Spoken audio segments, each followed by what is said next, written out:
things. Open mics. Truth only move when the room got order. Mr. Peppers and Prime on the controls. Welcome to Charlie Chon TV. Three beautiful women, whole panel women.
Oh shit. You're testing. I think we got us a good one tonight, guys. This live, as I just said, was sponsored by Mo Black Man, and it's the conversation intended to spark thought and in respectful dialogue. Oh shit. In respectful dialogue. So yeah, man, this is what we're gonna do because, like I said, I can see both sides. Me, I am a tipper because that's what I'm used to. You know what I mean? Like say, and maybe shout out to Mo Black. It is a American mindset. You know what I mean? Maybe it is an American thing, but that's just the way that I came up. But I think I think both sides have some good quality points. But tonight we're gonna get into it. My thing is by me always feeling like I'm getting overcharged, I don't mind paying extra when I'm getting something that I feel like is worth it. You know what I mean? So there's that. But I don't know, man. We're gonna build on that tonight, man. What y'all think? Let me send out a couple texts and things. I haven't sent out texts in a while, y'all, because I haven't been able to text a lot of people. So I think some people start looking at it a wrong way than I meant for it to look. So I had just stopped texting people altogether. But yeah, man, I think tonight gonna be a good one because now I'm not talking about tipping mangoes. I'm not. That's not what I'm doing here. I'm talking about if you go to a restaurant and let's just say you're used to spending for two people meal you used to spending $100, and you get somewhere and you got meal, good quality food, good quality service, and you spending only $40. I don't think it's a terrible thing to tip $20, $10. You know what I mean? But at the same time, I could also understand the other side. Let me start getting into it. I think Mo Black been waiting on this one because bro put yes, yes with the capital Y and E, and then yes again. So I feel you. I think you're gonna get a chance to come up and state your point of view and things of that nature. And like I said, I don't fully disagree with you because I can see where you're coming from because you could price yourself out of the market. Like I have went to some places out of the country to where they almost look at you in a disgusting type of manner if you're not tipping. Like this ain't what this was when something go from being looked at as a good deed to you expecting it. I think that's kind of take the feeling out of it. Like you wasn't even that good. Like say when me and Prime and say my kinfolk when we went out to eat, man, I had some of the worst service ever, man. Like baby, like she don't even want to be there, and I'm thinking like, man, it's probably so many people here that not only want this job but could do it more efficiently. You know what I mean? So said American culture ruin other countries. I believe so. I believe so. Just like since when is it been okay to go in the club and just throw money in the air? See, but also we gotta look at the mindset of those people that do that. Like they in the club throwing money in air, $5, $10, even $2,000, but their mama staying goddamn it project housing. You know what I mean? They go to the county hospital. You know what I mean? So we're talking about people that don't make good financial decisions anyway, but I think when it comes to things like that. But as far as where I came from, because I came from nothing, guys. Like really, not saying that I'm somewhere to be coveted now, but from where I come from, bro, like ketchup sandwiches and shit like that, it feels good to be able to, tip people and look out on them. But if you're doing the country more bad than you're doing good, is it really worth it? To a large degree, yes, they have gotten comfortable overseas. Yeah, I think so too. Prime. Shout out to my good brother Prime, man.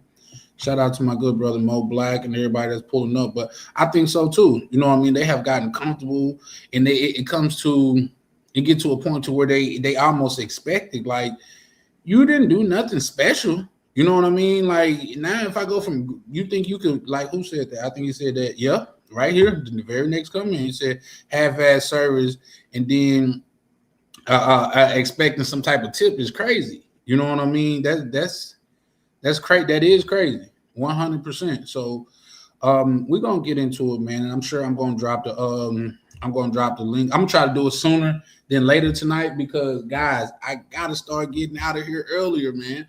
I think some people pull up at the end just to test me. He said he finna get out of here in 30 minutes. Let's go dog pile and make sure that he stay on for the next 3 hours.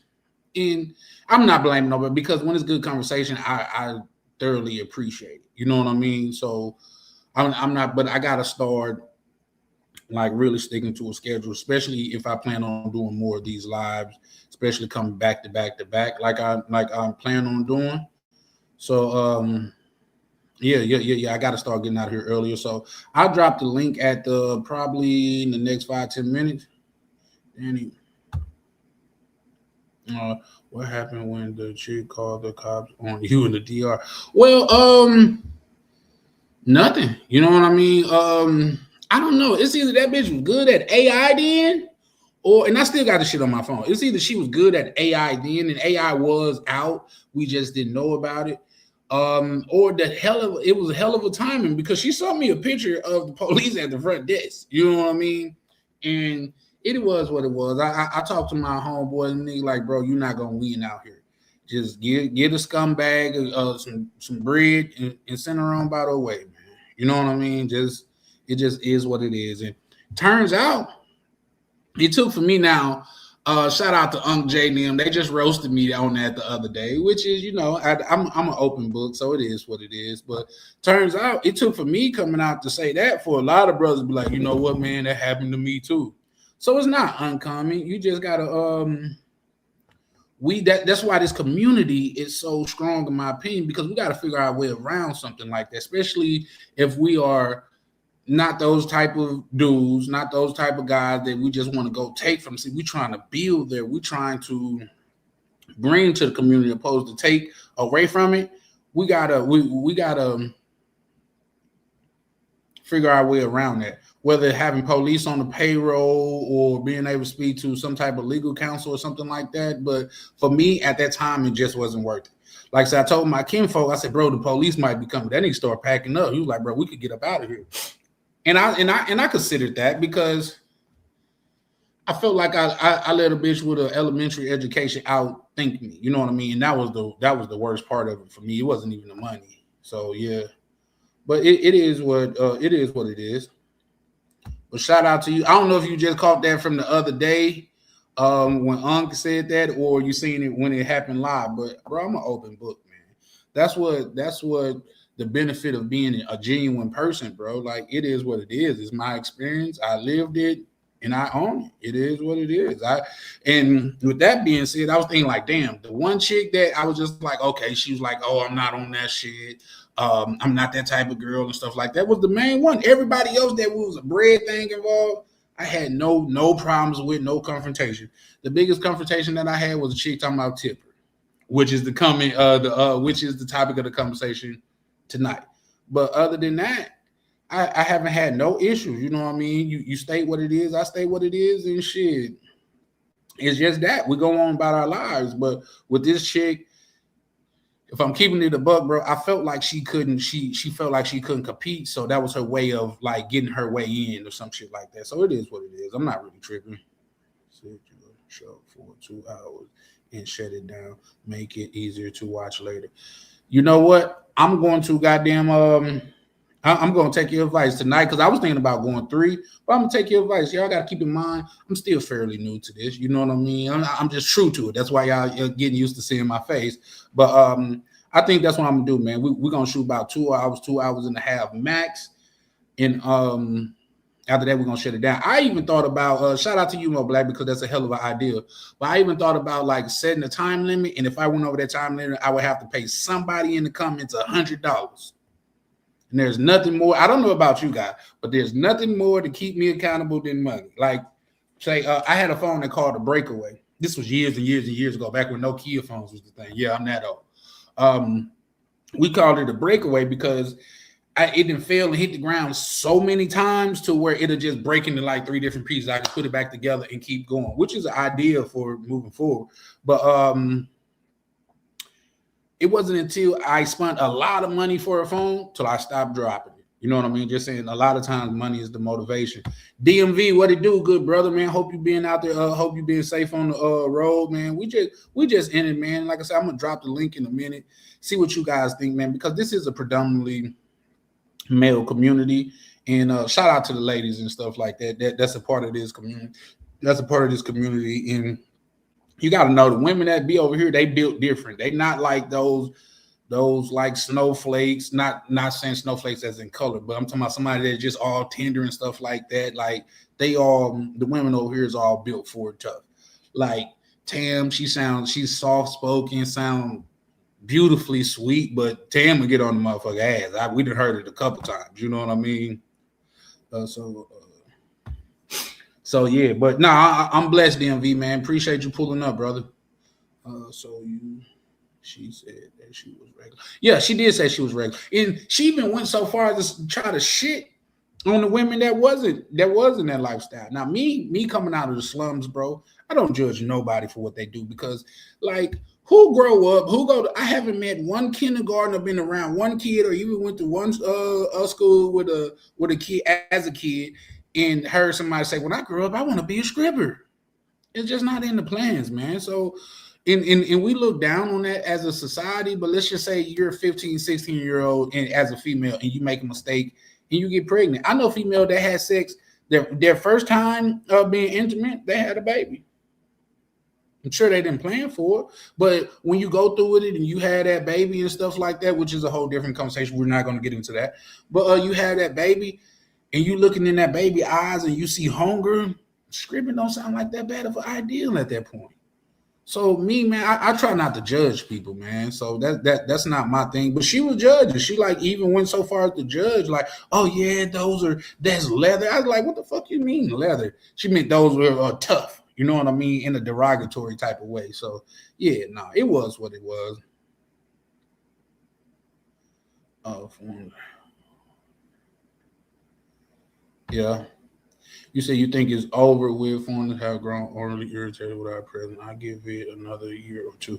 No, I doubt that. Shout out to you, Chris, man. Appreciate you pulling up, man. Shout out to the good the good brother X Pack, man. Good to see you in the building, man.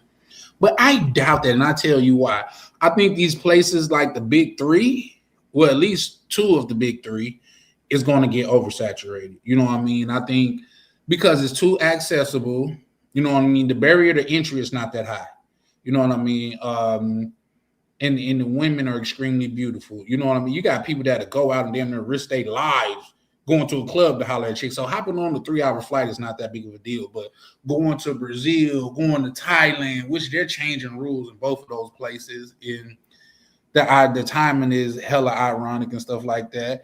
But it is what it is. I don't think the Pookies and the Ray Rays, they're not going to be catching those flights, those 16-hour flights to get out there. So I think so I think you're right and wrong. Two things could be right at the same time. I think places like the DR is going to get oversaturated. That's just going to be an extension of America in a while. In about another 2 years, like if you go down there and see the development down there, you will be like, wow, that you could really see it transforming before your eyes. That's just like people want to talk about the DR like it's so poor. If you go down there, it looked like Miami in the 80s, bro.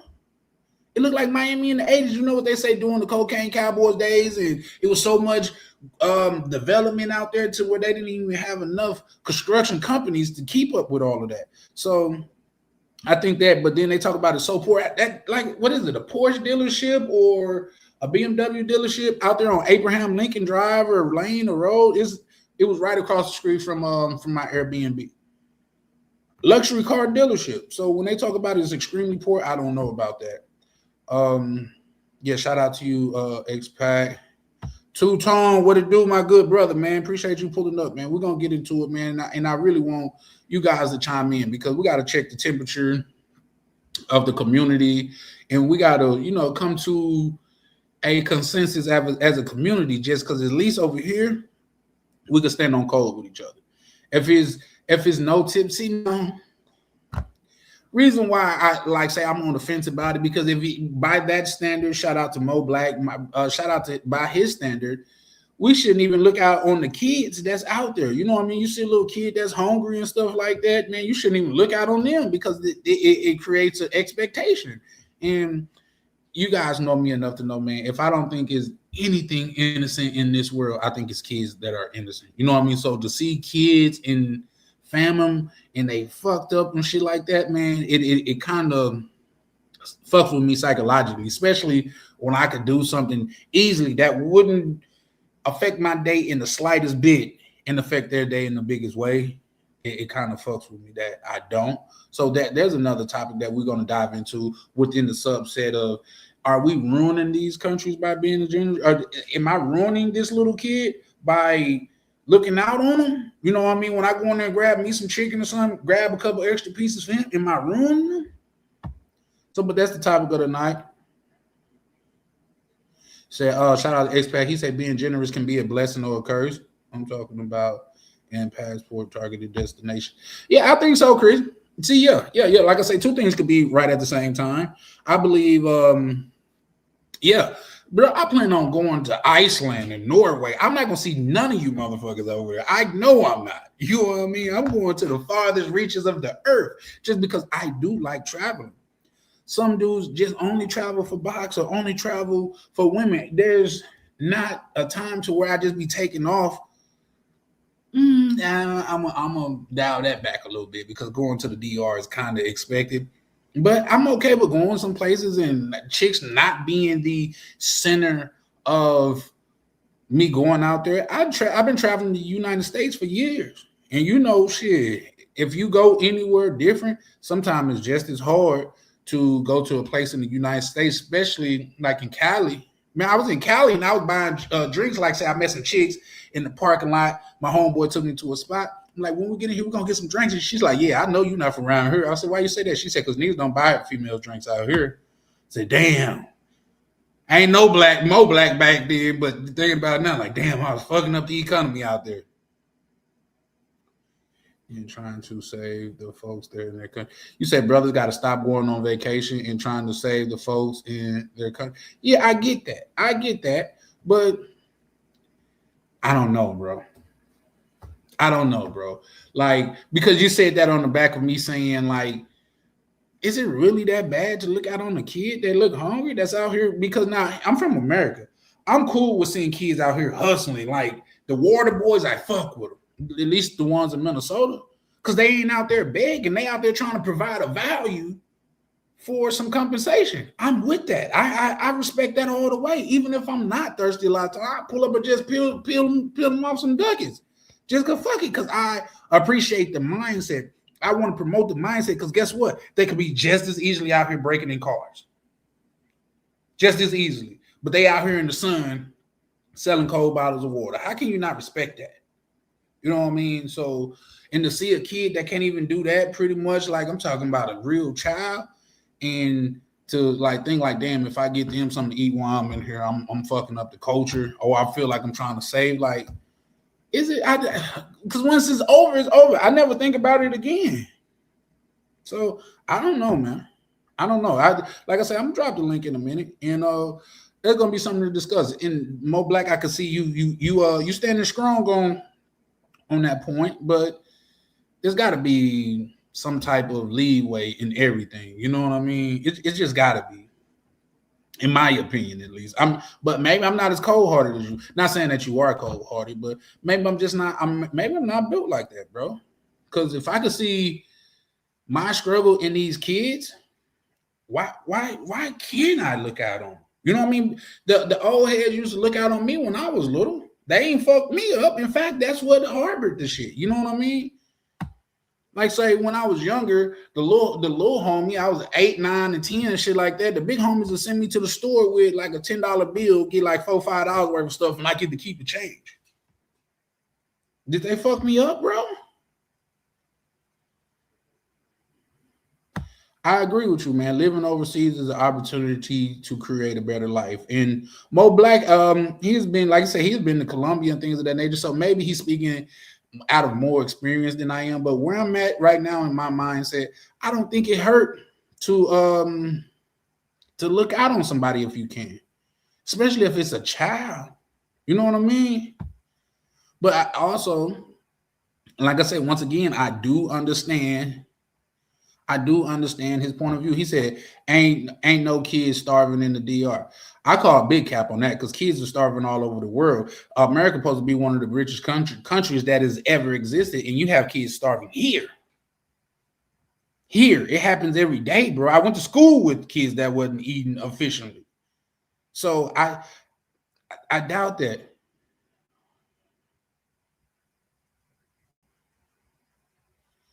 I don't think I'm gonna read that one. Just because that seems a little weird. Why did a kid go through hunger when you can't help it? I agree with that. Watch a kid go through hunger when you could help, and not only you could help, it wouldn't affect you in no type of way. You spend an extra $5, whoop-de-doo.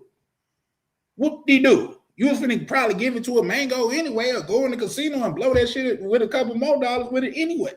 I do think that's kind of crazy, in my opinion, but everybody's different. Everybody see things differently. But yeah, shout out to you, Ron, for pulling up, bro. But everybody sees things differently. You know what I mean? So, like I say, I do see where Mo Black is coming from, but like you said, to me, the way that I grew up in the lack that I went through to see a kid like that I could just help and just like buy some. I'm not talking about taking them up under my wings and raising them like my kid, but if I could just look out on them in that moment, you really telling me that I'm ruining that kid or I'm ruining the community over there? That's kind of crazy when you think about it. But once again, maybe I haven't made it to that level. Maybe I could get so rich, or I haven't gotten so rich to where I could see people actually dying of starvation and could do something about it and just go on about my day. Maybe there's a level of riches to where it just flip a switch. Oh, they hungry because they want to be. Which growing up, I've never been hungry because I wanted to be. You know what I mean? Well, yeah, growing up as an adult, that kind of come with. I kind of do well with hunger. Kind of keep a desire alive for me. See, they usually give the money to their parents. The parents don't have noble intentions. Yeah, no, I agree with that. That's why I say I'm buying them food. I go in here and get me a plate and get them a plate too.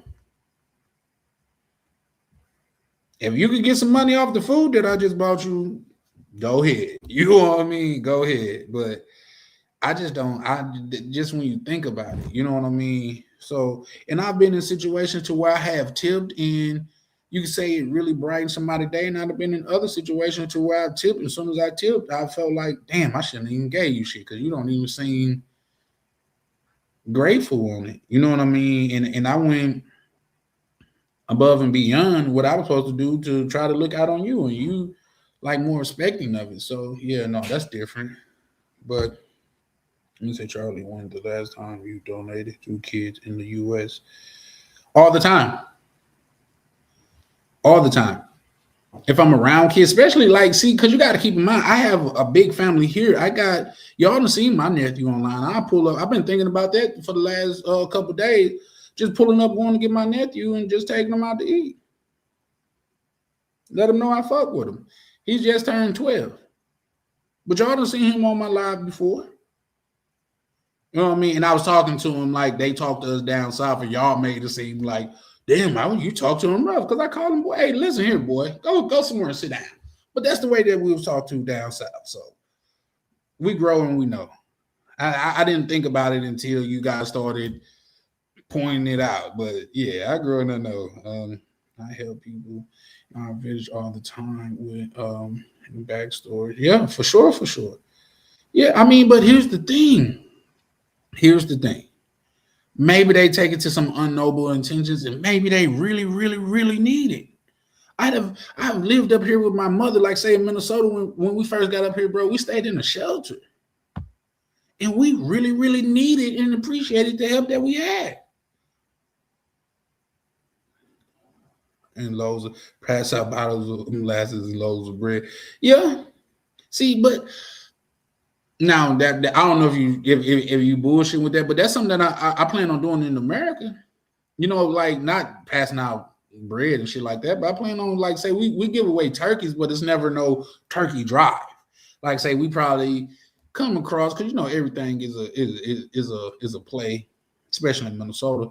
Come across 5-6 extra turkeys and just give them to different families. Like fuck it, it is what it is. We don't really care because it was a finesse type shit. And labor when they need it. Yeah, you said buy food supplies and stuff like that. Yeah, for sure, for sure. Yeah, no, I feel you. well, Black, I'm finna, like I said, I can tell you. See, you feel very passionate about the situation. You know what I mean? And I'm not, I'm not here to discount. You know what I mean? I'm just here to. That's what I want to do, especially with this platform. I'm not trying to say either side are right or wrong, but for one, it's for us to get on the same level as you know a community, and for two, to um to let people see both sides of the coin. It's not one size fit all. You know what I mean? But I get you. Probably the two guys that's in the best economic status on here is probably you and Chris, like that we know of. And both of y'all is like, man, fuck them kids. You know what I mean? So there's that. And like I say, maybe I haven't made it to that level of wealth yet. And if that's the case, I'm not even sure I want to get to that level of wealth. To get so much bread to I'm no longer compassionate about human beings. I don't think that I want that to be me. If that's the case, man, just give me the regular life. You know what I mean? Because so much of my life was, bro, I'm sitting up here talking to you guys today with a transplanted kidney in me. I'm sitting up here talking to you guys today when my house was on fire and it took some strangers that didn't know me to come get me out of there. I'm a walking testament of what I'm saying. I'm a walking testament of what I live. I'm only alive today because of people's generosity. So to say like fuck generosity and shit like that, to me it just hit different. Yeah. Because when you be at work, you be whispering and shit. You know what I mean? You be trying to stand on business, but when you at work, it's only so much business you can stand on. You know what I mean? No, fuck that. I think they should suffer. Huh? No, we're good. I'm politically correct over here. So yeah, no, I feel you. But we're gonna get into it in a minute. Like I say, we had the 30-minute mark, so I'm gonna get ready to drop the link. If the homeless to evolve in my as soon as I see the homeless hell, a sign of send it to my cash. Hey, yeah, for sure, D Kirk. I feel you. Like when they go to talk about, I seen a homeless person that said, why lie? I need beer. My cousin was like, bro, I gotta get him some bread. I said, why? He said, because he kept it a buck. He ain't out here trying to deceive you, man. Go get you some beer, man. You know, think about you will come up.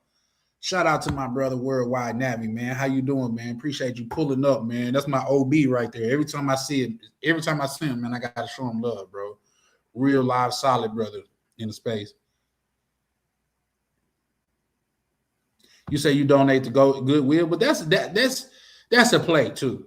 Like I said, I used to volunteer at the Salvation Army here, and that's a play, bro. That's a play. Like say, I wouldn't donate it. Like say bags of clothes and stuff like that I just didn't want anymore. And dude pulled me to the side. He said, "Man, don't ever do that shit no more." I said, "What? Man, you need to be using this." He said, "Man, you think those rich folks just come dropping this shit off and leave? No, they using this as tax incentives." You know what I mean? Like one of the big stores here is Lawns and Barley's. Like that's a grocery store so bougie, you got carpet in that motherfucker. I've never seen a grocery store with carpet in it, but they got carpet in it, and they've sent a lot of their stuff to the Salvation Army. And when the dude said, he's like, "Why do you think we get so much of this upscale stuff?" Because it's almost at a place to where they can sell it, but if they give it to us, they get to write it off, and then they still get like, I can't say the full tax credit for it or something like that, but it's a play. So I get that, but you don't. That's like the arm of an angel, people. You giving to those kids in Africa, you would think, but no, they say only 10% of that shit make it to them kids. Opposed to you being foot on the ground, feet on the ground, boots on the ground, and you can see where your money going because you can deploy where you see it needs fit. So I feel you. A simple act of kindness can change someone's life for the better. Absolutely, it changed mine for the better. I'm able to spend like being my daughter's life because of the act of kindness. Like say, bro, I would have died in the house fire had it not been for strangers that didn't know me. If they would have just looked at my crib on fire and just said, "That's not our business," bro, I wouldn't be able to be here on the internet with you guys today. So I get it just hit it just hit different. You know what I mean? So that's just where I'm from with that. But once again, I don't want to discount my good brother, Mo Black. But everybody situation is different. And if you've never been in a situation to where like you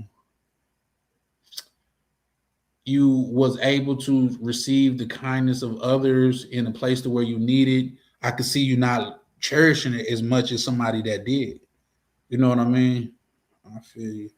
Damn near impossible to prepare that sort of to help and empower.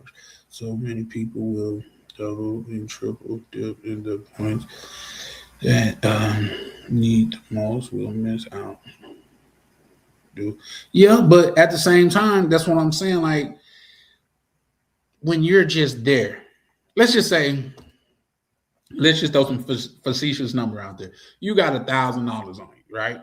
Just walking around in a different country, and you spend $5 on a kid buying him some food, not even giving him the money, just buying him some food. How much is that going to impact your day? How much is you gonna have to go home and take a nap because you done went over budget for the day or something like that? How much is that really gonna affect you? That's my thing. And if you're traveling out of the country and $5 is going to affect your day because you're not going there and buying them lavish meals and shit like that. If $5 is going to affect your day that much, you probably should reconsider traveling, man. You know what I mean? You probably should just put some more bucks up, man. That's all I'm saying. But niggas will go out and drink with these mangoes all night. You see what I'm saying? Niggas will go out and spend the bread in the liquor store. So I feel you. Two-tone, lots of guys have been finessed overseas and jaded now. I agree. I agree. But here's the thing. I done been finessed overseas and on seas. You know what I mean? Underseas. However you want to see it. Foreign and domestic. But I say that's between them and their creator. My heart was in the right place. You know what I mean? If I see like you finesse me, bravo. You won't never finesse me again. Like say, back when I was going out a lot, like say I see somebody that I was remotely cool with, and what's the name? Like I buy him a drink, honey, get a drink, let's drink. Especially if you look like you was having a hard day. But there's a time that was like, yeah, I see Charlie Chin, I'm getting me a drink. Well, if you count on that, yeah, and I know that you'll never get a drink out of me again. And two, me and my niggas pop bottles, bro. It's not that big of a deal. You got you a $15 drink, $10 drink out of the deal. Whoop-de-doo. You know what I mean? Whoop-de-doo, man. Is that really going to affect me? Am I going to be outside the club like trying to fight a dude up? Man, you got that $15 drink and you didn't need it. Man, I want to fight now. No. Because guess what? And I can get numerous of people on the phone that'll tell you this. I buy people drinks in the club and they'll never get a chance to buy me a drink. They'll never get a chance to buy me a drink. You know what I mean? It's not that I'm looking down on it, but yeah, nigga, I'm not the nigga that you're gonna buy me a drink. 50% of the donations are write-off for sure. That's what I'm telling you. That's a flex. I mean, that's a play. It's not a flex, it's a play. So if you know how to do it, it's a play. It's not like you just giving, that's a play. But shout out to Mr. Peppers. They was there, like say Mr. Pepper and his homeboy paid for the bill. And I told them, I said, only one condition, man. Like when we get to the next spot, I'm paying, bro. I'm just not a nigga that you're gonna buy drinks for all night. I'm just not that guy. I wanna bring something to the table too, man. And there's nothing wrong with that because I'm sure it was out of appreciation or they fuck with me and stuff like that. But I'm not the freeloading homeboy. I'm not the nigga that got to call a meeting outside of the club, man. They want you to pay before you get in. That's not me, bro. You know what I mean? That's just not what I'm about. That's not what I do. If that's the case, I'm gonna stay my ass at the crib. So yeah.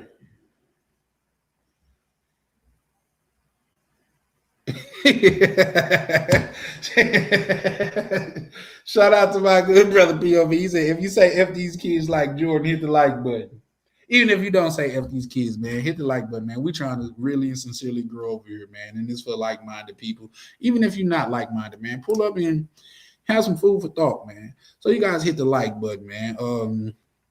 I'm on Malik Hills. Y'all know that me and Malik got this beef going on. In fact, I forgot I didn't shoot nobody a text, but me and Malik got this beef going on to where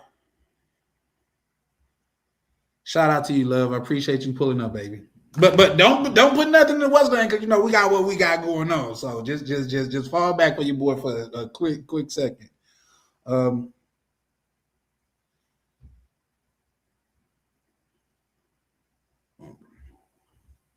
Okay, shout out to Chris. He said he bought meals, groceries, and handed out money. It seemed to bring unwanted attention, crowds, and threat of being robbed or pickpocket. Yeah, that's why I said I'm not making a show of it. I'm not like that's just like Chris. Bear with me, and then I'm gonna drop the link after this. Bear with me. That's like people going out to help homeless people, but they want to record it. Nigga, that's not for the homeless people. That's for you. I ask people, don't put me on. Like if you say, "Oh man, you doing a good," I don't need that. I don't need that, bro. I promise you, I don't.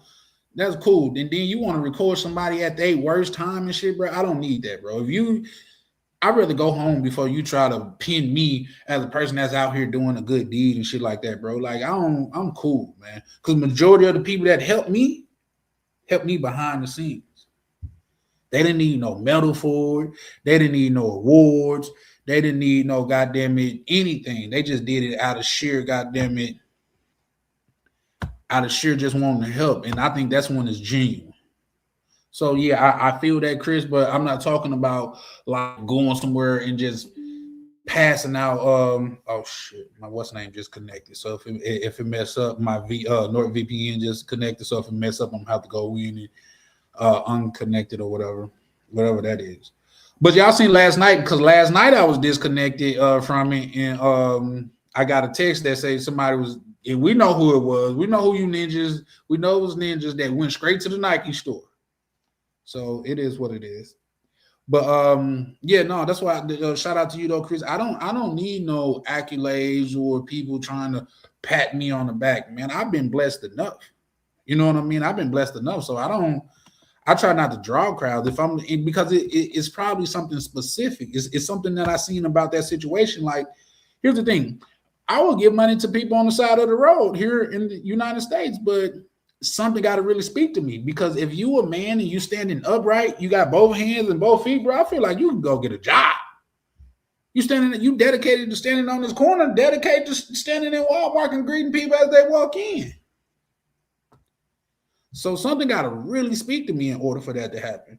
But I feel you though, because I seen that on Ace Live. He was in the slums in another country. I don't want to say the slums, but he was in an impoverished area. Excuse that terminology. He was in an impoverished area, I believe in Colombia, handing out food. People started feeling entitled and they had to leave because he was like, it's almost coming off like people was going to come take something. You know what I mean? Poor is a mindset as well, guys. So let's go there. They say broke is temporary and poor is forever, because one is a time and the other is a state of mind. Ooh, shit, that just came out nice. Let me say, hold on, let me get back to you. You said have been blessed overseas, so I return. Yeah, and I chose return those in true need. Yeah. See, but I've been blessed here and overseas, man. Like I say, bro, if I told y'all my life, bro, man, it was crazy, man. It's been times to where, like, because we used to go to the club down south, and like say sometimes we'll just have somebody like just sit in the car while everybody going to the club, like say people with the weapons or the firearms or something, like for one to make sure don't nobody break in the vehicle that you're in, and for two, if something go down, you already got a heads up, man. It was one night with my homeboy I usually always go out with. I was like, nah, I'm just not feeling it tonight. Somebody rolled through the Cadillac and shot it. I mean, through the parking lot and shot his car. I would have been in there. I think they shot it probably about 50, 60 times. So you never know. You know, when it's your time, it's your time. Me and Worldwide Navigator are going as well. He just doesn't know it, but I'm catching him by May. Shout out, man. Listen, let's get it going, man. Who y'all rocking with? See me, I gotta be neutral because both of them my brother. But you pick a side, man. Who y'all rocking with? You rocking with Worldwide Navy, our Canadian brother, the Canadian side of this thing of ours, or you rocking with POV? You know, the IT guy in the community, the one that's goddamn it he on there like he talking real calm, cool, and collect. You know what I mean? I think POV should have been like a hostage negotiator because he talks so calm. Okay, guys, just chill. It's gonna be fine. Like, okay. If I was a hostage and I heard him talking, I'm like, whew, I think we're gonna make it, guys. So shout out to my brother POV. I have been noticed. Shout out. See, look, they got some rivalry going on in the back office, and y'all pick a side. Pick a side and stand on it. But know that we all a community, man. It's all in good fun. But I'm on Malik Hills. So if you watch it and you haven't subscribed, man, not just hit the like, man, hit subscribe and the notification bell. That way that you'll know when I go live. Just because I plan on going live a lot more. I'm dropping another video. Hopefully tomorrow. We're gonna know by the end of tonight. I'm dropping another video tomorrow about how a brother in the community called me out. You know what I mean? And it is what it is, because if it's true, it's true. What can you say? You know what I mean? Like, if it's true, it's true. So that's why I'm here putting in this work right now. Because we gotta hold each other accountable over here. So y'all pick a side, man. Who you rocking with? You rocking with Navi or POV, man? You know? I don't think Navi do a lot of lives though, man. I think we gotta interact with you more. I will pay the bills for any but normal. Don't hand out money. Yeah, I agree with that. Don't hand out money, because once you hand out money, where it goes is out of your control. You cannot control where they go with your money after you give it to them, because once you give it to them, it's no longer your money, it's their money.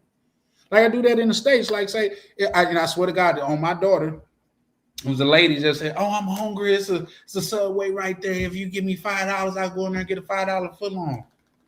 Come on, I got you.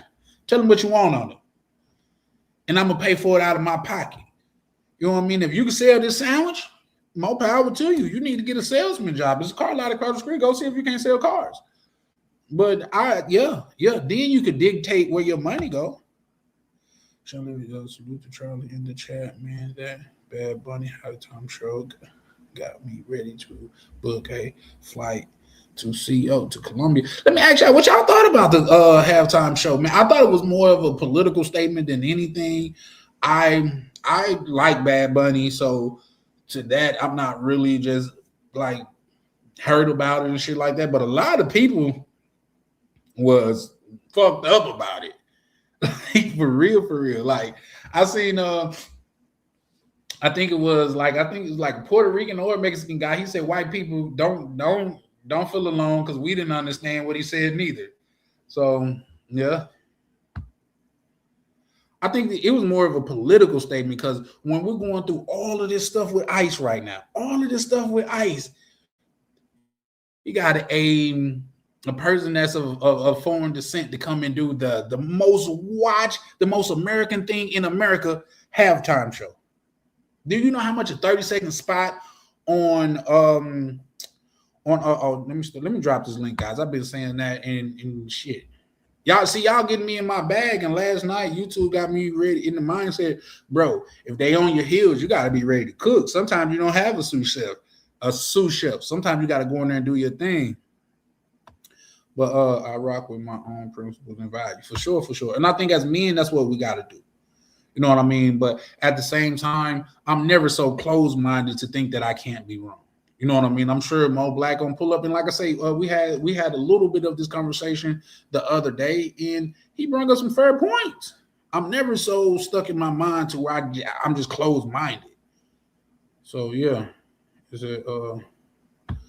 We are going, yeah, but we the juniors. You know what I mean? Y'all got 2 and 3 times the goddamn subscribers that we do. Hey.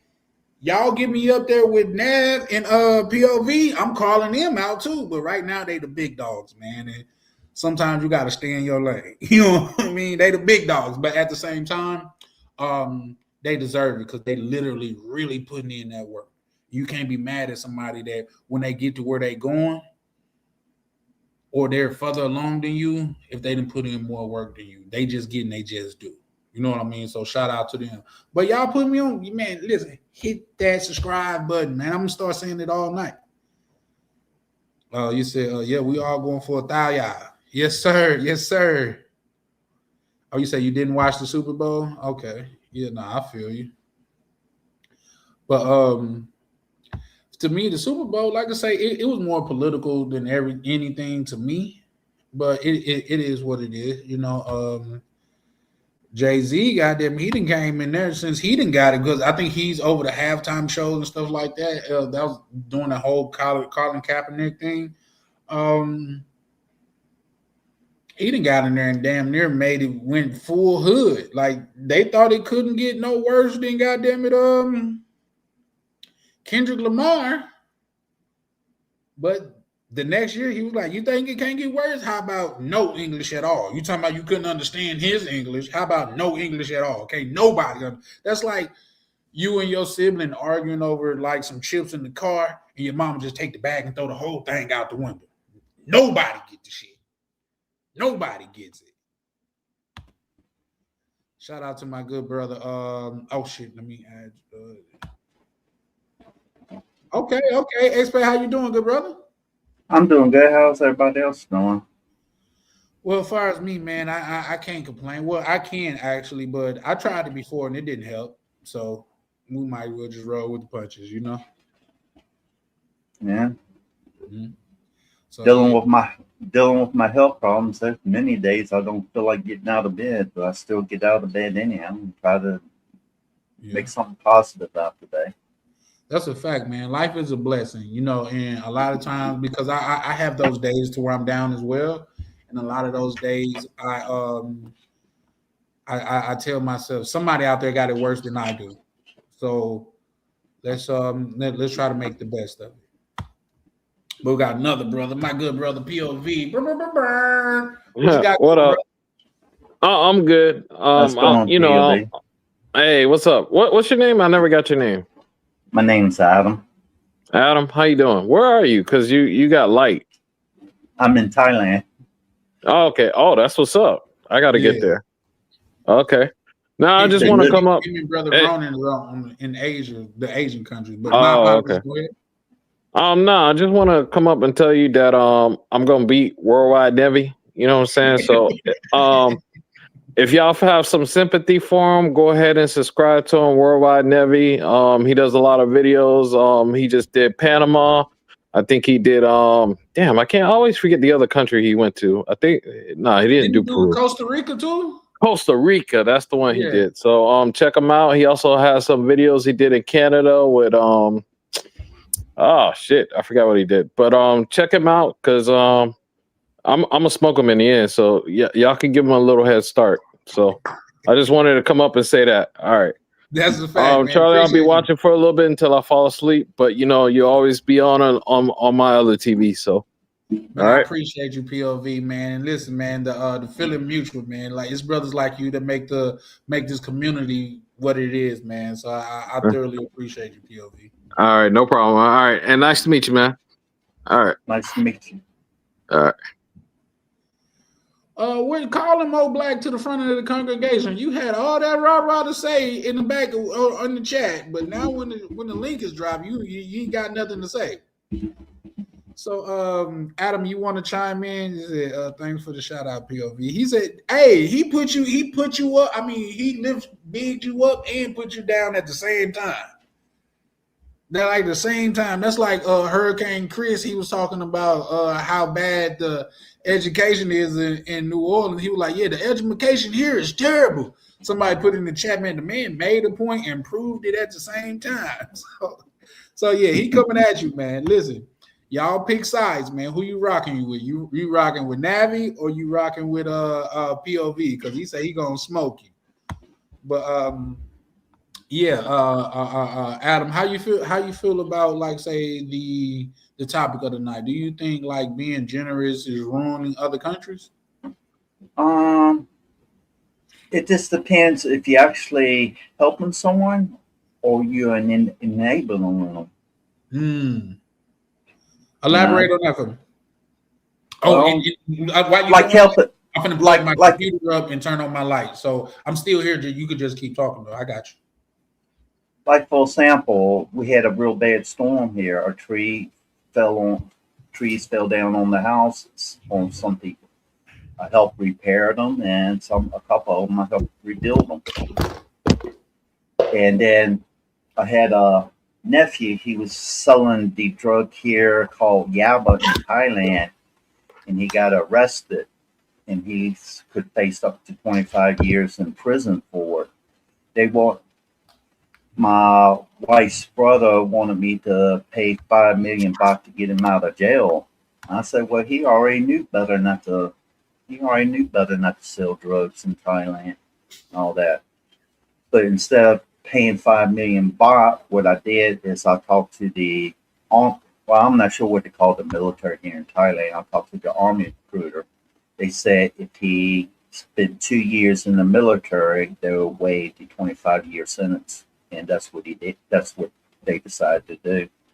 Now he's out. So far, he seems to be doing pretty good. It's just what I'm going to do was I'm going to pay $5 million baht just to get him out of jail, and he'd probably go back to selling drugs or let him spend 2 years in the military That's a fact. or 25 years in jail. Let me ask you this: what's the conversion rate on that? How much is $5 million in American currency? Well, how much is 5 million baht? My apologies. Go ahead. Well, 1 million baht is about 32,000 USD. Oh shit. So like about 180, 200,000. Give me a second, and I can actually go to transfer wise and Here's the thing. Yeah, no. and give you the exact amount now. But you know, how old is he, if you don't mind me asking? he's probably in his late 20s.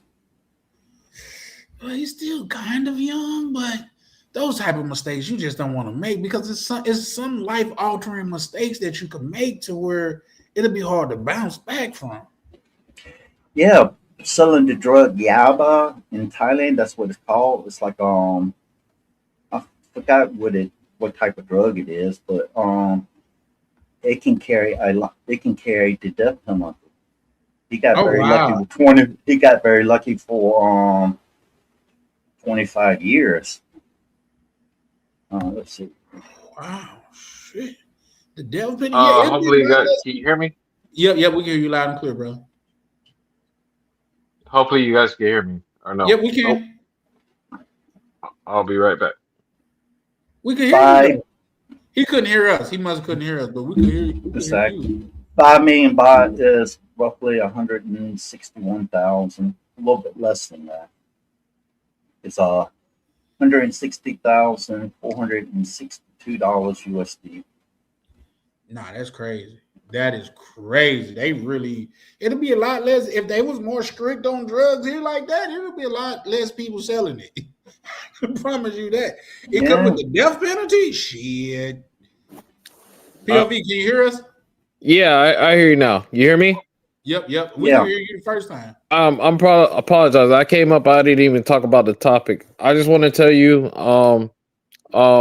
yes, you guys are ruining places, especially the Thailand people, because I seen a Thailand podcast the other day, and they were talking about Transformers and all this other stuff for the whole life. So, to me, they ruining Thailand to me, and I see a lot of people begging in Thailand.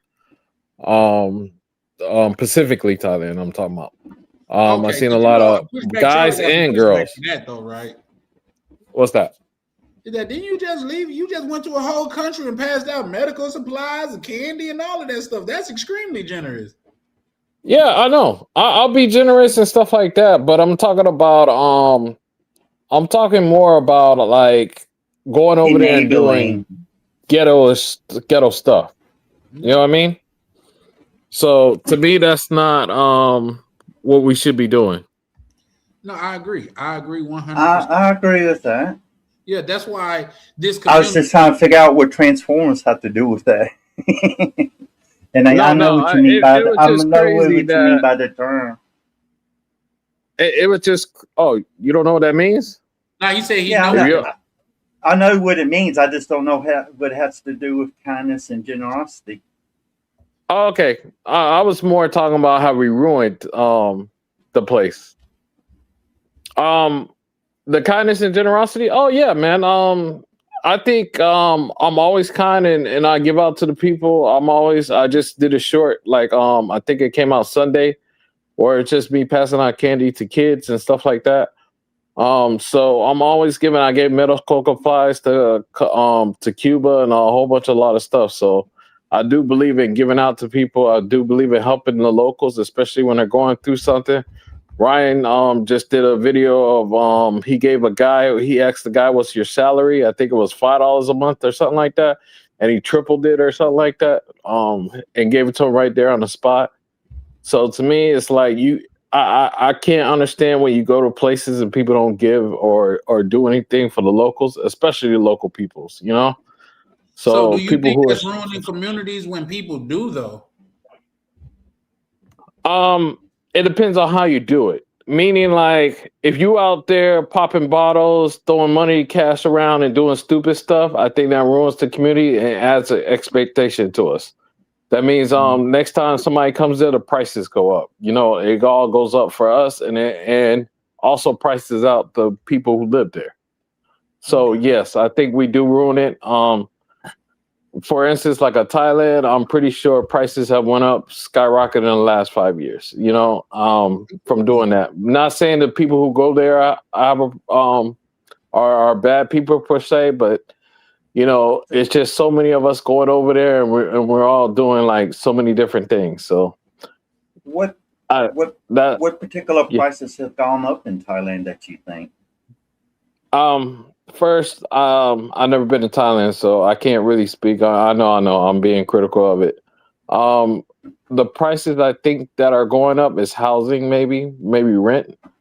Like when you go into Airbnbs and stuff like that, have the prices You, risen for that? Or maybe I'm wrong. say you talking about Airbnb where people holiday so they charge prices they want. Like if you rent, like if you were staying here long term, you can rent you can rent a condo for roughly, if you want to live frugally, you can rent a condo with no AC for probably less than $100 a month. If you Oh, live okay. outside, if you live just outside the city limits, like if you like if you're in Bangkok and you go to a province just outside of Bangkok City, maybe hmm 5-10 minutes away, you can live for $400. You can rent one for $400 a month. Hmm. You could But yeah, go ahead. but let's say 5 years ago, would it still would have been 100 or would have been like $20? I, the last time I checked for a friend, you can still I checked and roughly the price remains same. Not much has changed here. I think the I most mean, inflation overall, I know most 13. places have changed. I Yeah. lived 13 years in Thailand. The most I've seen it go up is maybe prices might go up on certain items $1 to $2, and others like 20-30 cents. Just depends on the product. Oh, okay. So maybe I'm wrong. So maybe it didn't go up as much. Now, if it's like electronics or stuff that's imported to Thailand, if Thais use it, it'll be a little bit lower, but it's still expensive. If it's like mainly exclusive for like foreigners combination them, then the price is going to be high. Oh, okay. And that's the same with Um, Airbnbs. let me speak from my experience because I don't want to talk about Mm, Thailand because I'm ignorant on the subject. But like somewhere like DR 5 years ago is not the DR of now. You have more entitled women who before would be grateful of things, and now they're just taking it for granted. So meaning like we came over there, put a lot of our American money into there, our American style and stuff like that, and it's rubbed off on them, and now they expect things from us. So like what I think us going over there and ruining things, yes. So in that sense, yes. well, I can kind of say that happened in Thailand. That's why in the last live stream I said that I try to avoid the bigger cities, the holiday spots, and Yeah. I've never been to a red light district. Main reason why is because foreigners congregate there, and a lot of times they kind of ruin the people. Out there you got good Yeah. foreigners. They got good foreigners they're okay with, but they also deal with foreigners that come over there think they entitled, cause and create problems. That changes people when you have to deal with that all the time. Yep. That's that's everywhere, no matter where you live in the world. Just look at how what's going on in America with immigrants and stuff like that. People visiting, causing great problems. People are fighting in Minnesota over it and stuff. Yeah. It's just Yeah. this the way it is. And like when I came here in 2013, what I could do in 2013 maybe it's probably harder for the person to if they went over there and tried to do the same thing I did. Um, hmm like a foreigner can't own property in Thailand, but he can Yeah, lease. He can lease it. You can lease it for two and terms, up to 50 years each term. Um, and I you can think buy. I think I think that's good in a sense that it keeps the people able to buy stuff, the local people able to buy things there. Um, so I like the fact that they did that a little bit. I mean, it sucks that we can't get a part of it, but it does help the people. They can still buy, meaning like it's still affordable for them in I some agree. sense. I agree. Yeah. But like a foreigner, if you stay in there long term, you can buy a condo in the name Oh, okay. because you're not technically owning land, and you have to.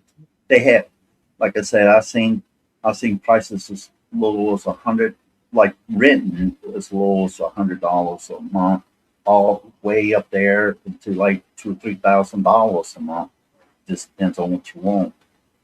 Oh, okay. For some pricing, looking at some land, it's 7 ride, which is roughly 3 acres, and it has two Thai homes on it, two traditional Thai homes. So it's nothing spectacular or anything. And they want 1,600,000 baht, which is roughly 51,000 USD. I was thinking about purchasing that, but if I purchase it, I have to get it in my wife's name. Mm. Eh, Okay. Your wife is Thai. Yeah, my wife is Thai. Oh, okay. Okay. Um, in which this is going to blow your mind. The reason I'm considering buying the land is because we take care of a lot of stray dogs, and it has 11 stray dogs on the property. And Oh. me not being in good health, me running around because including the 6 dogs we have at home, we take care of about 33 dogs daily. Mm-hmm. And the two houses that are on there, I will probably let the Thai villagers, anybody that wants to stay there, they can stay there for rent free, as long as they help take care of those dogs on the property. Hmm. And that's what I was planning. That was what I planning on doing. No, that's a good But deal. Yeah, that's what's up. Shout out, Yeah. hold on. First off, shout out to my good brother, Ronan Travels, man. Always pulling up, showing love. I'm just getting to it because your brother was cooking and I didn't want to interrupt you guys. But man, shout out to Ronan, man. You know, you always Yeah. One um day I gotta get on a panel with him. One of these treasure days I trove. gotta get one of his panels. But shout out to him too. Mm-hmm. oh, if we want to talk about helping people and stuff like that, I've been doing that. Uh, I started traveling in I think it was 1993. I started traveling, so I got like 33, about 32, 33 years experience traveling, and been living the past 13 years in Thailand. Okay. You know, that's That's what's up. nice. What made you go to Thailand, if you don't mind me asking? Like I'm you came before everybody else. oh no, I mainly moved to Thailand for the lower medical cost. Even though I was making good money, I was diagnosed with lupus and catastrophic antiphyseloid syndrome. And the second, most people know what lupus is. The Yeah. other one is a life-threatening blood clot disorder where you can form hot blood clots anywhere in your body. It's very aggressive and hard to manage. And I was seeing like 5 different specialists in America on 50 different medications and all that. They, even though I made decent money with my landscaping business, my business and the office business, and I was getting property rentals, and I couldn't have insurance because I was a liability. So a lot of that was paid out of pocket. So it was Mm. eating me a lot. It was eating me alive. So I decided to move overseas after my mom passed away. Oh, okay. Sorry to hear about all your struggles. It's this life. One day, that's what well, that's the main thing. People think they always have time. They always have tomorrow. You never know what can happen tomorrow. So you better make the Hmm. best of each day. Yeah, true. That's what's, yeah, yeah, no, man. So let me ask you this: do you think that you are hurting the country by helping out all of those dogs out there? Um, I'm being facetious, Adam. You don't have to answer that. no, I'm trying to think. The short answer is probably no, but the long answer it just depends. Because here they don't have dog pounds, dog sanctuaries. And the main problem is a lot of people don't get their animals spaded. Um, you got some people that own dogs, and it's very cheap to get the little injection to prevent them from getting or having babies. It's like 60 cents 3 months, Hmm. which is roughly about 20 baht. A lot of Thai people rather spend 20 baht in the lottery instead of taking 20 baht preventing pregnancy of dogs and stuff like that. Hmm. They also have the pill form, but I think that's a little bit more expensive. Hmm. Shout out to you. Yeah, man. Shout out to KB, man. How you doing, young brother? Yeah, I'm good, man. I'm good. That's Just what's up, man. listening. I know you wanted to lean in on this topic last night and stuff like that, so I had to send you the shout out so you Hmm. could lean into it because you seem like you had a story about it or whatever. But my whole thing is this, just to catch you up, like say, and I get it, like everybody have their own different type of experience in life. That's why we're individuals because we have our own individual experience. But if I could help a kid in a different country, like say going in, like if I'm buying a meal for like let's just say $5 or $10, it's not gonna really kill me to buy another one and give it to a child outside for five. You know what I mean? An extra $5 or $10. But we got the brother Mo Black. Now I'm a little salty that Mo Black ain't pulled up yet because he was like he got time today. But So let me ask you a question. What if instead of being one kid, what happens if it's multiple kids? Will you still help? You beat best me I to can, best I can. Multiple. I generally the kid that approach me is the kid that I'll go in there and see. You know what I mean? Malik and Charlie at the yeah, no, we both tied POV. That's for sure, for sure. That's why I got to keep on pushing it tonight because by the time tonight over, I'm gonna take the lead. But if it's more than like one kid in like say if it's just two or maybe even three, I might just get them a piece, or I might just get two and have them share or something like that. It's something that could be worked out. But if it's like 10 of them and I can't do it for everybody, I more than likely won't do it for nobody because that would probably be unfair. I, You know I, what I I mean? see Yeah. I see what you mean, Charlie. Because I see what both of you are saying. Because I've had that experience in Colombia too. So what the parents will do sometimes, right? And you might be able to back me up on this, Adam. Is they know they can't take care of all those kids, so they'll have 5, 6 kids, and maybe they ain't doing too well. You never know what their situation is, and what they'll do is they'll just tell these kids, "You better go out there and just make some money." So it's like you're young. Like I'm from Haiti, so I've had stories where I had an auntie. She would tell me about how when things were getting really bad there, what these parents would do is they would rent a baby, right? Like not parents, but people in general. They would do something called rent a baby, where you can go in where they take their own baby or they'll rent one, and then they'll go door to door just asking for food, asking for money, anything they could get, right? Anything they could get. And when they knock on your door, and Haiti's not like here, like it's an open door policy, so you can just show up at someone's door and it's already open and you could just talk to them, and they like it's hard to say no when you see that little baby there, right? But half the time it's like that might not even be their kid, you know or the kid, they send their kids out to do this type of stuff. And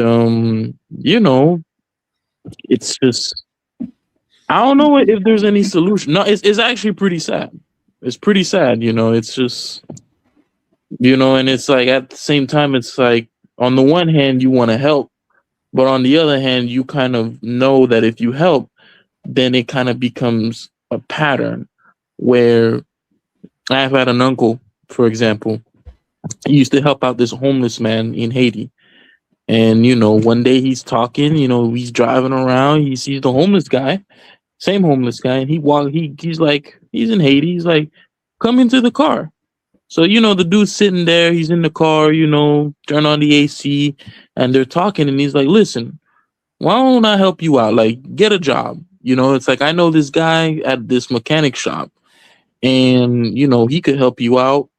He needs some spare hands, and you can do that for a little bit. You can get some money, get back on your feet, and then you can kind of learn and do the whole a little apprentice program, and then you can become a mechanic where you can work at the bank and you can help fix up these cars and vehicles. And the dude was like, I ain't doing that.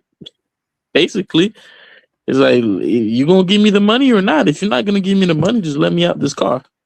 Yeah, well, and here's the thing, KB. Now that gentleman, and that's a lot of times, the case. But now that gentleman is on the list to never give money to again. Anybody that associate with you is then more or less looked at it that same way, because birds of a feather flock together in most cases. But you see, Charlie, the thing is sometimes they make more money from that for every. Yeah. So like I once had another story that got told to me from the Spanish instructor. His dad owned a business. Every morning, there would be a beggar there, and the beggar, this was in Venezuela, he give this beggar 3 sols or something, right? Every morning, right? To get a little coffee, anything, right? And then one day, he sees her and he's like, listen, I'm going to give you something to do then, because every morning you keep asking me for some money, and every morning I give you something. How about this? Just for every morning, just pour some water over the front of the business and just sweep out some of the dust here. And she was like, I'm not doing that.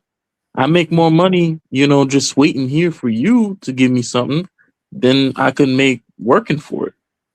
Yeah, And for sure.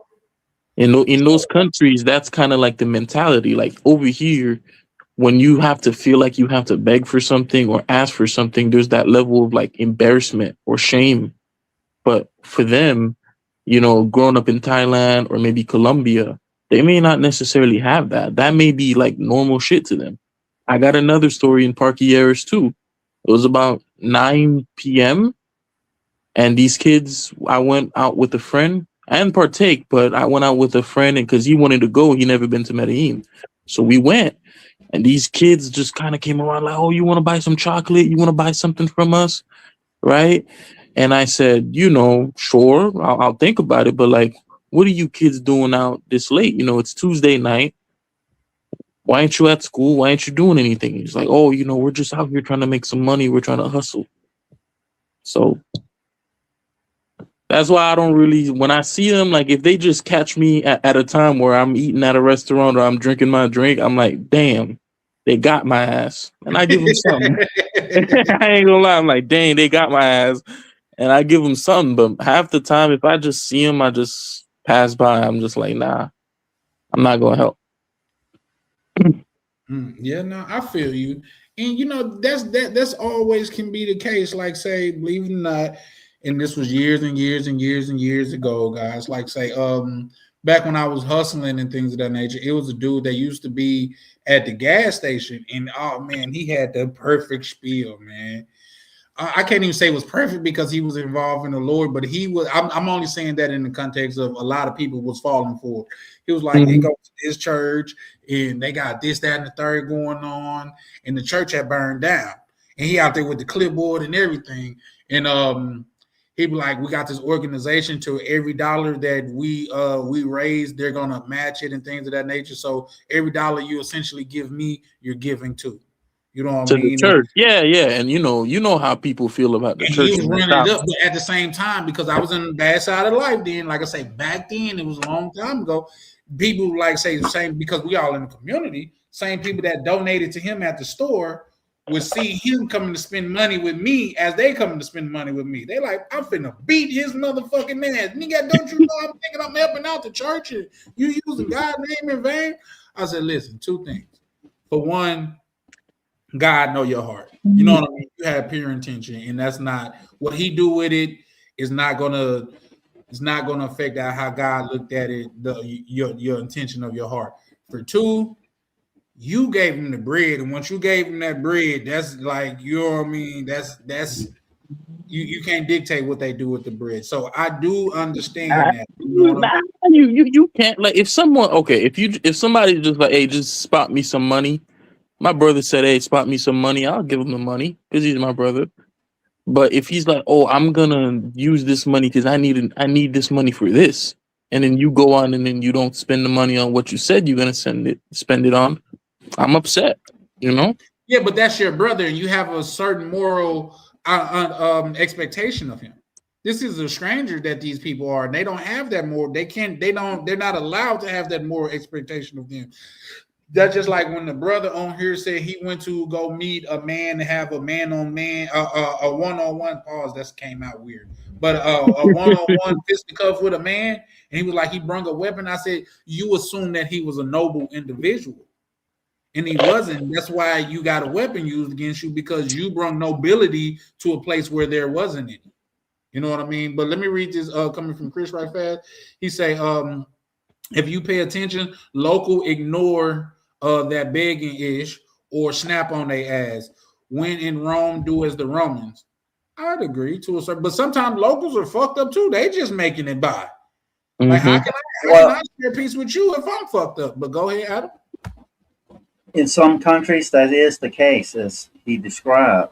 But like in other countries, you see, like in Thailand, for example, you see Thai people giving certain people money and certain people they don't give money to. If you plan on helping out somebody, pay attention to who the Thais are helping, because they know which ones are legit, and they know which ones are out there just trying to scam you, or just try and get enough money to get drunk or take drugs.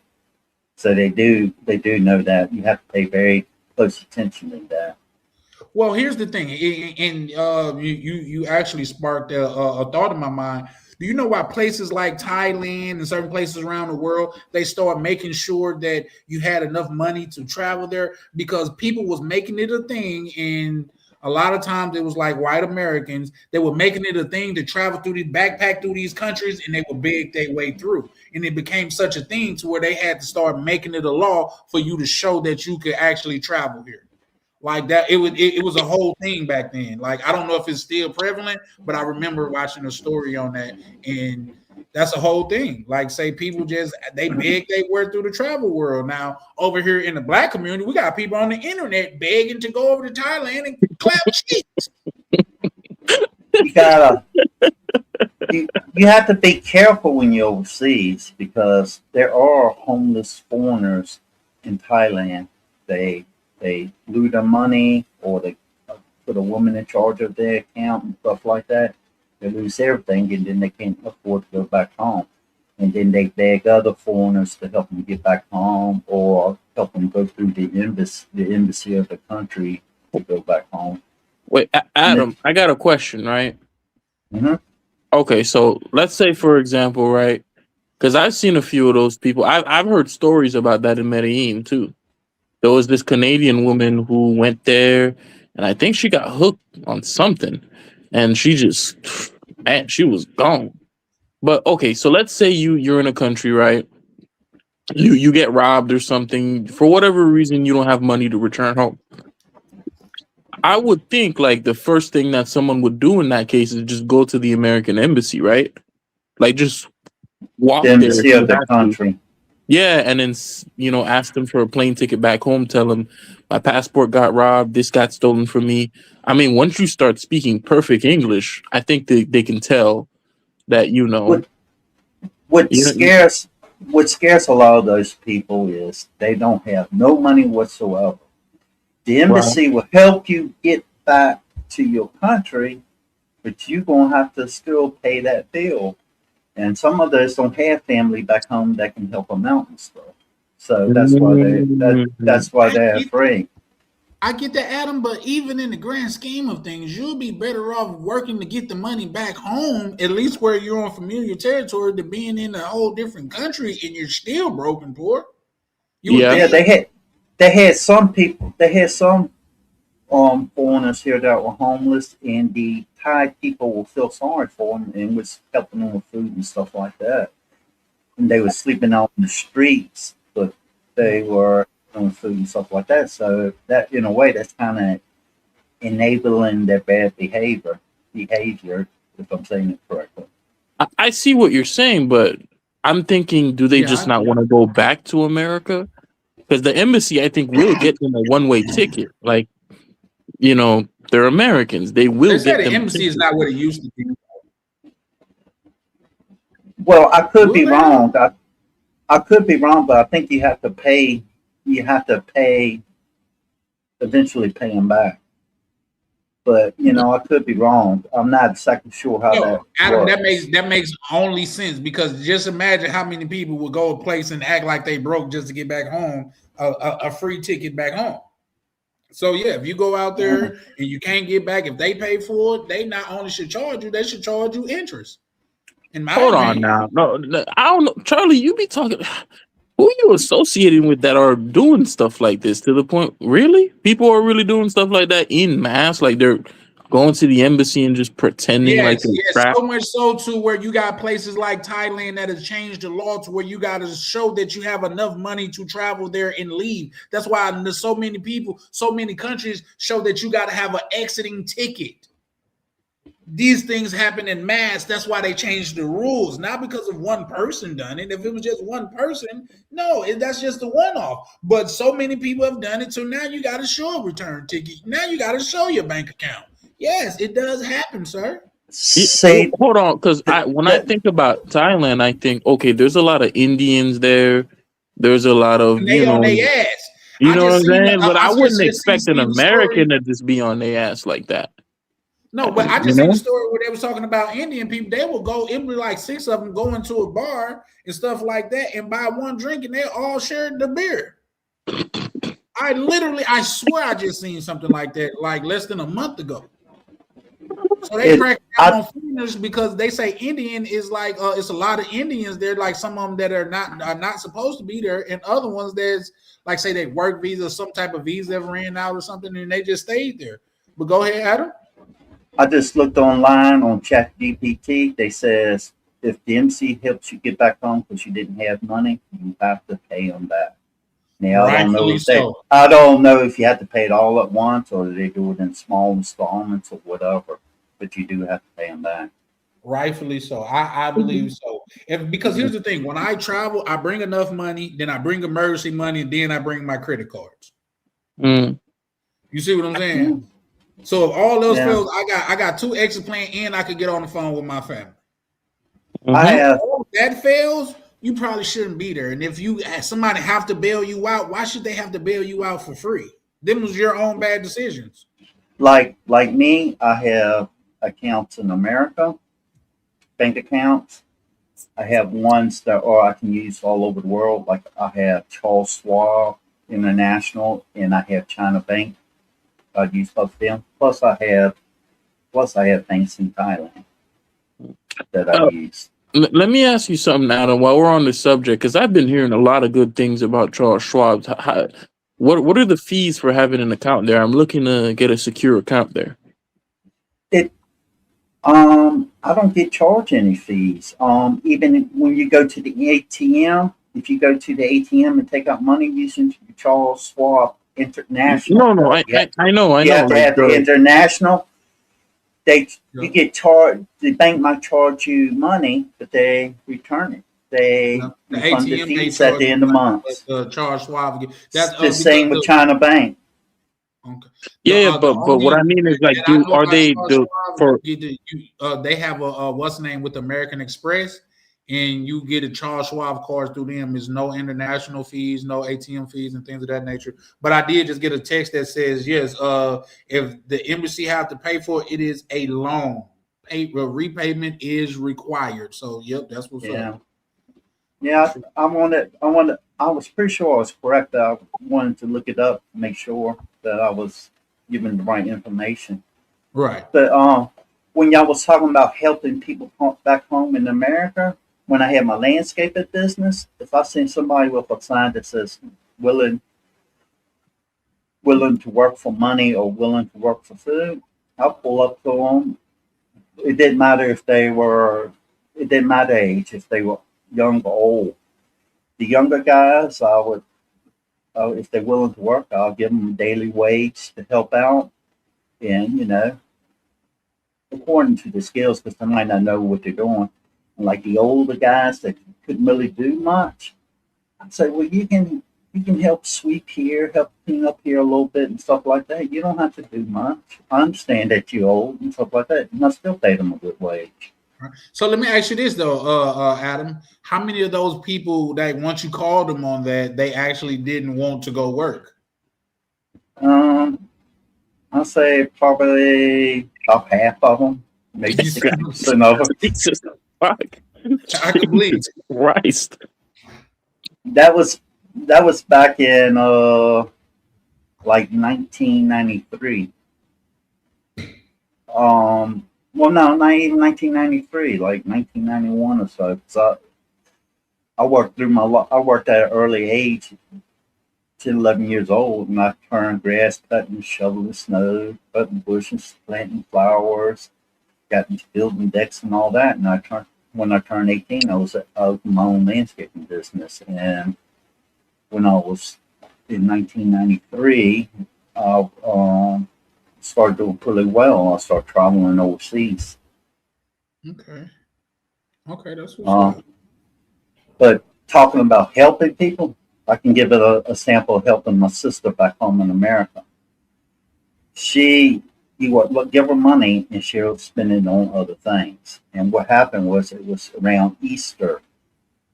And she had the gas shut off for 3 months. She owed 3 months and she was behind. So I gave her the money to pay for her gas because it was still cold. And, trying to help her and the kids out. She came in on Easter Day. All of them decked up, nice clothes, had pictures of all the stuff she bought the kids, going to a nice restaurant, and had enough nerve to ask me to borrow money to pay for her gas again because she used the money to buy her kids Easter. And I had already gave her extra money so the kids can have not no extravagant Easter, but decent Easter, have candy and stuff like that. And if they wanted to go to church, they could just wear something nice. They didn't have to have new clothes. I already did that. So you got to be careful. Some people take advantage of me. And That's right. I say my oldest sister taught me which type of woman to avoid. Jesus Christ. No, that's a fact, and believe it or not, that's why you got to be. That's why like belonging to family is the most slippery slope because of appreciation could turn into expectation very fast. Mm-hmm. You know what I mean? And go ahead. I stopped helping her. Eventually, I stopped helping. I was mainly helping her because I was trying to help the kids. I stopped eventually helping her because she started writing bad checks. She got in trouble a couple of times. Oh, so she was just committing fraud. Yeah, she was committing fraud. And the last time, if she didn't pay it, they would put her in a jail. And I said, well, I'll help you out this one last time. I said, after that, I'm cutting off helping you. I said, I know your family, but I can't enable your bad behavior. Just basically what I told them. That's an important word. I was going to say that some people you start to enable them when they just know that they got a plan B. You guys, yeah. I'm sure you guys, and even KB, I know you're young, but you're very well educated. I'm sure you heard of the burn the ships analogy. Nah, I don't think maybe someone might have told me the story. I don't remember. Well, Adam, you know the burn the ships analogy, right? Well, I heard it apply to different things. Some people. Well, burn the ship. You talking about somebody burning their own ship? Yeah, well, back in, let's just say like say shipping times and stuff like that. It was this one great conqueror when they would get to the shores of a place that they was trying to siege, they would burn their ships. We're either going to be successful or we're going to die. Those are the only. There is no retreat. There's no plan B. Is we win or we die. And I'm saying that to say people act differently when they know it's a plan B. When they Yep. know, oh, if something goes wrong, I can always fall back on this. Yeah, no. If something goes wrong, you're just on your ass. You know what I mean? And a lot of people, myself included, I operate better. Like when I had to realize, look in the mirror and come to terms with, bro, nobody's coming to save you. You're not going to get saved if that's what you're waiting on. It changes the mindset. It changes how you feel and how you think. Like, stop being so emotional about shit. If it didn't work, try again. So much so to where it changed my thinking. When I see, like, say, I seen a gentleman here. He had the drop head Rolls Royce orange interior, very beautiful car. And instead of looking at that as in like, damn, that man is successful. That's a beautiful car. I looked at him like, I wonder how many times he had to fail to get to where he is. Because it's rarely a one time we take off. You know what I mean? So it's about resilience in my eyes, but I digress. Yeah, I said it yesterday. You have to pick yourself up, becoming your own hero in life. Because somebody's coming to save you. That's a fact. Another thing too, because this is something that I noticed as well, which is why at least for me, it's a pet peeve of mine. Whenever you have like personal relationships and stuff, and people just kind of come in and take advantage of something like that, right? Because I mean, when you think about what Adam did, that used to be America in a time. Maybe I didn't live in that era, but in Haiti, we did that a lot too, where we would have these community organizations and whatnot, and it would do real work and outreach to people and better communities and better people's lives, materially and spiritually and psychologically. But we can't really have those things anymore because people are just so quick to take advantage nowadays that there's no real consideration for the other person. It's how I feel in the moment, and I'm just gonna act on that and then screw everybody else. So when you live Yeah. in a world like that, it's kind of like, why am I gonna continue to help people? Because no one's gonna help me. And sometimes I stick my neck out for these people, and there's no reciprocation. In fact, I stick my neck out and it's a waste of time, really. Why am I helping Yeah. these people? Back in the olden days, a lot of communities used to pull together and help each other out in troubled times. Not anymore. That happened a lot. Now you gotta worry if That's a fact. if Now, you there's help something about the DR. There's something about the DR. They pull together a lot. Okay? Go ahead. You gotta worry about Deacon Clap Cheeks now. It's like we didn't had my had a couple brothers and sisters of my wife passed away, and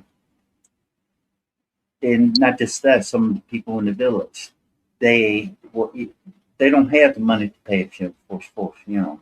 So what they try to do is pull what money they can together, or try to borrow money from the bank. The bank will actually loan money for a funeral here in Thailand. So if I know somebody, a family that's really struggling, like my brothers and sisters, I just pay for the funeral.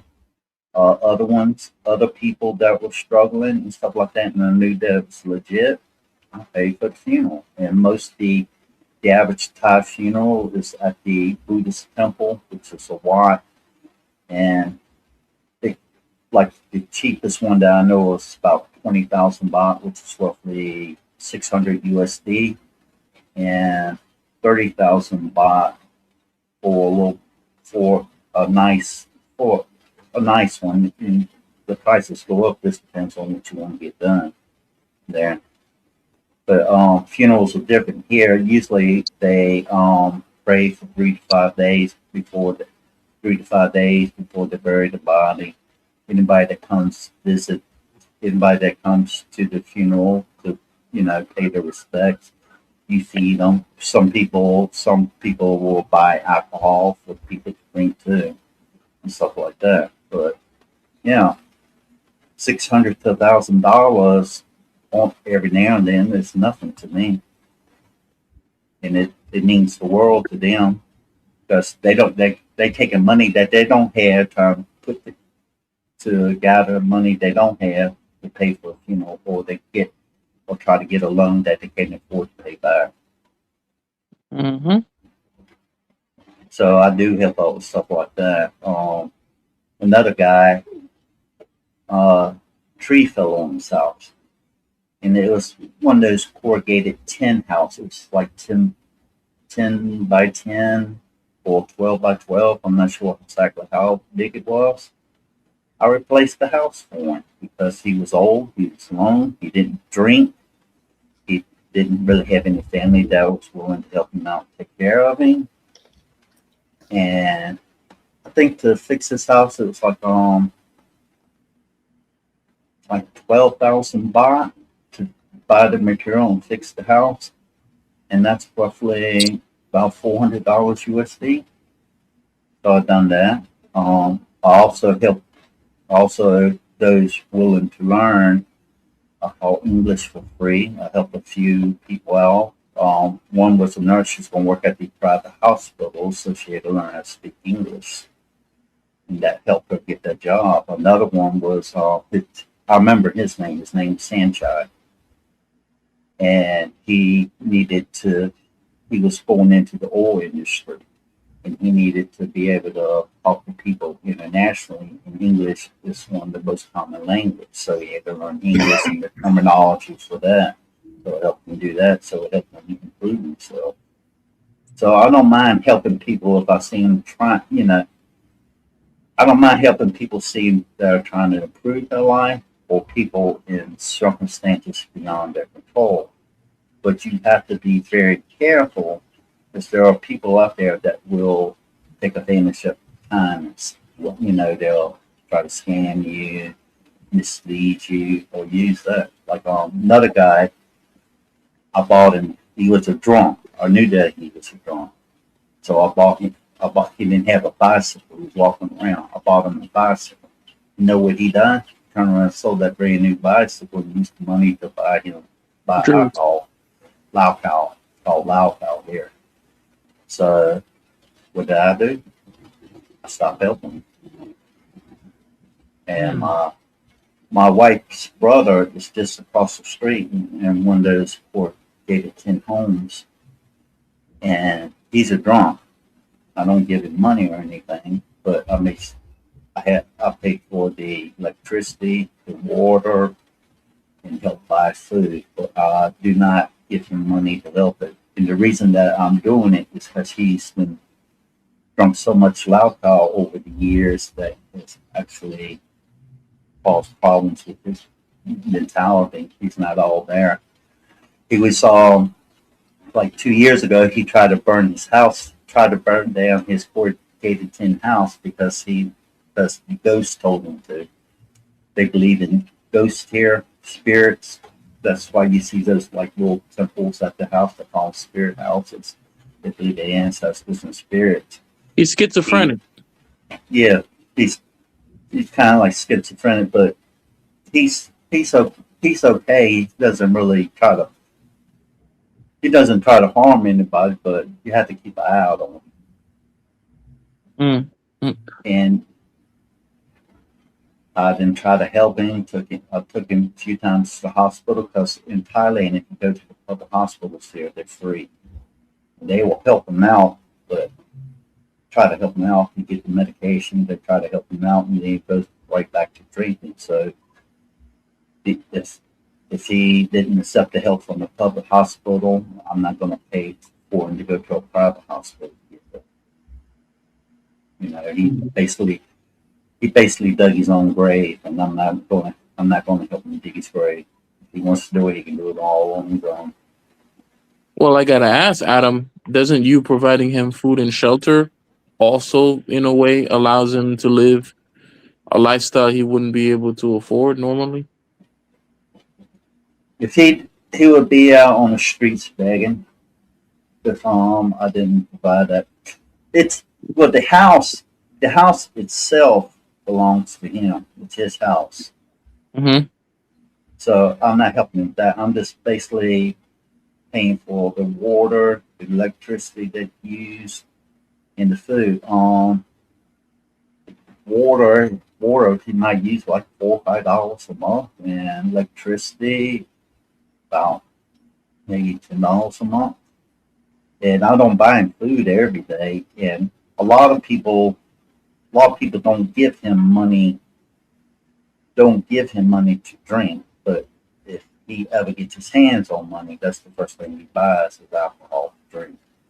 Hmm. Mm. Yeah. Yep.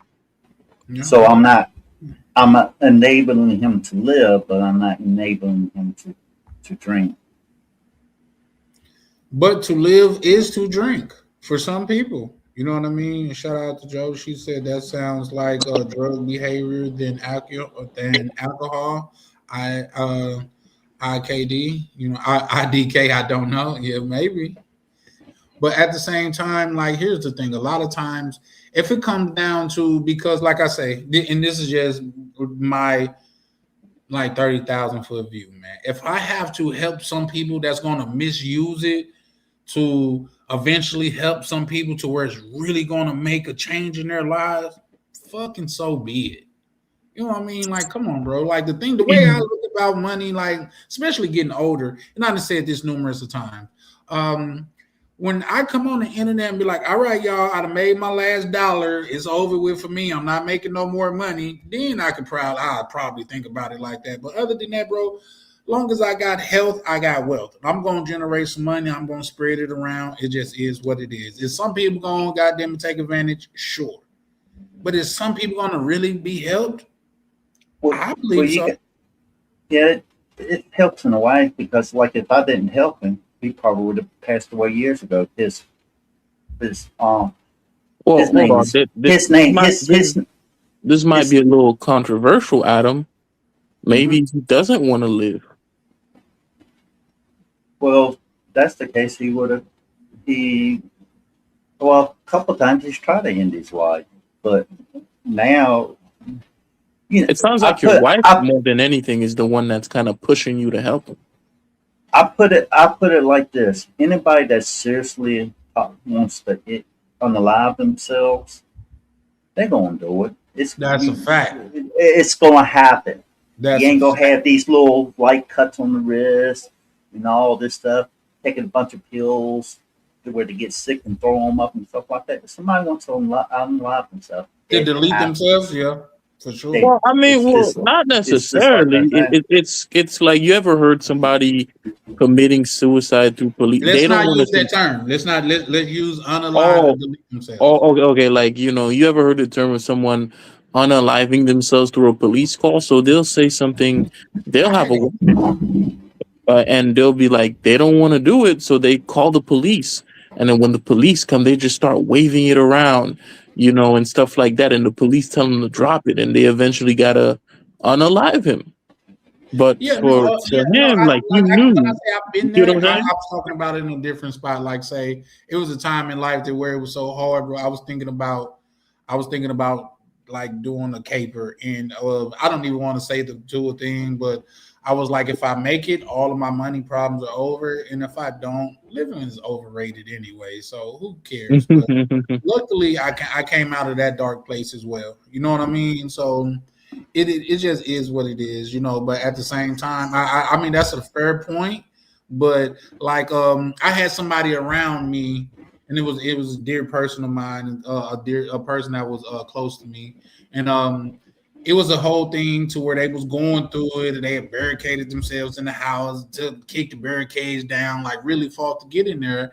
And we talked it through and things of that nature, and we settled down, and he settled down, and I told him, I said, bro, I will never do this again. He said, why? I said, because if he was a person out there on the street that made you so mad that you wanted to do something to them, I couldn't stop you. You're always with you. It's something that you really want to do, I can't stop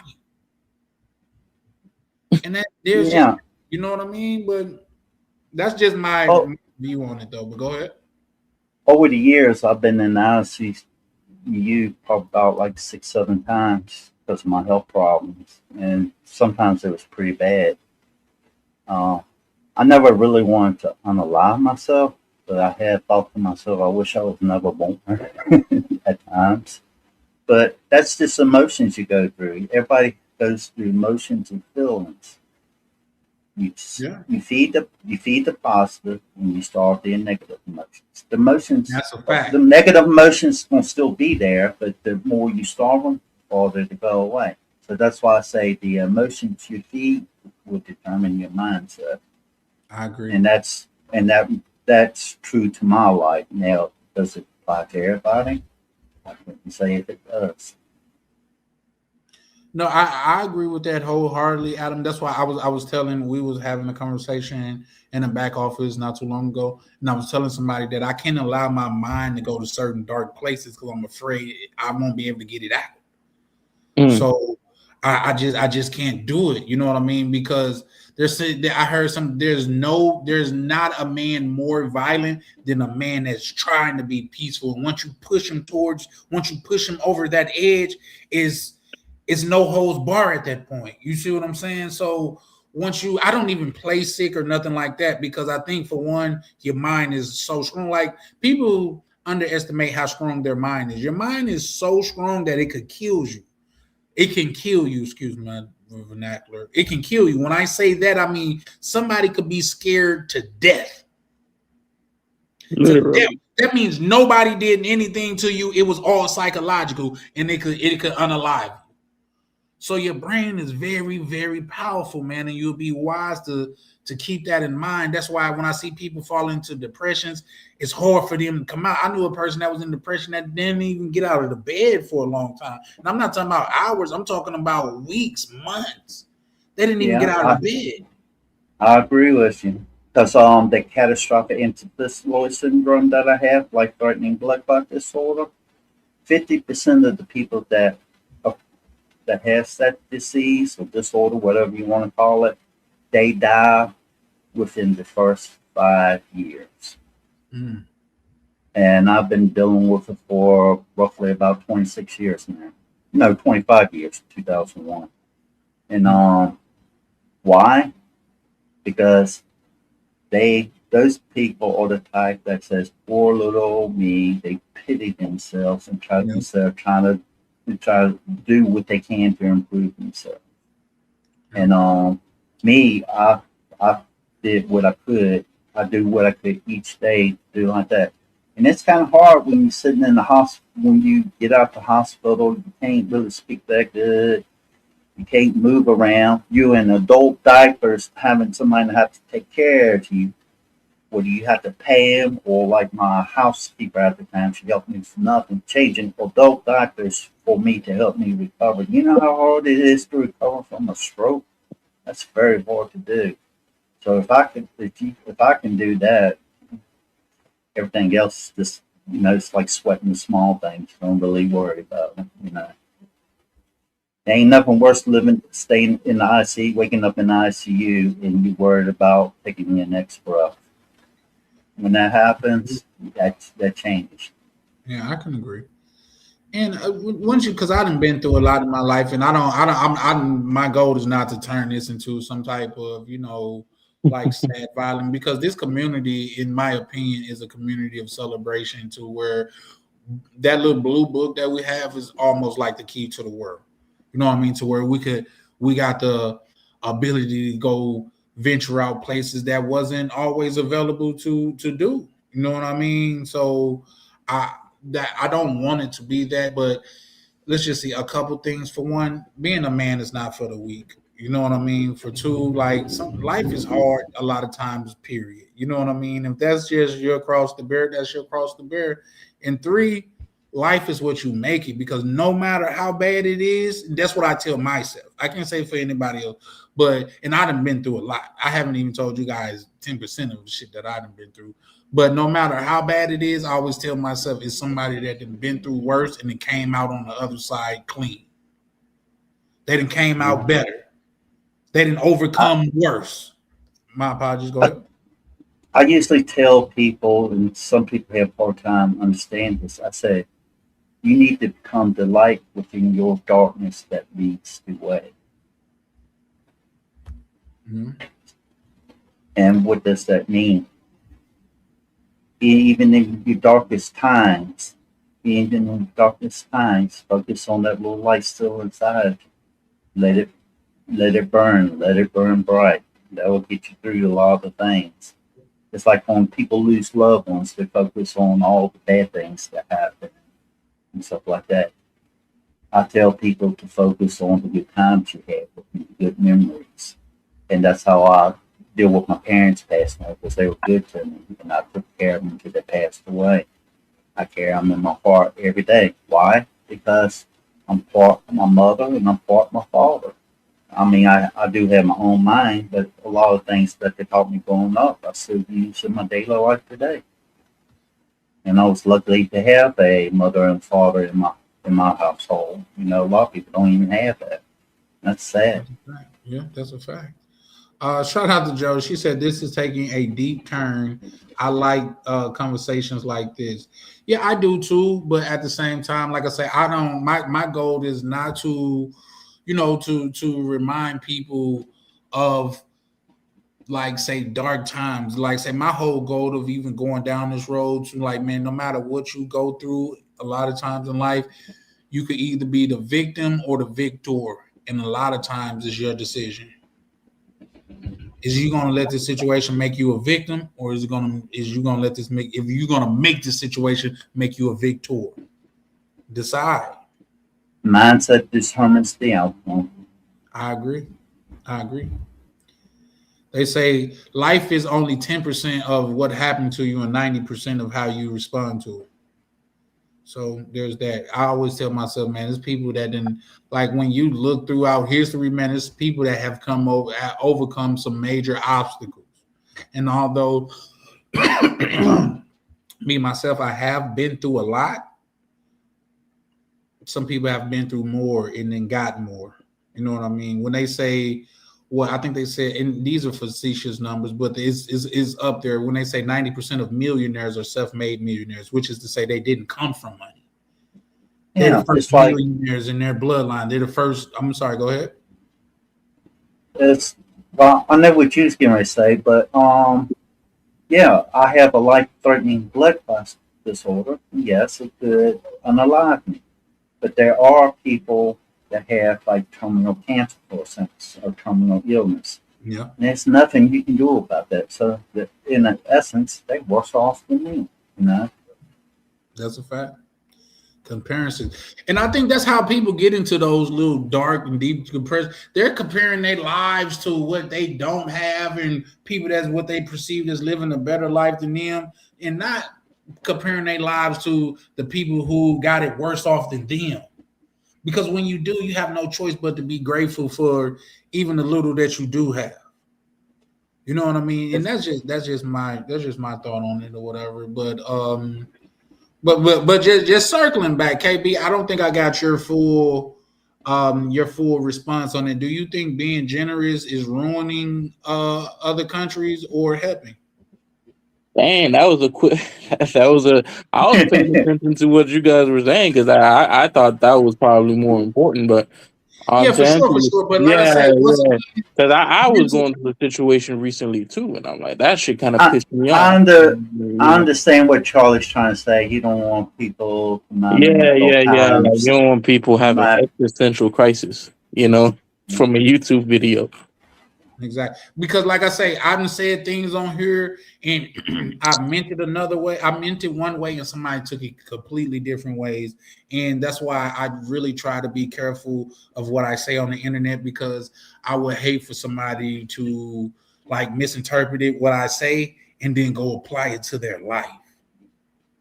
For one, guys, man, I'm just a man on the internet trying to figure it out too, bro. I know it may seem like I got it together, but my shit is in disarray. I'm trying just like everybody else. You know what I mean? No, nobody has all the answers to life. That's a fact. Mm-hmm. People will convince you, but if anyone ever tries to convince you that, they probably have some ulterior motives. That's a fact.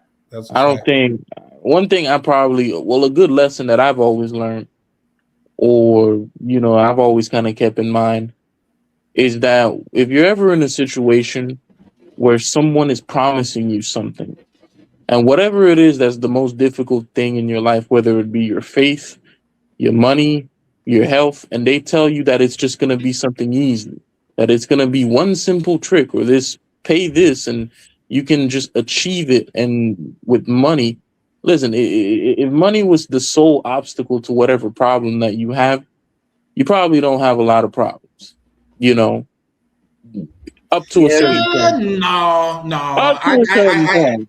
No, it's people that like say, do you know even the homeless people in America is the world middle class? It's some people that's in this world today that we live in. They live in cobalt mines.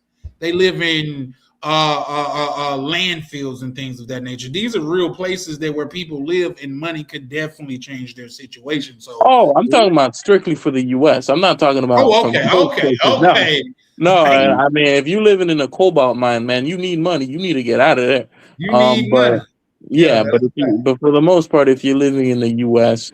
and you have those types of issues, you know, there really is no easy path. There are many paths to salvation, but there are no easy paths to salvation.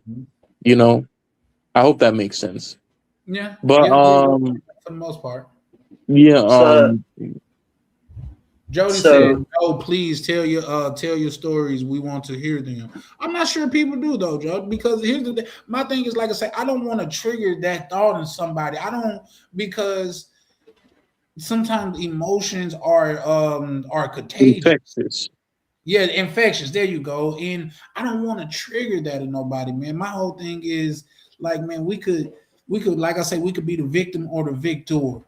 And I wouldn't want somebody. I wouldn't want to be the reason to where somebody's having a bad day just off of us sharing our stories. You know what I mean? We all, I'm sure everybody on this panel had to like overcome some type of hardship in their lives. but Mhm. get back to the topic. Does generosity ruin other countries? It can, but it also can help. It just depends on who you trying to what you're trying to be generous for and the circumstances behind it. You know, you have to do, you as the individual that is giving out generosity, you have to decide that. And yes, it's kind of, that's the thing about being kind. It can be a double edged sword. Mm-hmm. Mhm. So You know, you a just gift becomes an expectation. Yeah, that's a fact. And just heads up, gentlemen. Like I say, my goal is to like start cutting these lives a little bit shorter. So I think we're gonna shut it down probably about another 30 minutes. But like I say, man, okay. I hate for once we get on the road, like that's when everybody gonna show. I'm gonna have five people show up at once. At Yeah, when you get ready to end the live, that's when everybody starts popping in. I yeah, got something to say. sure, go ahead. Oh, well, No, right, I mean, like, you know, they right. That's how show they it. gonna I got be. something to say. And that's like a brother told me on the call today. He said, "Man, you said that you finna get off in 30 minutes. I look back on there 2 hours later, you still going." I said, "Yeah, I'm working on that, man, because I'm trying to do this more consistently, and the only way that I could sustain that is really put a hard stop in on a lot of these lives. Not just that. Once the live go down, they still get views, but they don't get too many views because who's gonna sit up and watch a 7 hour live on Mhm. replay? Well, what I would do, you have the live. What I would do is, like break it down, like on That's YouTube what I want to do. videos, do smaller YouTube videos, breaking it down into certain topics and create multiple videos out of it so people can watch it. And Absolutely. you just create a playlist for it. Yep, and that's what it's just the things like that. Believe it or not, I'm definitely looking into that. But Adam, believe it or not, at this point, I have over 100 hours of YouTube lives. 100 100 hours of hours. It's a Yeah, lot. over 100 hours of on YouTube lives. And Hmm. with I think you need what, like 4,000 hours No, total. those are watch hours. I'm talking about. Watch hours, I got more than enough watch hours. I just need the subscribers now. subscribers. Yeah, you guys, if you haven't subscribed yet, man, hit the subscribe button, man. Help your boy get to the next level, man, so we can reach more and make this community even bigger than what it is. You know what I mean? I like the niche part of it is because to be over here, like I was saying earlier, the women that's come over here and that's a part of this community because Jody, even though she's never pulled up, she's very much part of this community because she's been supporting for a while. It takes a certain type of person to be a part of this community, especially as a woman. But also, what I will say, when people come over here from them other platforms and stuff like that, and YouTube, so they be like, "Oh, bro, it's peaceful over here." Shout out to my good brother K9. He said, "Man, I come over to Charlie Chan channel when I'm tired of all of the arguing and the going back and forth, man. I come over there and it just seemed like we got some type of peace and tranquility over here. So I try to foster that, man. So shout Hold out to on, my Charlie. Let me ask something, Charlie. Is that sure. true? Like, what exactly are they doing over there? Because I'm assuming, we're always kind of peaceful. Like, are they just kind of, Oh, you ain't what's seen the going half of on? it. If you gotta ask that, you haven't seen the half of it, good brother. You haven't seen It, it. it's They like be I over there tell. cussing each other out. Though, man, it was one live to where people was showing guns onto each other. I will do this to Oh you. man, Yeah, yeah. We don't do that. Jesus It, Christ! it's like I said before. Being overseas for so long, watching what's happened in America, it's like an episode of Twilight Zone. I'm Jerry telling Springer. you, yeah, it goes. Um, if you work on yourself and go to live overseas, and you put in the work, done your research and stuff like that, talk about 95% of your problems disappear because you don't have to deal with all the drama that's back home unless you get yourself involved in it. You know, Adam, and I never understood this too. It's kind of like, you ever heard of the term? I call it New York syndrome.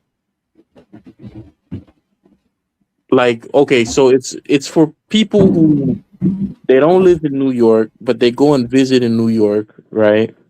They visit New York, or they have people that come from New York, and then when they come back, it's almost kind of like they come back like they're aggressive now. Like, you get what I'm saying? Like, it's hard to describe, or it's just like, man, are you gonna do what I told you? It's almost kind of like when you come to America, you're just kind of like at that point where you're already ready to snatch someone's neck. The moment you land down and you touch down on the ground, like, you're pretty calm overseas, but when you come back here, it's kind of like everything just comes at you at once, and you're just ready to like fight. If Yeah, that makes I'll, sense. it just I'll comes be out. afraid if I went back home to America with everything that's going on now. I'm afraid that I'll be in jail. Yeah, I'm yeah, telling you. Yeah, yeah, it's just rushed 'Cause back to you. Like I think that's why now, and it surprised me to hear that the camaraderie is not as strong in other places as it is in the DR. Because in the DR, man, people just link up and they just chill. They just kick back, and you can let your guard down. You can finally exhale, but on that flight back, it's like you flying through a portal. You like, man, I got to get yeah. right The, again. the thing too is just like, it's the small things here that divide us too. Like, have you'll have somebody just lose their mind over a Super Bowl concert, and I'm like, I mean, it's fun music. You don't like it, just enjoy the game. But some people, like, that works them up. Like, they'll get angry about that type of stuff, like real angry. And I never understood it. I'm like, is this about the concert, or is this something else that's going on that you don't want to talk about? In my mind, it's got to be something else, KB.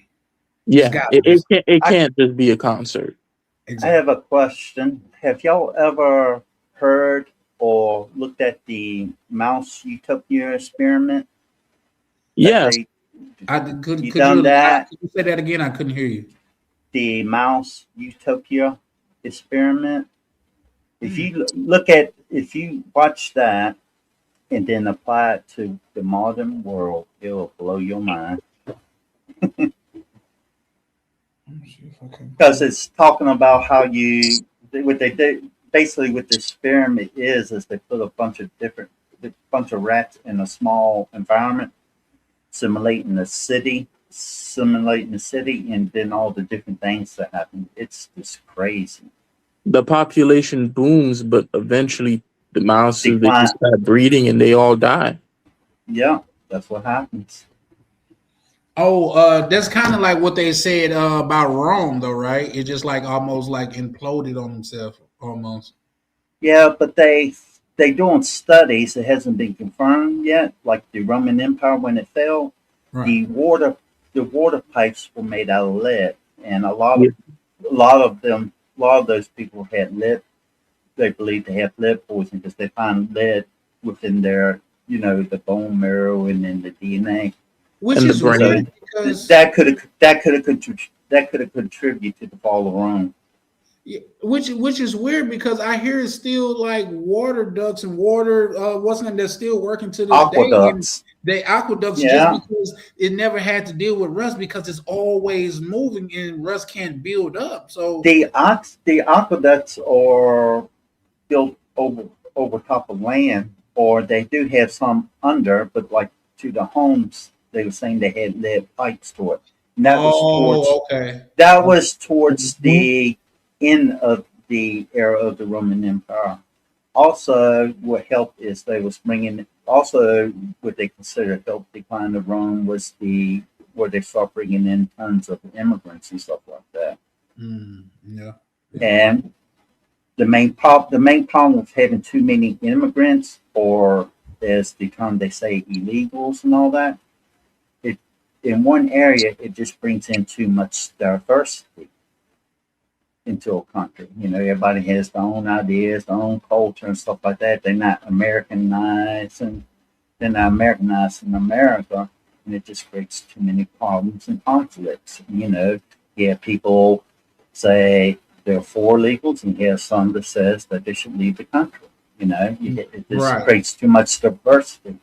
Like in Thailand, they don't have those problems. Why? Because they enforce their immigration laws, and they're very strict on it. Or there are probably some people here that shouldn't be here. I'm sure it is, but it's less. It's a lot less over in America. I mean, in Thailand. Mm. I can agree. I can definitely agree. Yeah. Yeah.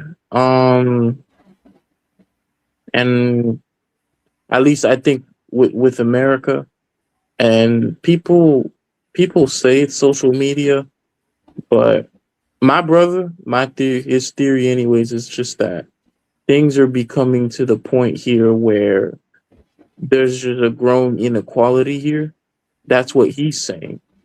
I don't know how true it is, but I because people constantly say, "Oh, the reason why people aren't pairing up here is because they're always at work or something." And I'm like, well, this isn't even the country where people work the most. People work more in Colombia and other places like these, in China and whatnot. Um, so why is it here we have just such dramatic social problems, and they just continue to get worse? And we With just all the couldn't di- agree. with all the diversity, jobs, it affects everything. It affects the welfare system, all that, helping people in true need and everything. It puts a burden on society. And that, for the American citizens, that generates what I call low grade stress. A lot of people in America are under constant low grade stress. They always, people now, more and more people are in survival mode instead of actually thriving in the country. It's like almost America now is charging American people rent to assist in their own country. And a lot of people, every day, there's more and more people can't afford that price. And that's pretty sad to say, but it's the Yeah, harsh truth. I feel that. You hit on something too, because it used to be here when people used to tell me, for example, the reason like people can't afford to go out anymore. I used to be like, how expensive could it be to really go out? Until I actually went out to Boca Raton, and they're like, oh, if you want beach access, you want to come to the beach. you know, you can walk here, but there's no public transit here. But the only way you can head there is if you pay $50 just to park for the day. So they surcharge you on that, where you're paying $50 just to come see the ocean, and that's all you're getting. After you do that, if you want to go eat at the restaurant, you want to get some fish, whatever it is that you want to get,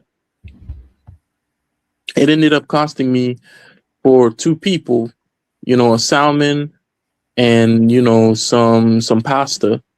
It ended up costing like $120, and that's before tip, right? Mm. And in total, she paid the beach access, I paid for the meal. It was I $170. call cap. You pay for all of it, which is No, okay. no, no, no, no, no, no. I mean, come on. I'm gonna cap about, oh, I paid. If I paid for all of it, I would have said I paid for all of it. But You I got the paid the bread. bulk. You can pay for all of it, KB. Nah, Well, I'm just being honest. I didn't. I paid the bulk. At $140, 100 and versus $50. I mean, what's the point of lying? But if That's a fact. I feel you. well, if you when I finally, we got the bill, I paid, and then I look around, you know, I, and then we're driving back, and I said, "Man, did you notice anything?" He's like, "No, I didn't really notice anything." You look around, and the only people you see outside going to these restaurants, going to these places, are old people, people who are 45 and up. And you look around, you don't see any young people at all. The young people, they're all walking to the beach because they can't afford to pay the type of stuff that $50 just to come to the beach. You look around and they're not at the restaurants. They're not at any of the places, It's all old faces. And there's nothing wrong with old people, but society can't just be for one group of people at the exclusion of another. Especially young people, because you need those people to kind of feel a part of society if you want to have society. If they don't feel a part or that they can participate comfortably, then it's going to be hard to get them to participate in the future too. Because what's the well, point? like when I was younger, you work, you contribute taxes, and like if I wanted to, I could have went on disability, but I didn't. But for people that on disability and Social Security, they paid into it. They did their work. Now, what keeps the Social Security going is the next generation putting it in. But where things have inflation and everything that's happening is to raise prices so high, people are barely surviving. They can't really afford to have kids, and it's creating less people to put back money back into the country and stuff like that. So since Mm-hmm. there's less people having children now compared to back in the olden days, now it's putting stress on the country, and that's why they're raising inflation, taxes, and stuff like that. They're trying to compensate for it. Not just here. That's why you see, for example, why countries like France and countries all over the world are trying so hard to get immigrants coming in. It's All modern countries. Yeah, all modern rich countries, anyways. France, Britain. That's why, despite the fact that it's not popular, they're still trying. Like Japan, Japan does not want immigrants there. But Japan is at the point where they don't have a choice. Where if they don't have any immigrants, there is no country anymore. Literally, there is no It's country. it's like a lot of people use. I like to use the term development countries, but they say third world countries. They say that now using it as a term of being poor. But actually, first, second world countries and third world countries was during the Cold War. First world countries were countries like America, democracy, and countries that were similar. The second countries were common. Second world countries were communist countries and people who had those ideals. The third world countries are the countries that remain neutral, and over time they changed it to first world countries being the richest and now third world being the poorest. But it originally started with the Cold War. Mm-hmm. Mm-hmm. and developing countries. Countries that generally people want to leave, like Ethiopia, Morocco. If you are not rich there, place Georgia. Places like that people just generally want to leave to find better opportunities. And America, if you don't like, I tell Americans, if you don't like immigration now, you better start learning Spanish, or you better start learning one of these languages, because real So, soon. so ating hindi TW spadi night, sabah. What? Thai. Oh, I spoke Thai. I yeah, was like, you is my know. computer messing up again? Because I couldn't hear him. No, he was speaking Thai. Right. Yeah, no, I believe in that. But here's the thing, and this is, I think, especially with the conversation that we're having tonight, we can't gloss over this. Another thing that what people want to say, and I don't think they give enough credit to, is like ruining these places, is the world is getting smaller. By smaller, I mean it's easier to travel to these places than it has Hmm. been in the past. At one Hmm. point, traveling was for the rich people. It's Now a you got luxury. common people. I'm sorry, go ahead. It was a luxury. You It you was a you wore a luxury, suit to exactly. travel. You wore a suit It to was a travel. luxury. So now people have more access to over these to all of these other places. That's kind of because people taking their ideologies and their thoughts and their feelings to other cultures and stuff like that, and it's not it's not doing well there. Yeah, also the environment that you live in can determine your success in life. Because if you live in a toxic wasteland, how do you expect to create a bountiful harvest that you can reap the rewards from? Yeah. Sometimes you have to leave the area, but you also have to understand no country or no place in the world is a perfect paradise. Every place has its own problems and trade-offs. You have to decide which, if you do decide to move overseas, you have to decide which place is right for you. K9, And what's good, brother? oh, hey, and the thing too, and this is my opinion.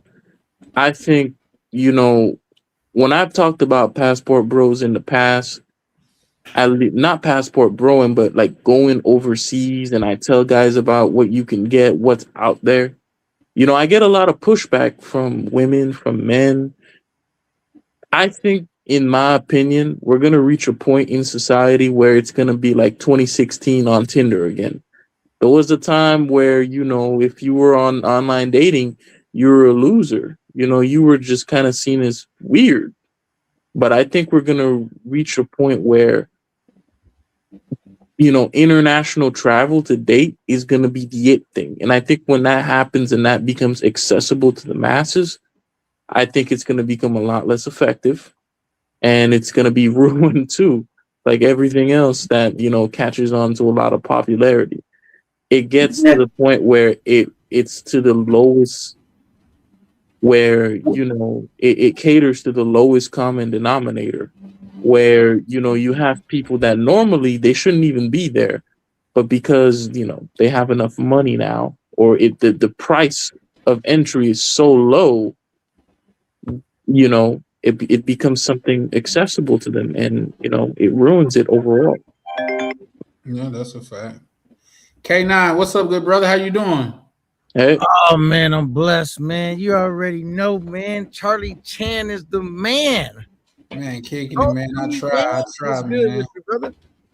Man, just over here, man. Just steady trying to build and all,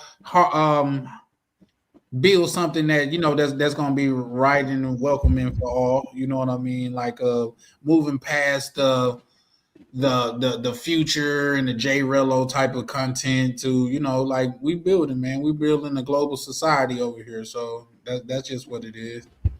Oh yeah, man. You know what I'm saying? I'm rock with you, Charlie Chan. You said somebody came up and they was like they didn't really know about me, man. I'm a cool brother, you know what I'm saying? But Yeah, for sure.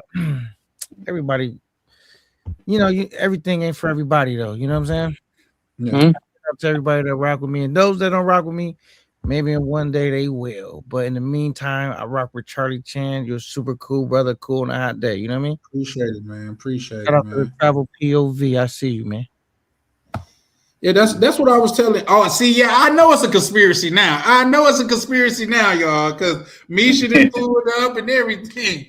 But yeah, no, like I say, bro was saying I forgot who it was, but bro had brung you up in almost, and maybe I just misunderstood it, but he brung you up almost in the negative type of way. I was like, yeah, no, K9, one of the bros, man. He don't seem like he seemed like now like POV said, like I haven't seen you rowdy and stuff like that. But like, but bro, he like a real Californian to me, like a laid back, just chill dude. The type of person that if you don't fuck with him, he ain't gonna fuck with you. You know what I mean? Like that's how you come off to me. So I was like, bro, I don't think you're talking about the same K9 type shit. Now, I'll say this, man. Remember I told you one time. I was like, yeah, you kind of met me on the when I'm, really chilling because I'm a man, but I'm a man of many things. I'm a father. I'm not just one way. But one thing I don't do, I never start shit. But I just think some dudes might look at me like in a certain light because I'm definitely a finisher. You know what I mean? Like I don't duck or dodge no smoke. So for a minute, it was just one of those things I had to learn. Like when people troll you and harass you, bro, I would run in the building like a fireman and try to, like if I'm gonna fight you inside of a burning building. That was my attitude. But now I done turned a new leaf, man. I don't really care about all that. I'm just focused on putting an entertaining show on for the people and putting all the skills that I'm learning, which is like editing or whatever that is, just to put on a great show for the people. And those that don't want to watch it or don't appreciate it, I get it. You know what I mean? And those that do, I appreciate it that they find what I do to be entertaining. You know what I mean? That's a fact. That's a fact. I That's have very well two put. things to say. I tell people luck is nothing more than preparation meeting opportunity. And that's basically what luck is to me. Success is paid by the failures of those who do not give up on themselves. Okay. Yeah. Salute and shout out And to Misha. I see you. Shout out to you, Misha. Yeah, no, we were getting ready to wrap up and things of that nature, but man, yeah, no, man, it's the whole for me, just like saying it's the whole community thing for me. It's being able to meet like-minded people to where that's why I say and I've been saying it for a while. I want to do a um a video on how your day twos are often more important than your day ones because your day ones is generally proximity people. It's people that you became friends because you went to school together. You stayed in the same neighborhood together. And your day twos are the people to where you are like-minded people. You became friends because you guys had interest in the same thing. You guys had interest in the same goals. And I'm only bringing that up because a lot of people that's over here on this side of the internet, man, we have like-minded people. So, man, I resonate with a lot of people over here. Like I said, I speak to a lot of people over here more than I speak to people that's in my own family. You know what I mean? So that's where I come from, and that's my mindset of me operating on YouTube over here. But yeah, now shout out to you, K9, Misha, and everybody, man. I wonder if I come every time I pull up on your situation, you about to damn near be in the line. Hey, it is. Hey, I was telling the bros on here. I said, man, it's got to be a conspiracy. it happened. Every time I'm about to pull up, Can't be coincidence. Right. It just can't be because like 5 people pull up. Like soon as within the 10 minutes of me saying I'm going to end, people started pulling up. Shout out to my good Charlie, would you call that Shout out divine to Lisa. intervention?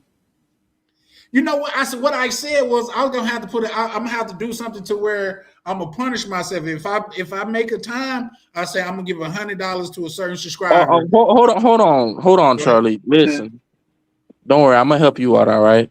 I'm gonna help you out. Go ahead and just cash out that to me. I'm gonna help you out. All right. Just this time. All right. Just No, this time. I appreciate you being generous like that. No, You're Misha, you're welcome. not You too late. anytime. To be honest, All heroes don't wear capes, and I want to let you know what you're doing is not going unseen. You know what I mean? You see. You see what to I be mean? honest, if you're going to give $100, I'd rather you give it to somebody that actually truly needs it. That's in desperate, in true need, desperate need. So what would you give it $100 for though? No, I was saying just as a punishment to myself. I even bring up the phone analogy. Like say back in the day, I had a Nokia that I had, and I used to always drop it. We used to call it the breakaway because it would break in 3 different pieces, and when I put it back together, it'll work fine. But the moment I spent like say $600-700 on the phone, I never dropped it again. So I'm saying that to say, if I tell somebody, like if I go over 3 hours, I'm cash apping somebody $100, no matter who it is, somebody in the community. I'm cash apping. That would make me more or I would less. say you're in control of your life. You determine when it ends. But if Yeah, you but paid sometimes you paid $100 every time. Go ahead. You pay $100 every time that you don't end the live when you say you did. I'm kind of afraid you'll become homeless because every live I've seen you on so far has lasted a really long time. Exactly. And like I say, sometimes that's just like almost like a self-discipline way, because although I am free with my money, but I am sort of frugal. I don't believe in wasting money. And if I was, that's just like I was telling people this. I think about paying interest on your credit card is like setting your money on fire. Like, in fact, that's worse than setting your money on fire, because at least if you set your money on fire, you can feel some heat from it. But if you're paying interest, you don't even feel no heat from it. So I don't. that's just the way my mind thinks. All right, so what is the? So you be having some code analogy. So what is the mindset of thinking like I need to end my show in 3 hours? I mean, I have an idea why you might be saying it, but I want to just see if I think what I'm thinking is the reason why you're doing it. Well, because the chances of somebody going back and watching it and making it through is a lot higher. I can do more consistently with, like, say, because I got 12-hour lives. I got 10 hours live, like 9. I was just telling Adam here that I got over 100 hours in just live. So I need to chop that up and make it smaller content, but to see it live, because when I see somebody that have a video that's up for 9 hours, the chances of me watching it is not very high. It's not impossible, especially if they're talking about a topic that I want to expand on. But it's different when it's like, oh, this is a good 20-30 minute video. I'll sit down for that. So Have you ever considered Twitch? I haven't. Yeah, I mean that if you really want to do the live stream route, that's where you could really make a bag. Now, I don't know if your type of content is going to be popular, because the type of content that's popular there is kind of crazy. Screaming at the camera and shit. But Well, like if I watch somebody's channel on a regular basis and they have a live or something that lasts for hours and hours, I'll be honest, I might watch a little bit of it, but I don't watch the whole thing. What I'll do is I'll go do other things, but I'll let the video play out in the background. That's what that way it gives them some watch time. Yeah, that's what a lot of people do, and they're being more generous than being and I appreciate it all, but they're being more generous than being interested in the content. You know what I mean? I think in the beginning, Charlie, it's a cool idea. I think in the beginning, Charlie, it's a cool idea to do long lines, and this is why I think, or why I used to do it, because I didn't did 11, 10, I didn't did 19, 20. I did a live so long where I lost the entire live, and it was an epic live because I didn't cut it and restart it, and I just lost the whole live. Like I didn't have no access to it. But the reason why I think it's cool to do long lives, yet somebody may not watch the whole thing, but it may have some highlight moments and they'll skip through it. But the main reason why I think it's cool is because, well, kind of depends on if doing lives is your strong suit, right? Because it's like a freeway. People get on the off ramp, get on and exit, get on and exit, and then it gives different chances. Like for maybe different people might come up on your panel and your show will take a different direction. And then they just like, oh, Charlie on. If I didn't catch them then, they'll tap in later. But then I think as you start building up your following and start picking up your views, and you know what I'm saying, I think it might be a good idea to cut the stuff back for the reason that you're saying. That's why I've been cutting back my lives. Like my last live, I believe it was like 4 hours. But I normally was doing 9, 11 hours. But now my stuff is to the point I could get the same views in 4 hours that I could get in 11 hours now. You see what I'm saying? So now I'm trying to make it more like a syndicated thing. You know what I'm saying? Like for what you said, so we could concentrate the entertainment and not spread it so thin. You know what I mean? Because when you do a long live too, sometimes you be spreading it really thin and you be tired. And I'd rather end the show on a high note versus I'm tired and I'm dragging it. You know what I'm saying? No, that's a fact. That's a fact. And like I said, now I So do have some people that does hit it up. Like shout out to my good Pisha, my good people Misha. Like her husband, which my bro right near, he hit me up the other day. He said, "Bro, y'all niggas going crazy on the live." He said, "Man, I've been watching this the whole time I've been at work, bro." Like man, and then he was giving me feedback and stuff like that. So some people do go through and watch it, but I got people like POV to where he'll watch it the next day. But I also got people like Mr. Peppers or even Adam, where you say like they'll just let it play because for the watch hours, just supporting and stuff like that, and that's appreciated. But a lot of people don't go back and watch those long lives.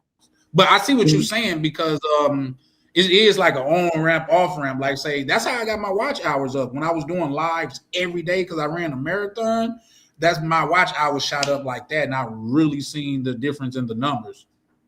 so if you have a long live and you don't want to break it down to a bunch of videos, you could also I do. do. I just have to sit down and do it. And when I get off at like 1:00 in the morning, I be so tired to where I just want to lay down. You know what I mean? And then that's what I You was getting at initially. If you don't have the time to break them down to a bunch of different videos, just create a couple videos with the highlight clips. Key things you think that's important that the audience wants to watch, and that might entice them to watch the whole live. Yeah, that's a fact. And y'all guys keep in mind, like say, I'm still new, so I'm just throwing stuff at the wall. I come on, shout out. See, I know. See, y'all. I think y'all getting together in the back office and setting me up because we got Ronan in the chat too now, like, which is crazy. I But didn't know man, I you were love it, man. on. Say that again. I didn't know you was on. Oh, word. Yeah, and since y'all was on that topic about the lives and stuff, I was at work and normally I go in at 8 o'clock in the morning and I get off at 4. And I listened to the whole live yesterday. I was pausing throughout my day, but I have my earphones in and I tune in like while I'm doing what I'm doing at work. It get my whole like my day is just going great when I have something in my ear and I'm just listening to different conversations and stuff like that while talking to people. So I do listen to the lives. You do have some people who do that, Yeah, who are believe just it or at not. work tuned in. Yeah, you know what? It's unique that you say that because when Ryan had his meet and greet, I met brothers that has never commented in the chats, never pulled up on a panel. But I was walking by somebody and I was saying something. And I was saying, it was like, Chan? I was like, yeah, what's up, bro? It was like, oh man, you done got me through so many nights of work, bro. I just put in my headphones and I just go. It's like, oh man, that's Yeah, what's like up. Rainier listens to it while he's driving a truck. So Yeah, he told me that. Yeah. Shout yeah, out to bro, man. Shout out to bro. yeah. No, so I mean I love it over here, man. Like I say, man, I'm trying to get back on consistency because one of the bros called me out. He was like, "Bro, you said that you was gonna do 3 times a week, and you ain't even did it once." So now I'm trying to get my consistency back up. But man, I love it over here, man. I love it when, like, say you got experienced people like K9 and Brother Ronan, and then we got people like Misha and I'm not Malik. experienced. No, I said then you got people that's growing. That's what I meant to say too. You know what I Oh, mean? That's growing. I'm just saying the spectrum is so wide to where I'm really using this as a learning opportunity. You know what I mean? Because Misha,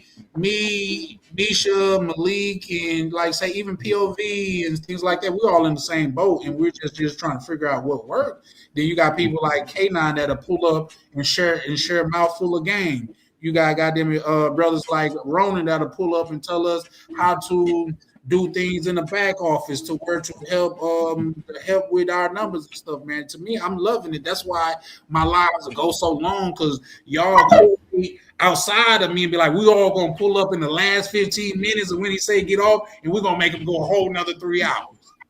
yeah, yeah. But I love it though, man. I mean I love it. Just to like I say over here, man. I don't know what it is, but I really feel like it's genuine over here, man. When people pull up, it's not a whole bunch of cap, and it's not. Oh man, I just bought 3 new apartment buildings with gold floors or something. Everybody get to be genuine and be themselves over here. So that's why I don't mind spending time over here. But in order for it to be consistent, I gotta have a certain time of doing it. Like my 8-hour lives, man, some of them I have some of the best content on those lives. My 9-hour lives, some of the best content on them. But What's your time out there? Like where I'm at is 7:57. What time is it where you at? it's 9:57. I'm Central Standard. Oh, okay. It's 9:57. But I think the other night when Ronan was on, I don't think that was last night, but I think he was on. It was one night to where it was on. I didn't get off till like 1, 2 o'clock in the morning. Mm. So Yeah, and I'm an Here, hour ahead of you, Charlie. okay. here is Wednesday, the 11th, 10:58 a.m. Okay, so it's just everybody at different times. Oh yeah, so you 11 hours ahead over there, then Adam. Yeah.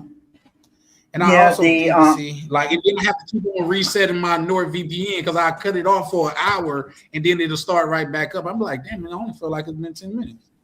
And you know what I think might help you too, Charlie, as far as trying to grow your channel? What's that? Because I know you're a brother that's put in the hard work and all of that, and that's great. But sometimes you got to go network with other people, man. Like go pull up on other people, maybe go hop on their panel, and then you know what I'm That's saying. true. That way, people get a chance to see you. Like if they just say they have Yeah, like that's a subscribers fact. you don't have, you know what I'm saying? Like you be in front of an audience that may not be aware of you yet. You know what I'm saying? And if the person's cool with you, Yeah. they shout your channel out, or people get to wondering like, who's that dude? Oh, he was cool. I fuck with him. What's his channel? Or, you know what I'm saying? I feel like Yeah. Right. kind of it helps you get past that little curb when you network sometimes versus being on your own little island stacking it brick by brick by brick. But it's to each his own. It's nothing wrong with stacking it brick by brick either, though. You know what I'm saying? Yeah, no, that believe it or not, Ronan said the same thing. You know what I mean? I be trying to pull up on other panels as well. It's just like, say, if it's not somebody like, say, if I see you going live, if I see Ronan going live, or Misha, or people that I know, because like, say, and I don't want to bring up nobody's name because but if it's somebody to where I don't identify with the message that they trying to put out there, I'm not gonna pull up on their panel. You know what I mean?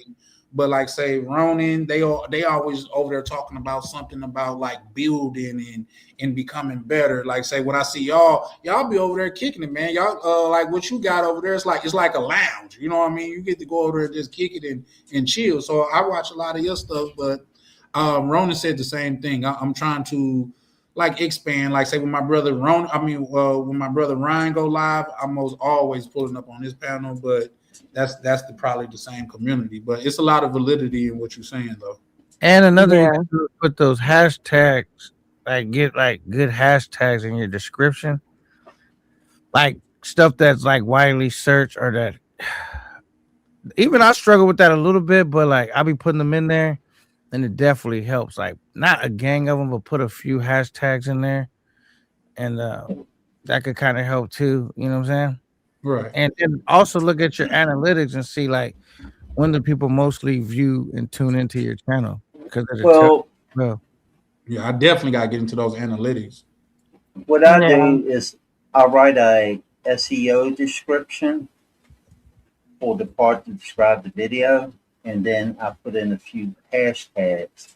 And what I do that on ChatGPT, and I'll say, I ask ChatGPT, is there anything I can improve on? And if it's with what I'm trying to promote, the words in the description or the hashtags, I will add them to the video.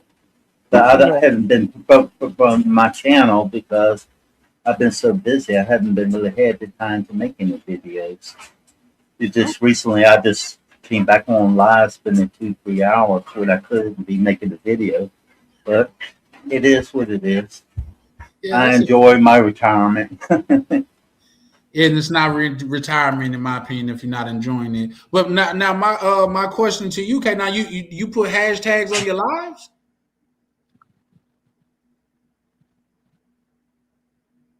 My bad, I had the mic muted. Yeah, I put hashtags on my lives and my videos. Heck yeah. Oh, okay. I never thought Before to you put start, hashtags. before you start the live, you put the hashtag in there. Boom, boom. You know what I'm saying, in the description or whatever. And I put those in, and yeah, and then I'll go network. I don't be on everybody's panel, but like I put whoever I mess with, a chosen few, I'll pull up. They don't have to be the biggest YouTubers, but like some platforms, obviously, I pull up that's bigger than mine. And I don't go up there and necessarily shout my channel out, but like people start to know who you are, and they'll start looking for you, and then your Yeah. channel's gonna come out anyway. The person you rock with eventually gonna say it. The people in the audience is gonna ask, like they're gonna like. There's people now on your channel that didn't even know who I was that say when I pulled up, like, "What up, K9?" They're a little familiar, even though I don't be here all the time. But that's how it works. When you go somewhere, people get familiar with you. They identify Yeah. with your personality. They're like, "Oh, they'll try to figure out what's his channel," and it's just a way, man, to network. And because you Yeah. don't really Yeah. want to have to stick, build it up brick by brick if you don't have to. You want to put in the work, but like you can get a couple, upswings. That'd be great too. Yeah, I Yeah, think Charlie, that was like another reason why I pulled up on like Don Banks. I pulled up on Lord, like on the panels, just talking, even though I was a little nervous because I didn't know how their crowd would react to me. I didn't shout my channel out or anything because I didn't want to, I just felt like that was a little weird to do.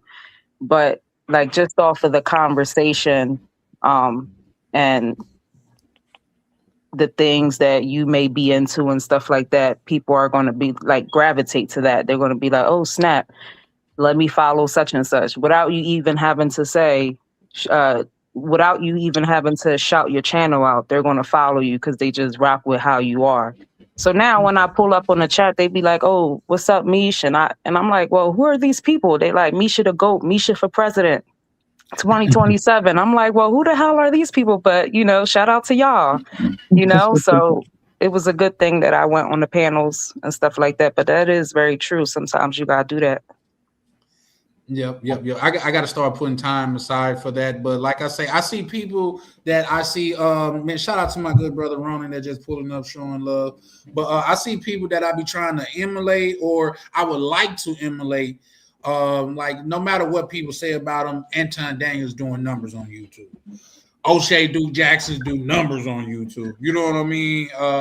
And these people pretty much live on YouTube, and I'm like, bro, to get to that efficiency it would be crazy, but it works for them. It'll surprise you how much they're not on YouTube. They just know how to clip their shit up. Yeah, you know what? I was watching because I'm a part of Anton Daniels Bag Chaser. You guys know I give everybody my criticism and things of that nature. So much so to where I thought I was like, damn, Anton Daniels probably put a bug on my email so he could like hack my shit. But they say you can't do that through Patreon. But like say, I was watching his he did a Patreon on YouTube's and content creating. And it was gold. He dropped a lot of gems, how he clip up his videos and stuff like that. So it's a lot to what you're saying. And real quick, K9 POV said, are you saying hashtags or tags? And I don't know the difference between the two. Well, I think just where you put like pound and then whatever, you know what I'm saying? And then it'll bring up how much that is searched, like when you type it in, whatever it is, and you click the one you want. I think that's hashtag, right? And so that's what I put in there. And then another thing, that dude that you said, O'Shea Dude Action, he pulled up, was rocking out on my. I didn't even know he knew who I was. I seen that. He shot you out. Yeah, I seen that. And that's what I mean by you networking, just putting, and then just really being authentic. Like, bro, you seen I came over here, never shouted my channel out. Then one day you shouted it out. It's just, that's how it is. You just be authentic, come hang out for a minute. Eventually, someone's going to show you love. You know what I'm saying? Yeah. So you just got to go out there, put yourself out there, and just, I think people really resonate with like think about it. Some of the dudes that's hated in this space as well, or liked or loved, whoever, if they just something about you resonate with them, they're gonna watch you. And so you never know who's watching, who will end up shouting your channel out, how where you're gonna get your breaks at. But you just got to put yourself out there. You know what I mean? So I got a quick question for you, K9.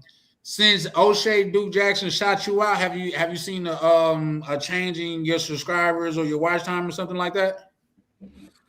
I don't know because my subscriber counts is going up basically like weekly, daily. Like every time I do a show, my subscribers are going up. You know what I mean? So they didn't go up like in a crazy amount, but like it didn't hurt. You know what I'm saying? I'd say the main thing him shouting my channel out, definitely strengthen the core people that follow me is like because you know the people that watch you they want to believe in you like your success story he's coming up so the people that rock with me kind of just strengthen that core support group like all right K9 he's moving up the rankings and they feel like it's a community you know what I'm saying and so not only did he shout me out everybody that really rock with me felt like he shouted us out as a Hey, camp. you sure right, man. Because Like when I seen him do it, I was like, man, the homie K9, man. I felt like he shouted me out along with you. So you dead on point with that, bro. You dead on point with that for sure, for sure. What was the shout out about? I think he was calling. I think K9 was calling somebody out. I think wasn't it Jay Rello or something like that? He was calling them He out. was breaking down either Jay Rello or NYC The Future. Yeah. So he showed him some love and O'Shea Duke Jackson, like him, MTR and stuff like that, bro. If they shot you out, bro, it could skyrocket your channel.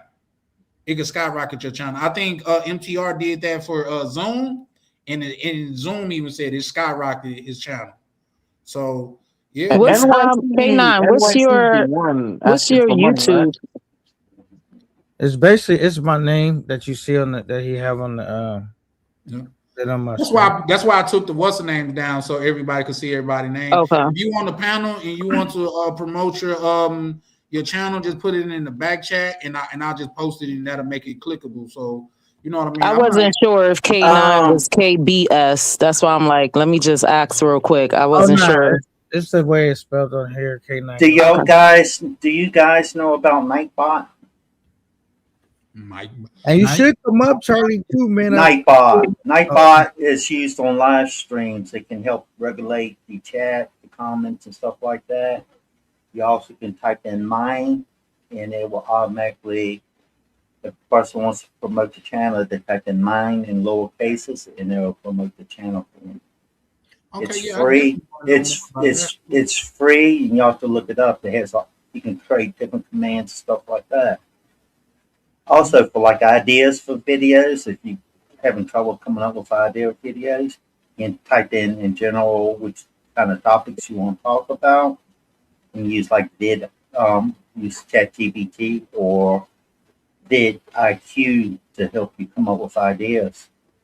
And if you really, I recommend right now what you want to talk about, and then let ChatGPT or vidIQ help you possibly create a script. And you don't have to read it word for word, but you can use it as a highlight points to keep your live stream on topic, or even if you're doing a video. Yeah, for sure. And you should come up too, Charlie, man, because I'm doing a new show, right?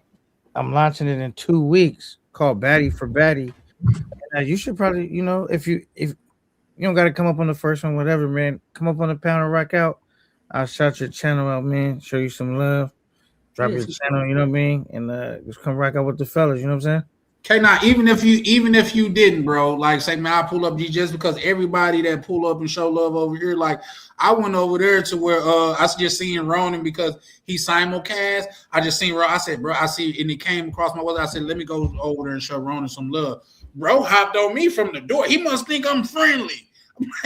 I'm like, all right. So I'm like, I'm not even here for you, bro. I'm here to support Ronan because he support me. But I'm saying that to say, bro, it's not even required, bro. I'll just pull up and support. If you want to, that's all. I'm not telling you not to, but I'm just saying in order for me to support just like you did, bro. Like you just pulled up on the panel and didn't even shout out your channel or nothing. You know what I mean? So man, there's things like that's taken notice of, man. And I would, the person that I am, I like to pay it forward or if at the very least pay it back, Yeah, because my channel is more set up like a razor raise. When I say like that in the sense of like, I be shouting everybody out that's cool. I really don't trip off like plugging other people's channel.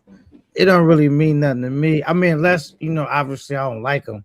because they be mad dissing me crazy. But like anybody that's cool, I'll be excited to see the new up and coming YouTubers, what their trajectory is gonna look like or what they're gonna add to the space. I don't really feel like I don't care who gets in the game. I don't feel like it's gonna take anything off of my plate. It's so many viewers. I feel like whoever put on the type of shows people want to watch, That's what those are people the gonna shows buy. people are gonna watch. I don't care how many people join. That's why you'll see like there might be people that have been YouTubers before me. I'm not gonna mention no names and be messy, but I done passed them up. You know what I'm saying? Because and they might still have more subscribers than me, but I'll do more views than them because it don't really matter about that. It matters about you knowing your audience, what they expect from you, and you being able to connect with your audience. You know what I'm saying? Um, and if you don't know, like say for example, I was for a minute with my channel, I had like an abnormal start. Like my channel started off pretty quickly, but then for a second it kind of plateaued. And I had to like realize why was it plateauing. I had to reassess and adjust. Then my platform started to grow again. So you have to know, you have to be aware of these things. You know what I'm saying? And that's why probably the dude that came over here was like, "Yo, K9, this and that," because I did used to get in a lot of beefs. Because for one point, I didn't used to have. I got tough skin physically, right? But I didn't have tough YouTube skin. Then as I grew into like being a content creator, my skin became tougher. And I was able to be like, man, I don't care. People gonna say this and that. And I realized this. People that say bad stuff about me, good stuff about me, they're talking about me. There's some people in this space that people never even bring their name up. And they want people to talk about them and they can't get no one to bring their name up. Yep. So you have to kind of look at it like that when people say, whether they say good, bad, or different, they watching, they talking about you, and it's free promotion. And that's how I just start looking at it. That's a fact. And just to double down on what you said about like say two things, like you said, it like say another person coming up in the space is not going to take away from anybody else coming up in the space, because when you think about it, it's people out there with millions of subscribers that we never heard of, and they got millions of subscribers. So like it's enough room for that. And then another thing, like you saying that I heard, it doesn't dim a candle at all to light another candle. Right. And look at shout out that person, right? Shout out to that guy, Don Banks, right? I don't know when he started, but I know his platform is bigger than mine, right? But I know we don't really have the same viewers because the people that watch me don't necessarily watch him, right? Because he's not really a live streamer. See, Right. people watch for different reasons. He more so uploads videos. So even though he may be big, like he do more views than me and may be a bigger YouTuber in that regard, I would be a bigger live streamer than him because he don't really do that. And so the people that watch me aren't necessarily going to watch him because they like watching lives. You know what I'm saying? And people that watch him may not necessarily watch me because I don't upload as many videos as him. And they like watching videos. And that's what I said. It's like so many people that watch YouTube. You just got to find your audience, bro. And once you find your audience, the rest is history.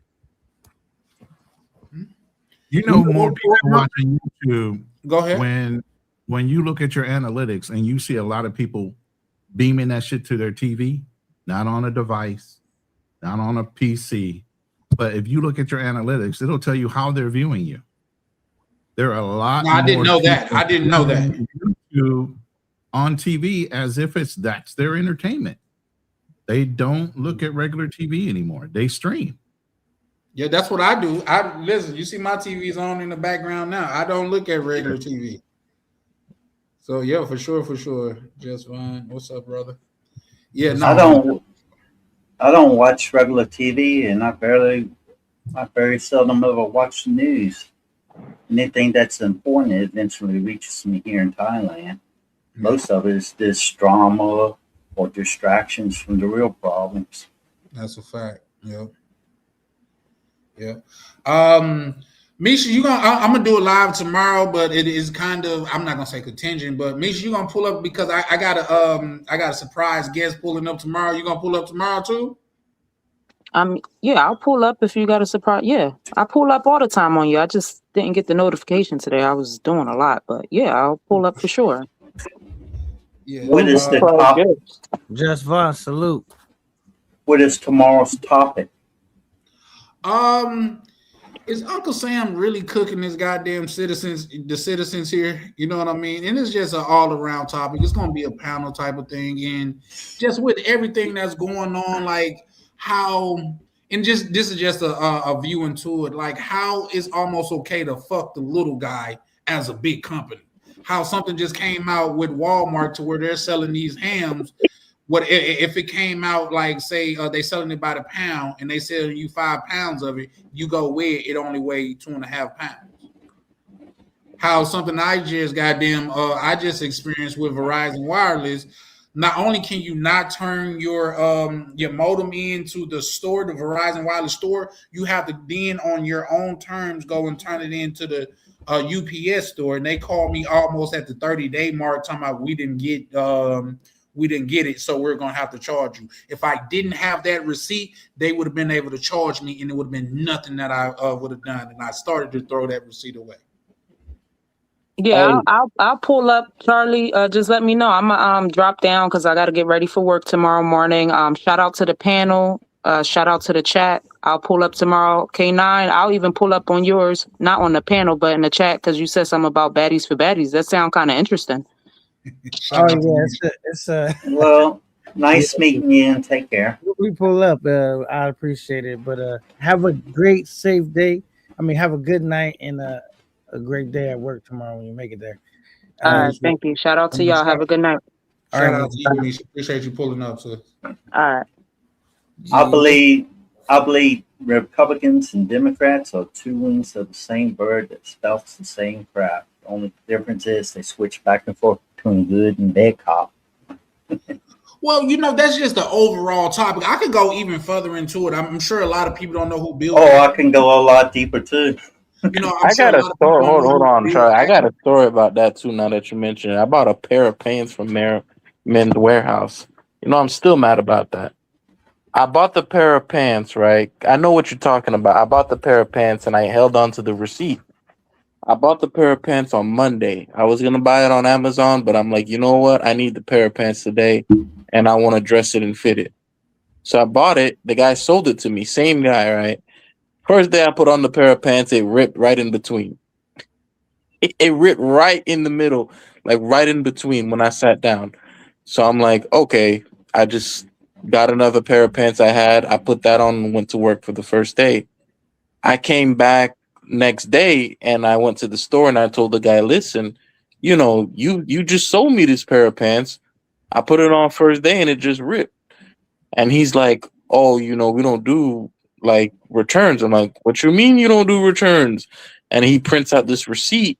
And I'm guessing he wasn't expecting me to read it. So I read the receipt and I said, it literally says that you have this, that they accept returns, but you got discretion.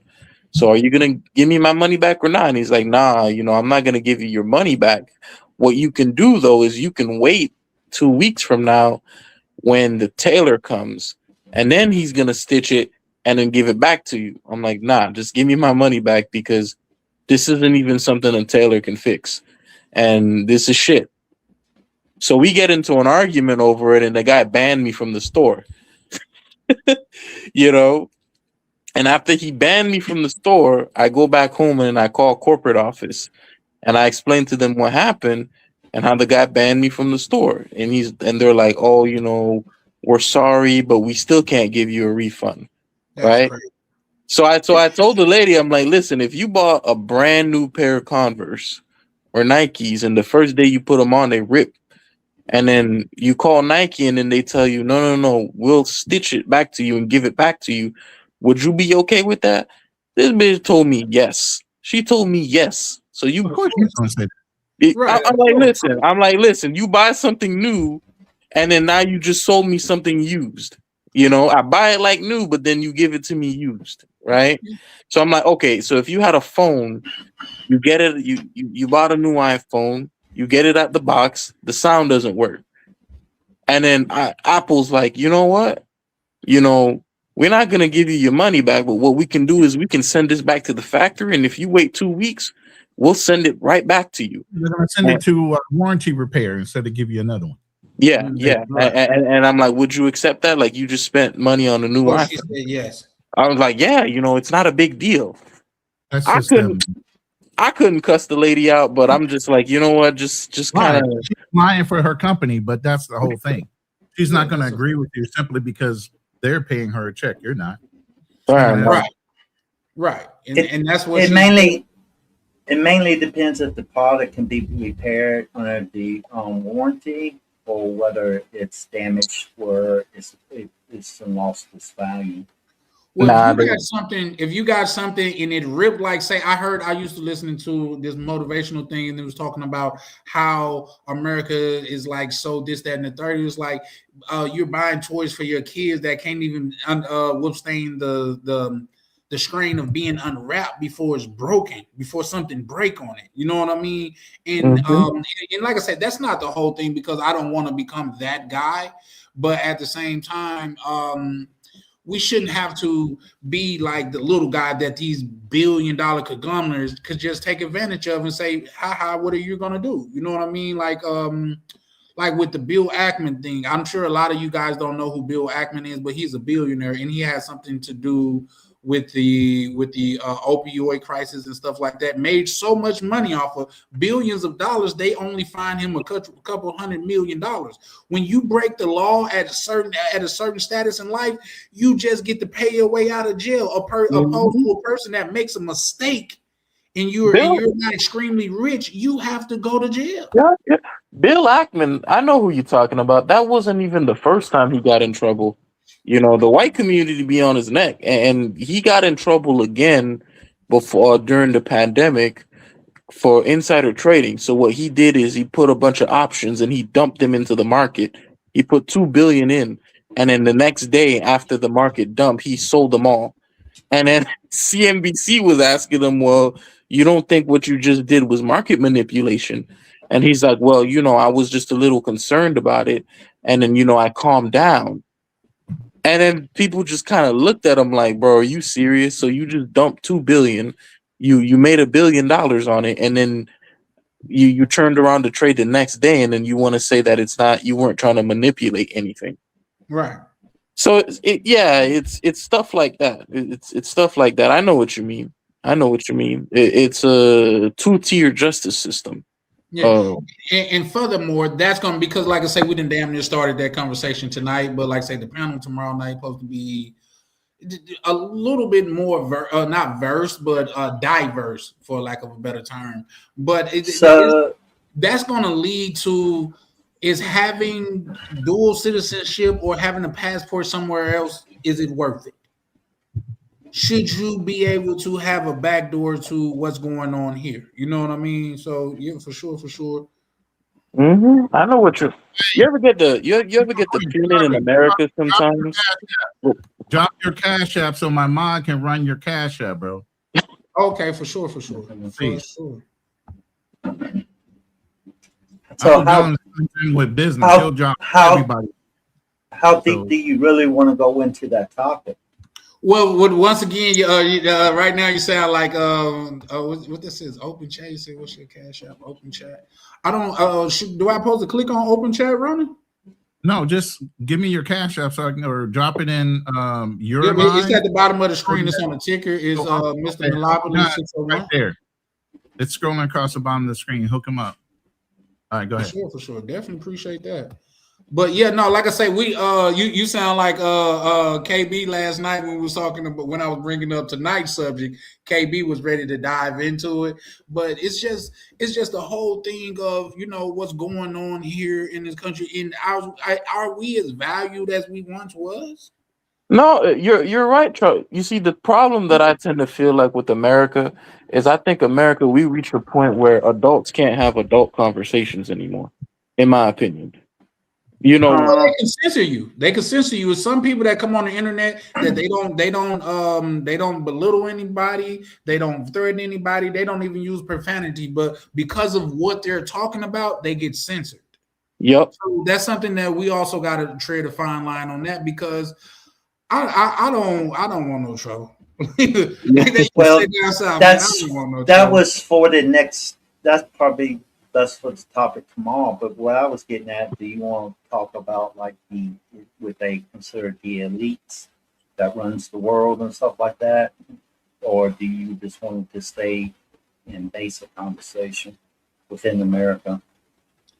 Well, we don't have to get like super deep into it because once again, this is the travel community. That's why I'm trying to link it to like dual citizenship and like having a plan B and things of that nature because it's going to all tie back to traveling. But we don't want to get too specific on it. For one, to where like to speak about the powers that be, they have power. You know what I mean? More power than some of us just regular YouTubers out here that's trying to figure Yeah, so I was just trying to see where you was going, so I know how to reword it in a different way where it pertains within to America itself. okay. Yeah, And certain don't get people, me wrong, I still think America is a great place. Like say my whole goal is here is just to set up my money system here to go and live my best life somewhere else. You know what I mean? So don't get me wrong, but Oh, at, I don't hate America. yeah, I don't never want to come off as that. Ronan, you look like you wanted to add into that. No, I mean I'm coming back to America. What you mean? Oh, okay. Okay. Temporary. It ain't permanent. So yeah, no, that's my thing. I don't hate it, not even in the least bit. But it's just that my thing I is don't. when I go over to the DR and I see these people work twice as hard as Americans do for the most part on the surface part, that what it looks like. Well, they work twice as hard as Americans do, just period, for less pay, and for some reason they seem happier. And that just got me to thinking, like, how are we in this rat race in one of the best countries that's to ever exist, and everybody's walking around like zombies? You know what I mean? Like is there's no happiness involved. Like even when I be on the plane back to America, it's like, man, back to the grind. my cousin has something that he said about that too.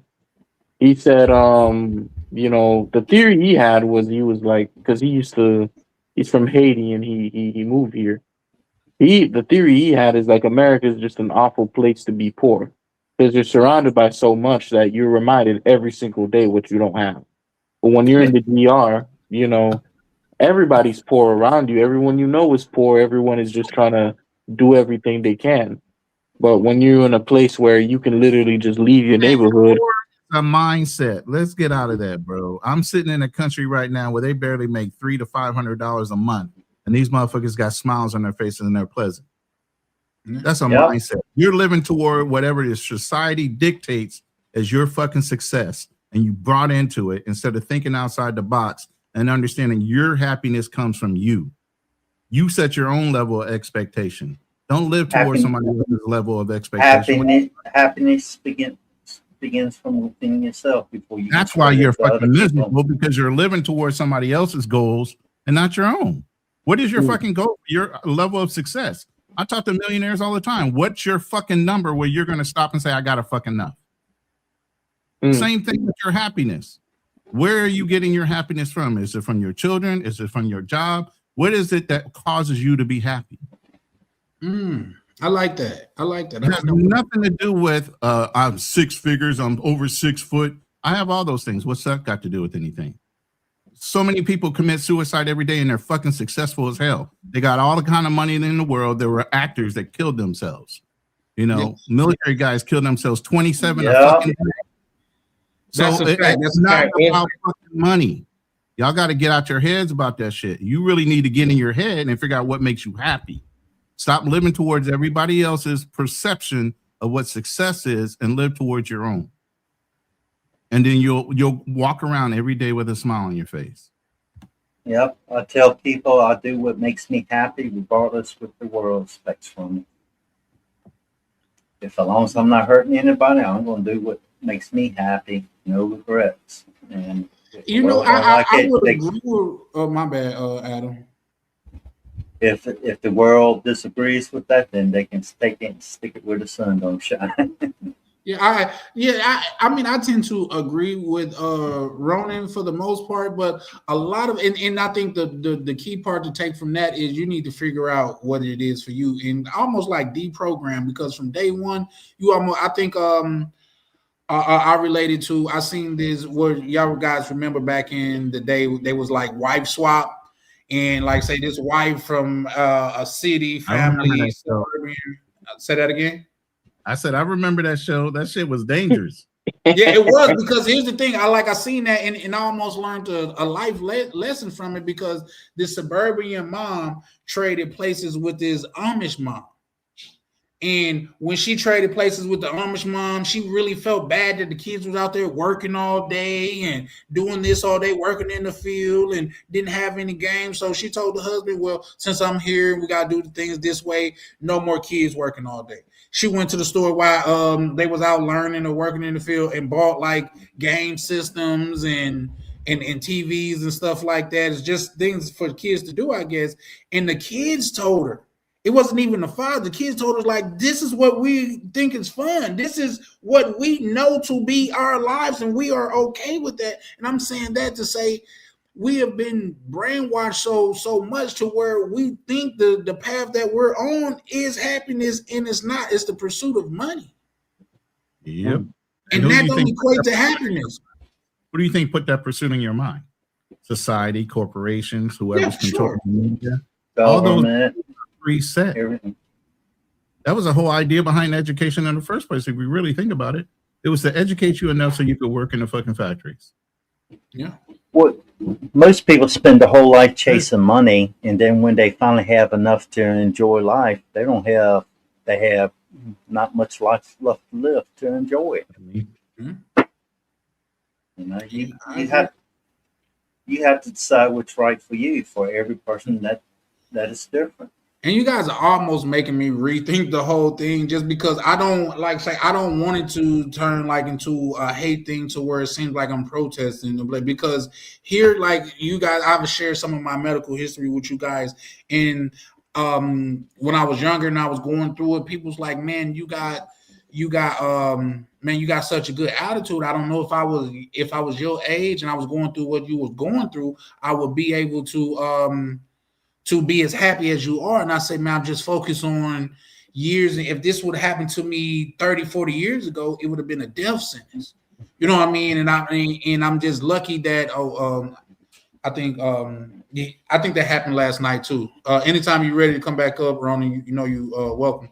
But I was telling you, if this would have happened to me years ago, this would have been a death sentence. So I'm thankful that this technology exists for me to live longer, because otherwise I wouldn't even been here. And I was saying that one day while I was in the actual clinic and stuff, and it was a dude there beside me. He said years ago, he said, bro, it's people today that stay on the other side of the world that if this happened to them, it's a death sentence. It's not just what time it is, it's your location is too. So you could be thankful for that. I was like, damn. You know what I mean? So you never actually know. Go ahead. What might break you, Charlie? What might break you might not break me, and that goes for Paul B. It goes for Ronan, and it goes for Canine. Everybody has the limits and that certain tolerance for certain things, certain levels of tolerance for everything, and that varies between person to person. Yeah, for sure. You know, I feel like in America, for example, I feel like the average American citizen is nothing more than a tax number. And when you no longer have any value to the system, they ready to keep you on to the side. Yeah, that's a fact, and I agree with that. But like I say, I don't know. I don't want to challenge people so much to where they feeling like extreme one way or the other. It's just another way of thinking about it. Having you a plan B, or having you a point of like how much is enough. You know what I mean? Like if I had to go somewhere and survive off $2,500 a month, could I do it? You know what I mean? Do I got and it all plays into finances, mindset, all of that. You know what I mean? Just because for me, I feel like I'm blessed just to wake up. I'm one of the most beautiful women that I've ever had the pleasure of having in my life, man. She was extraordinarily beautiful. I'm talking about beautiful skin, beautiful face. Her body was like a model. And I couldn't do it just because her outlook on life. Like, say, for you to wake up mad, like, what did you dream about? For you to in the morning, you mad. We ain't even said nothing, and you're mad. I can't do it. I'd rather be looking female. Get Ronan to talk about in the Philippines the women that have tampo. He can tell you a lot about that. Is that the same thing where you just wake up mad? I just can't do it because every morning, this is the way I look at that. I'll just say Land is playing 15, 20 seconds. Every morning the world go to sleep or this side of the world go to sleep, somebody's not going to wake up. And I'm just happy my number wasn't called. Facts. That's enough to be happy about in my eyes. So there's that, but I digress. There's people out in the world, it doesn't matter what you do for them, they're always going to be ungrateful. Yeah, agreed. But I mean, my background is in insurance, so I talk to people every day about life and death, you know, and how short it can be and how quickly you're replaced. So once you start talking about that every day and you get into self-realization, you know, I've had different clients where they're so worried about their significant other, but they're the ones that contracted cancer and died. They're trying to cover the one person, and the other person died. You get what I mean? So there's all kind of comment. Nobody knows anything, man. Actuarials are actuarial for a reason. You're actually literally figuring out life expectancy based on what you do every day. That's what an actuarial does. It just crunches numbers on the odds on you dying. That's what a life insurance policy is. They're betting on how long you're going to pay into the premium versus how long you're going to live. And based on your life, based on what you do, based on the extracurricular activities you do, and all those other factors, there's a number they have in their head, and they already know it. And you're not doing anything that has not been figured out in life. That's the thing. As you get into that realization, you're like, there's nothing in the world that you're doing different than somebody else that came before you. Literally. We're all hamsters in a fucking maze. You can pick and choose whatever direction you want to go. But believe me, all directions have been taken. Your only value is if you can keep running on that hamster wheel. Once you can't do that, they're going to toss you in the trash can or flush you down. No, the idea is to get off the hamster wheel and play your own game. Yep. That's what I did. Yeah. But how, though? You know what I mean? How is, I think, like, say, in a lot of cases, it's easier to tell a person to do something. Like, say, when I was in that probably was a lazy part of me. But when I played like sports in school, I've always gravitated to the coach that was out there. He's like leading from the lead, opposed to a leader that leads from the rear. Now I get war and reason why and things of that nature, but it does something different for your brain and your camaraderie and things of that nature. So how? Shout out to Tam. How you doing, love? But yeah, that's just my thing on that. Shout out to the panel, and the chat.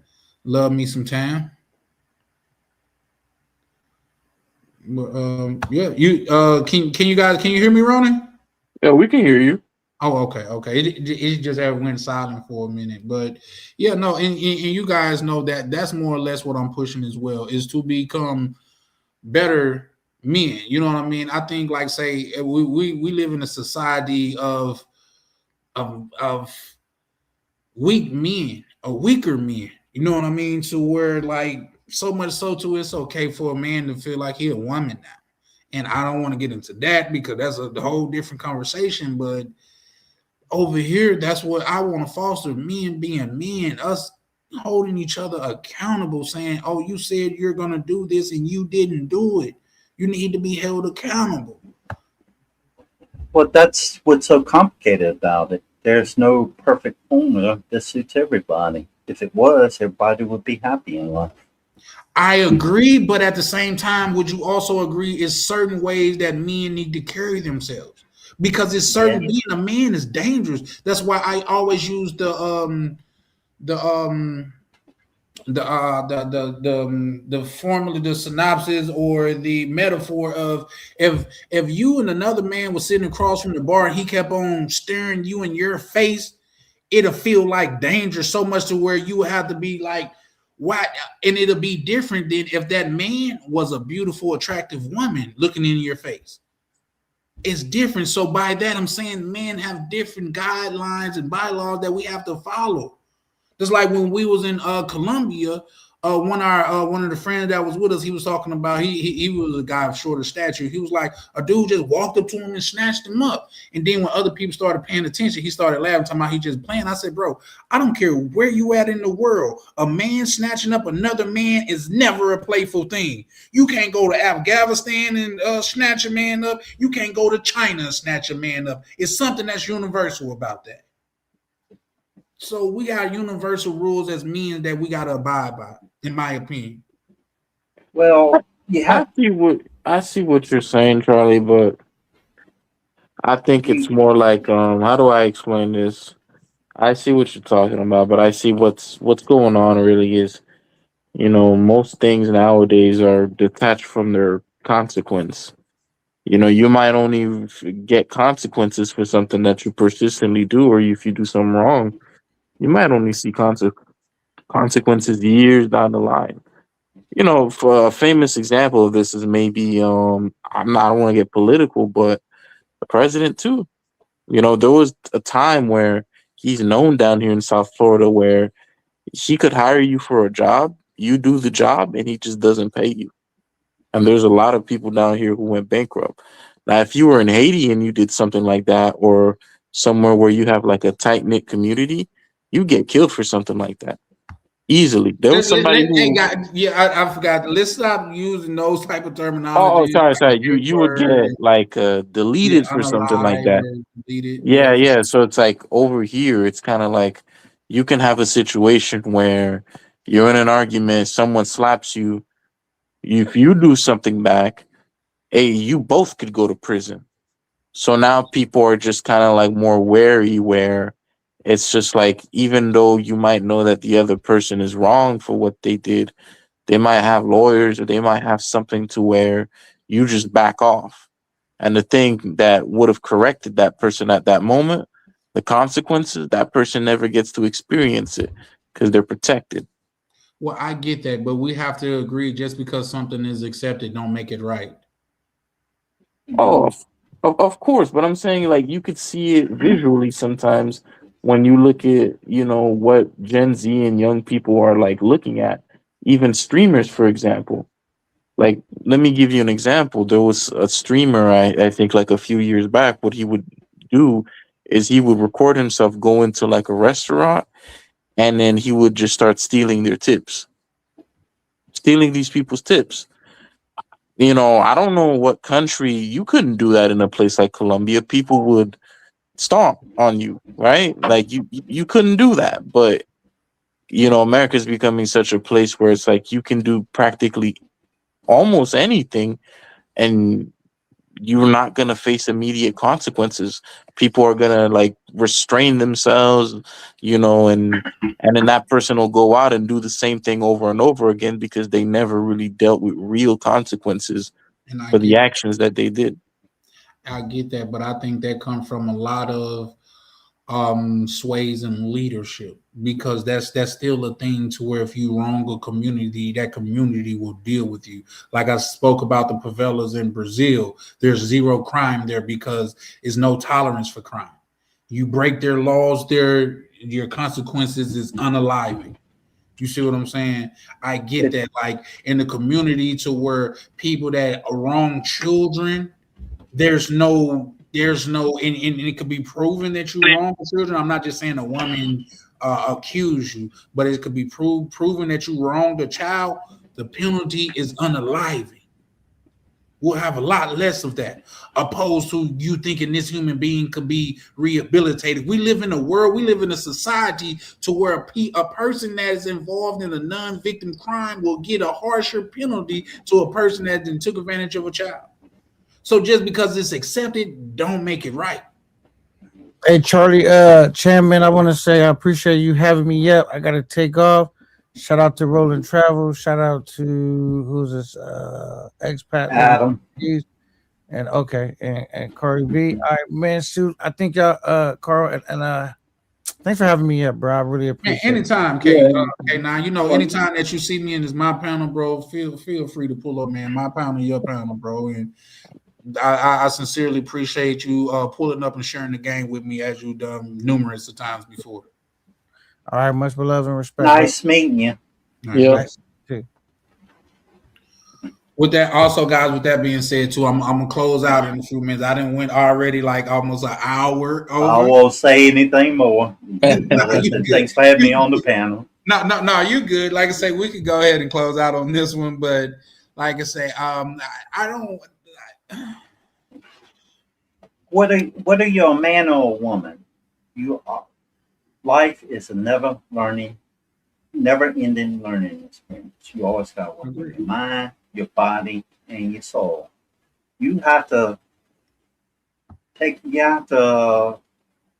remove all the noise that's happening in the world. You have to look within yourself at the things that truly you value and that makes you happy.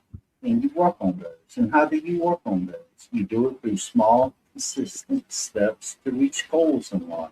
Mm-hmm. Are you going to have setbacks? Are you going to feel like giving up? Sure, it happens to everybody. That's why I say success is paid with the failures of those who do not give up on themselves. And that's easier said than done. Yeah.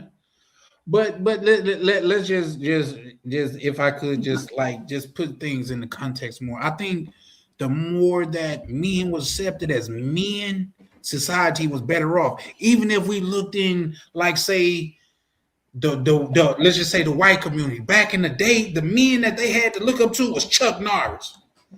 You know what I mean? Like, Chuck Norris was a man's man. Like, say they got Chuck Norris jokes about how tough he was. They was like they could never name a street Chuck Norris, and the person like, why? Because nobody would ever cross Chuck Norris. You know what I mean? Things like that. Like, back in the day, like, say we had people to look up to, like Wesley Snipes, Bruce Lee, Arnold Schwarzenegger. All of them was being men. Nowadays, we got women that's in these movies that's killing. That's can't say that word, but they're physically beating up 10 trained men. And we all know it is fantasy. Yeah, we all know it's fantasy, but this is what they're feeding our youth. This is what she could do it too. God didn't make her like that. She could outdo men in certain things, but not in this. Modern society is teaching everyone to hate men for just being themselves. And they're not a bad person. You know, they're just trying to be a good person, not letting anybody take advantage of them. They're just trying to live life like everybody else. Yeah. Now everything is the man's fault, yet the woman, when it comes to women, a lot of times they get away with the actions because they're women, they're emotional and stuff like that. They're not held accountable. Yeah, you know the thing too, because you touched on something good there too, Adam. And this is something that I really believe, and I've told people this for years, because I remember when I was in high school, I was 14 or 15 at the time, and I had a buddy who was the same year as me. He used to play basketball. We're talking in the hallway, and he was telling me this woman was 32 or 33 with 3 kids. She was a substitute teacher, and he's like, "Oh, I can't believe I lost Miss Daniels' phone number." I'm like, "What you mean you lost her phone number?" It's like, "Yeah, she gave me her phone number that one time, and said to call her and stuff like that, but I just didn't call her." And I'm like, "What?"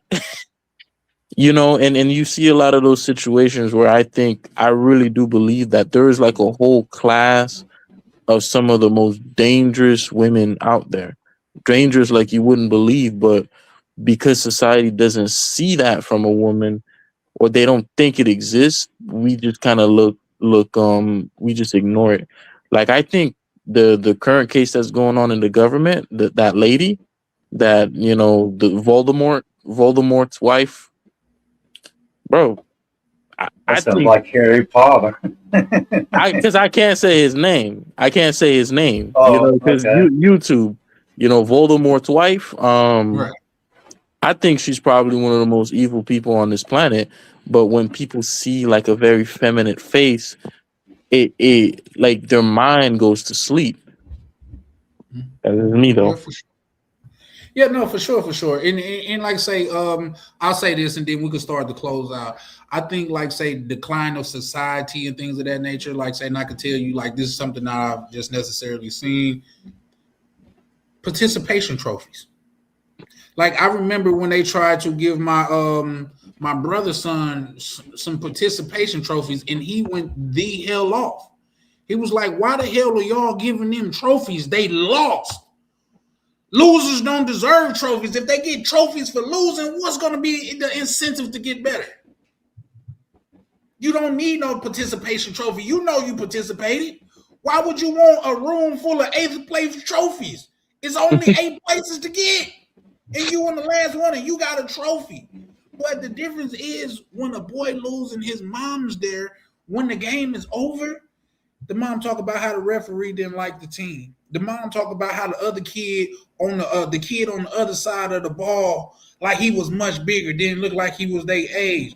Opposed to a father being there, it's like, no, y'all lost because you wasn't playing your part. The defense was weak. You kept on letting him do the same thing over and over again. No, we're not going to McDonald's. We're going to run some drills. It's a difference. Yeah, What it do, I agree. Rico? You want to chime in on that, Ronan? On which one? Just the whole thing, like I was saying, Charlie, a good dad. And the crazy thing about it is, I got a little girl. You know what I mean?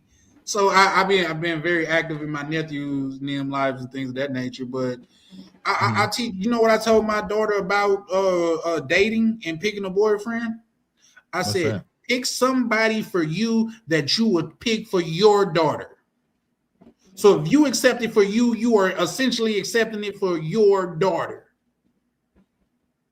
Right. You don't want her being with a hoodlum, you don't be with a hoodlum. And I try to be the man that I would want her to type of pick. I try to carry myself well, speak well, be respectful, and demand my respect. That's the sad part of the world. And A here's lot the of thing. people today chase shortcuts that steals tomorrow's progress. They go after the shortcuts because it's in the now, it's easy, but in the long run, it winds up hurting them in the future. I don't even know if that's true. I don't that last part, anyways. And on the way. Oh, I've been seeing a lot of people destroy their lives. I know, but like when at least for my generation, when I look at people like, you know, the famous people that we all kind of know about, like a Logan Paul, or we look at someone like Kim Kardashian, like you look at someone who by every stretch you would think like they did everything wrong, and that, you know, society tells you you're not supposed to be like them, but they seem to be living lives that people dream of. When people see that, they're like, why do I have to be like that when I can be like that and achieve this success? I You could be like said that and be like a streamer and, you know, make all this money and do what I want to do But anyway. that's not a proven world to success, though. you said Kim Kardashian, and who's the other person? Logan. The He's Paul another, brothers. yeah, You can yeah. say See, see, Paul what brothers. might blow your mind. I never watched them, nor care to watch them, because I don't base my life on what other people do. I mean, but Now, that's if the I want, difference. if I want to get ahead in the life, I look at people doing the things that how I want my life to be, and then I ask them for the advice, the ones that are successful. Mhm. It's like dating. If you're going to date somebody or get in a marriage, or you're going to ask somebody that is constantly breaking up and having broken relationships, had tons of divorces and stuff like that, or you're going to look at somebody that is successfully dating for many years, or somebody that has been married for long. Which one do you think is going to give the best advice? It depends The, on who you're emulating, though. Who do you think is actually successful in that? What's your idea of what that person's success level is compared to your own morals and ethics? There's a lot of things you can do for money, but who are you looking up to? Well, take for example, like if you've been divorced several times, and mainly that happens because a lot of times people ignore red flags. You know, sometimes it's just the other person changes and all that. But you have to, most people that are successful, like even with money, you're not going to talk to somebody that's flat broke. You're going to talk to people, you're going to learn from people that has the experience or like that. Like when we was talking about, like rental property stuff like that. When I first started that, I got me a financial advisor to help me. I kind of knew what I wanted to do. I kind of knew that it worked, but I wasn't sure about all the details. I didn't know all the information. I ain't going to go to somebody that don't own houses to tell me how to run. I'm going to go to an expert or somebody that has the experience in it. And their advice is based on their life experiences and stuff that they learn. Brother. But it also doesn't mean that it's right for you. You have to determine what's right for you in the end. I see what you're saying, Adam, but when people, even in the property game or whatever, you know, I see people more gravitating towards someone like Grant Cardone than, you know, going and talking to their financial advisors. Well, what I will say about that, I'm pretty sure it's in the book of Richest Man in Babylon when they was talking about like diamonds and like even horse racing and stuff like that. They said don't go to a brick mason to understand how diamonds are. Go to the diamond man to understand how diamonds work. Don't go to a goddamn blacksmith to understand horse racing. Go to the horse racer to understand horse racing. You know what I mean? Because everything looked good from the outside looking in, but a lot of people, it just sounds good. You know what I mean? So there's that. That's why I say over here at least is I try to be that example that wow. You know what I mean? But hey, you gotta Ronnie, read that. You want to read that coming from the Gangster Lifestyle? Shout out to the Gangster Lifestyle. Salute to Gangster Lifestyle, my brother. Happy birthday to you. His birthday's tomorrow, even though he did a live cast tonight. Salute to you, brother. He said, yo, I'm on silent, so I can't hear what y'all are saying, but I'm just letting you know, don't ever let Yoga on your panels. He showed explicit content on my panel tonight, and this is his birthday panel. I thought you weren't going to let him up, bro. I thought you were like, no Yoga tonight. What happened? Damn, I'm sorry to hear that, bro. I left the room. He had Danica Marie come in the room and show him some love. He had some people. Shout out to Big Gaines, man. Another big dog in this space, man. But I'll say happy birthday. Yeah, I remember when I was in the room earlier before I left, you were like, nah, Yoga, don't, you ain't coming up. And then what you do? Change your mind, and then he just did you up, huh? They say you gotta listen to your first mind, but yeah, bro, you should have listen to your gut instincts. Yeah, you should have kept him off your. Yeah, I know. Look, Yoga brings a lot of controversy and toxicity sometimes. Even though he can talk on a high level as far as intelligence, he still comes with some pain and suffering from whatever he has to deal with in his life, bro. I have to tell you that. I get that energy from him all the time. And you would think from somebody that's trained to be a fighter and learn how to release some of that shit, he would come with a calmer demeanor. And unfortunately, he doesn't. Comes with a very aggressive demeanor. All right, no problem. You don't have to come up, but I appreciate you letting us know. I haven't let him up on one of my panels in a while, but yeah, I can't believe he did that. He did that on purpose then, but he's been messy for a while now. Oh, wow. He's in the rooms and dropping people's information that you're not even clear if he wanted to drop it. Like he came in a room one night and he did a thing where it wasn't even the conversation. It wasn't the topic. He goes, shout out to BMT Live. His girlfriend's pregnant. And congratulations on his marriage. I'm like, wait a minute. What the fuck? Why would you come in a whole room that has nothing to do with that and start dropping information on somebody else? That's crazy. I tell everybody, anything you don't want anybody to know, do not tell a soul.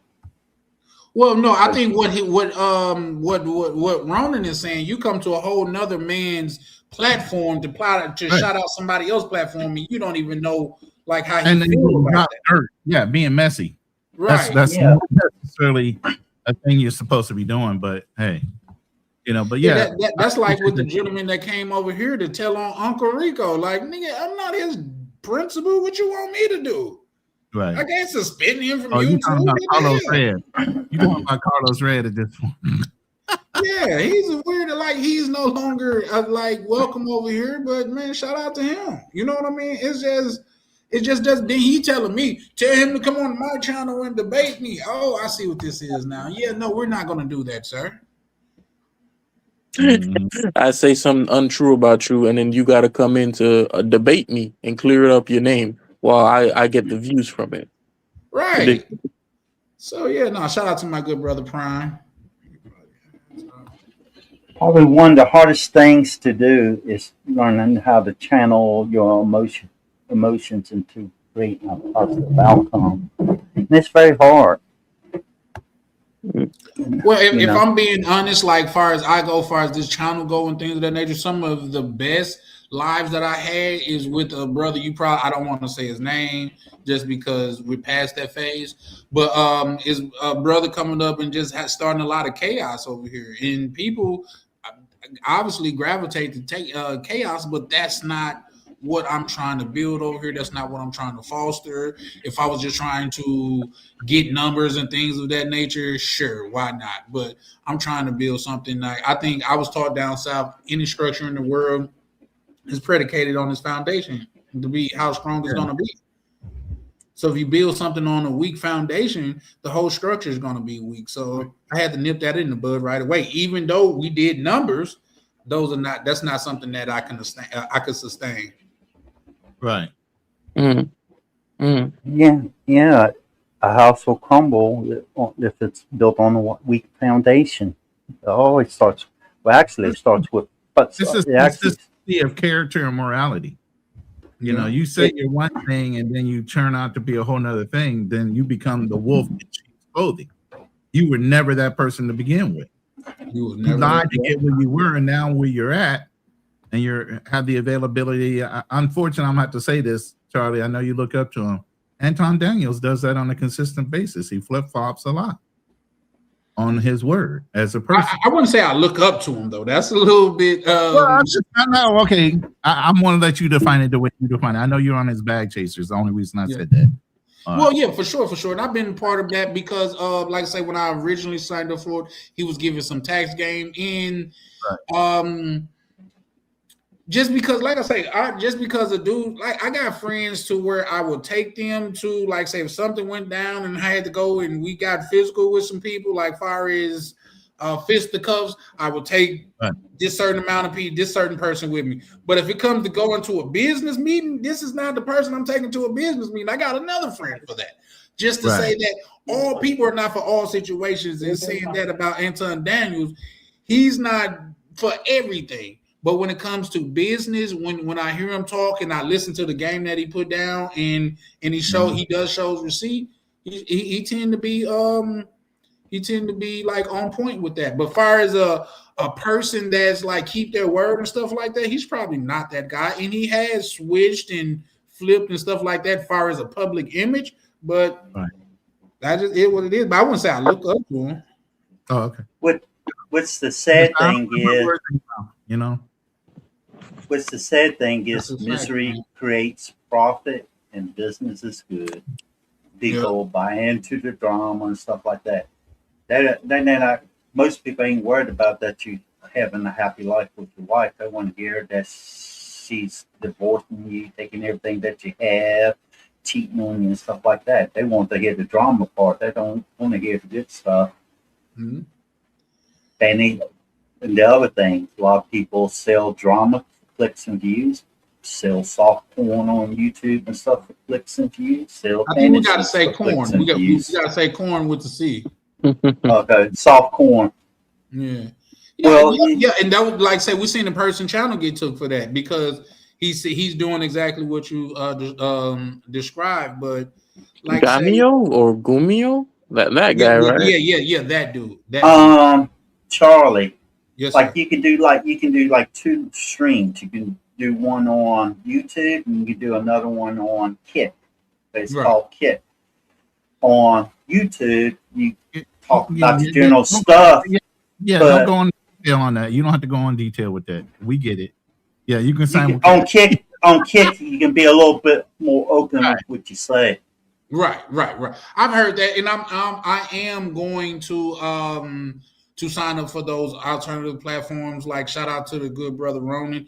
He helped me to see, like, bro, if you're making the content anyway, why not put it in other places? It's already made. Well, like Kick is done with live streams, so that's good for the live stream. That's what you're mainly doing right now. Okay. They also have another one called, I think it's called Rumble. Yeah. And one I and I'm not sure what their policies are. I do Rumble and YouTube at the same time when I go live. When I go live on my channel. And the Rumble is almost the same rules. You only need 5 subscribers to be monetized on Rumble. 5. That's it. You're 100% monetized. Now, you're not going to get full monetization if you're simulcasting on YouTube because they want to market your stuff to YouTube and they'll give you a kickback on that. But if you're not worried about monetization as far as you're getting views right now, then it's just another exposure. What you can do on Rumble, though, is if you want to do, like, I'm going to do a new show on Rumble that deals with game theory. In game theory, I want to show different game shows and why people make choices, irregardless of what their needs are. Like, let's say Mr. Beast has a game called Beast Games, right? You can win $5 million. People will get down to player number 10 out of 200. All of a sudden, they'll throw themselves on the knife because they think the person next to them deserves money. You don't went through 180 people to get down to final 20, final 10, and then you're going to eliminate yourself because you feel like somebody else. Then why did you waste your time? You should have took the payout a long time ago and got out the game. You get what I mean? But the reality behind heroism, being on camera, this is all game theory. But on that show that I'm going to do on Rumble, I can actually show the actual episode because there's no copyright violation. You can show movies on Rumble. There's no copyright violation. So you can get away with a lot more. A lot of people that get kicked off of YouTube go to Rumble because there's not a lot when it comes to the copyright violations on playing real, like, recent information, movies, or whatever. It doesn't matter. You can simulcast that on Rumble. But maybe you can answer this. I still believe right now YouTube is probably the best platform to make money as a content creator. Is that still true, or does that change?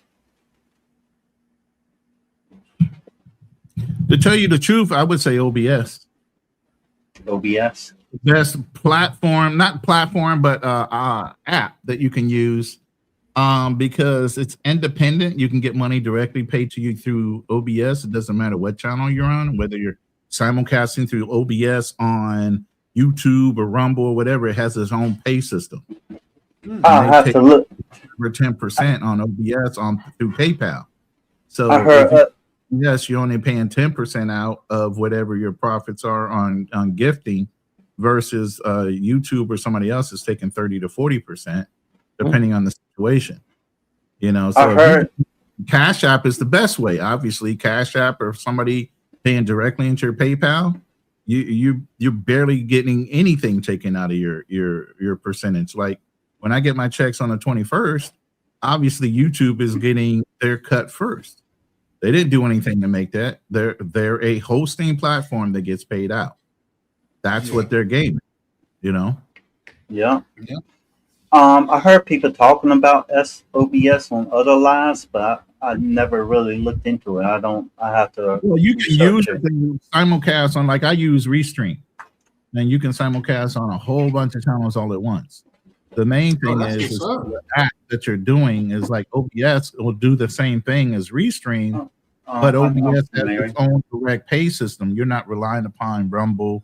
You're not relying upon YouTube. You can just push everybody to your PayPal, you know, or whatever other paywall that you got, your Cash App or whatever you have set up outside of that.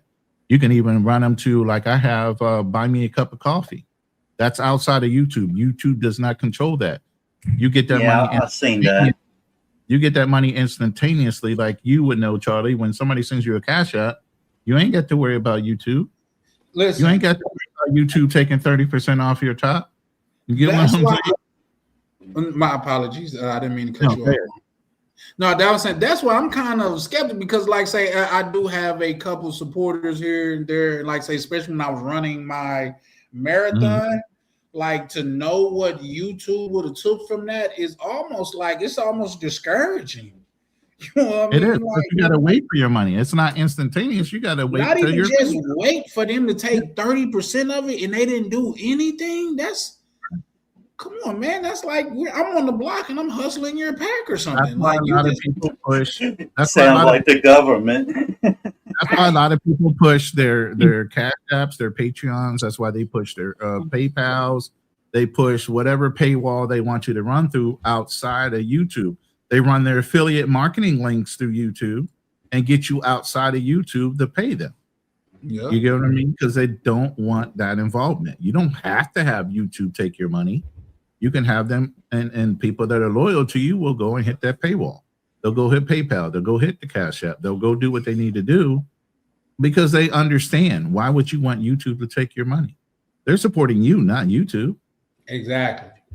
Well, So the biggest thing about YouTube is really before you even monetize, you should be affiliate marketing. You should have your own like shirts and everything that you can put people on behind a LinkedIn link. And not a LinkedIn link, but a Linktree link, and take them to your server where they can buy your T-shirts and your merch and all that other stuff outside of YouTube, and that gets negotiated through whoever you got your merch going through. You know the what, big Ronnie? YouTube is getting your base and then marketing to them outside of the YouTube paywall. Yeah. That's how you really. What I was Charlie, going to say about that? Yes, sir. You remember when I was talking about taking care of the stray dogs in my area and maybe possibly buying land and stuff?